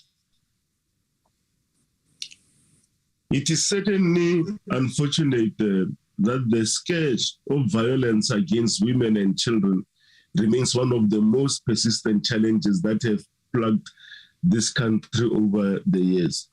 The report of the Presidential Summit Against Gender-Based Violence is a useful tool in shaping interventions aimed at curbing this. The department's role through the National Development Agency is one that aims to provide the required social support for victims of gender-based violence across the length and breadth of the country. It is important that as a nation, we root out this scourge that has destroyed and taken the lives of many women and children. The department's continued support of the services provided through the commitment to working with the Department of Public Works in order to repurpose state-owned facilities into Khuseleka one-stop centers is commendable. It is, however, important to note that while the targeted interventions are significant, it is even more important to recognize that the level of gender-based violence in South Africa are an anomaly, and that much more community-led interventions are required. In conclusion, Honorable Chairperson, allow me to conclude my contribution by making acknowledgement of the historic relevance of the month of June to our beloved nation. Although the years have gone by and the ANC government has made concerted efforts towards a just transition from the atrocious regimes of the past, it is impossible that the significance of June 16 to the nation will ever be eroded. Even amongst the narrative spread by some amongst us about the insignificance of our history today. Of course, they won't appreciate that because some of them were sellouts during those days, or they're on the other side. We were at the wrong side of the gun. The gun was in their hands. Truly, the journey we have traveled as a nation is long. As some of the interventions highlighted in the proposed budget vote suggest the legacy of apartheid policies is that they have entrenched inequality and made the implementation of progressive efforts towards justice and social cohesion extremely difficult. In our commemoration of Youth Month under the theme, quote, promoting sustainable livelihoods and resilience of young people for a better tomorrow, close quote. It is important that government in its clarion call to the youth to forge resilience and pursue opportunities for a sustainable livelihood today and in the future.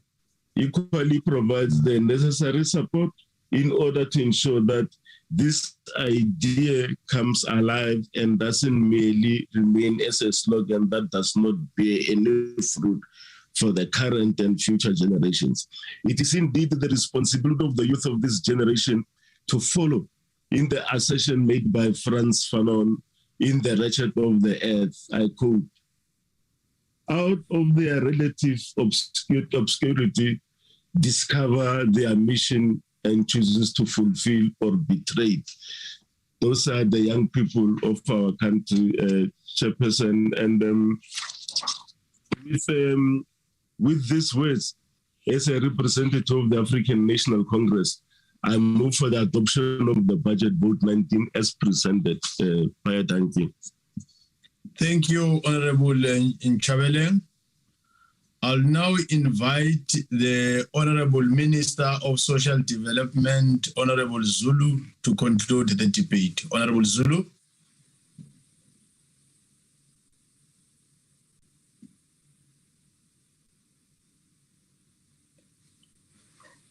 Honorable Minister.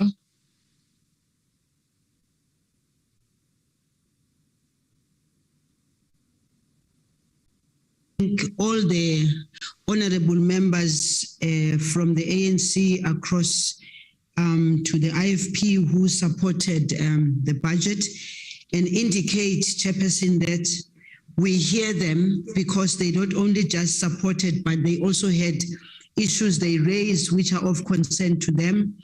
And especially the issue of the NDA, I fully agree that the budget allocated is not adequate, and therefore we will continue to work towards galvanizing support for the NDA beyond our own budget.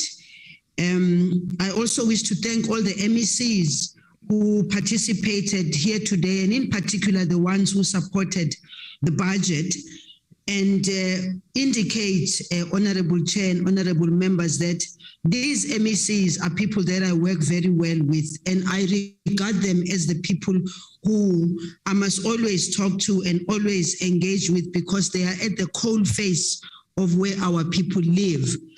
For us, we are at national and we focus on policy and other issues, but when we are bringing projects and programs down on the ground, we depend very much on the MECs. I also want to indicate that the government of South Africa is one that is supposed to create a conducive environment for our people so that they can be able to either have jobs or create jobs for themselves. And we work with a whole number of people outside who are in the NPOs and NGOs who are really doing a whole lot of good work in supporting us. Our task is to continue to do this, and the series of investment conferences, the ERRP, and putting South Africa to work answers to some of the questions that were raised here about the issue of South Africa being, we are creating a dependency state. I don't know where some of these people live, because if the social grants were not paid to the elderly, to the children, to the people with disability, all the grants that we are paying. Imagine that if these grants were not being paid, where would these people be? We are not saying that this is enough. We know that we need to move beyond the issue of just paying the social grants, but also it is our responsibility to encourage young people in particular to get jobs where they can, and appreciating and understanding that the jobs are not available right now. We cannot leave our people in hunger. And therefore, to the opposition parties, it's a pity I just have to lump you all in one for those that did not support, because I know the IFP did support. I think it has to be understood that the Department of Social Development has got programs where we deal with the issues of poverty and unemployment, poverty in particular. That is why we have the CNDC's Community Nutrition Development Centers, we have drop-in centers, we have Risiha program, we have home-based care. There's a whole number of programs that we have. And the unfortunate thing about the opposition is that we plead with you. You need to be constructive. The reason why we, those of us who contributed towards building this South Africa that we have and the institutions that we have today, basically we said, despite all the pain, despite all the things that you did to us, we needed to include you to be part and parcel of South Africa. But if you are going to continue not to even bother to listen at us when we are presenting, I presented a budget and I meticulously went through where the money is going to. And members of the opposition come here with already prepared speech and they didn't even bother to listen to what we are saying. We are pleading with you. You are part and parcel of South Africa. We have embraced you. Embrace us too. And also understand that in governance, there will be mistakes that will be made. And in that, we need to correct those mistakes. So you must be constructive. And when you listen to the EFF, for instance, the honorable member, I can just only say to you, do the honorable thing. Get your facts right. Go and read. If it's not what is in the speech, it is there. Almost 13 million children get child support grant. Just over 7 million caregivers in the budget. I clearly indicated what money goes where. And as for the Honorable FF Plus, you see, it's easy for you to talk about dependency. The same thing as Honorable MEC Fernandez said. We pay grants not because we believe South Africans cannot do things for themselves. We pay the grants because the system created a situation where our people had nothing to start with.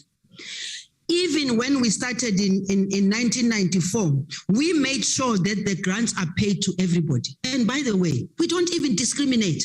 Who are you? What color you are? Where you live?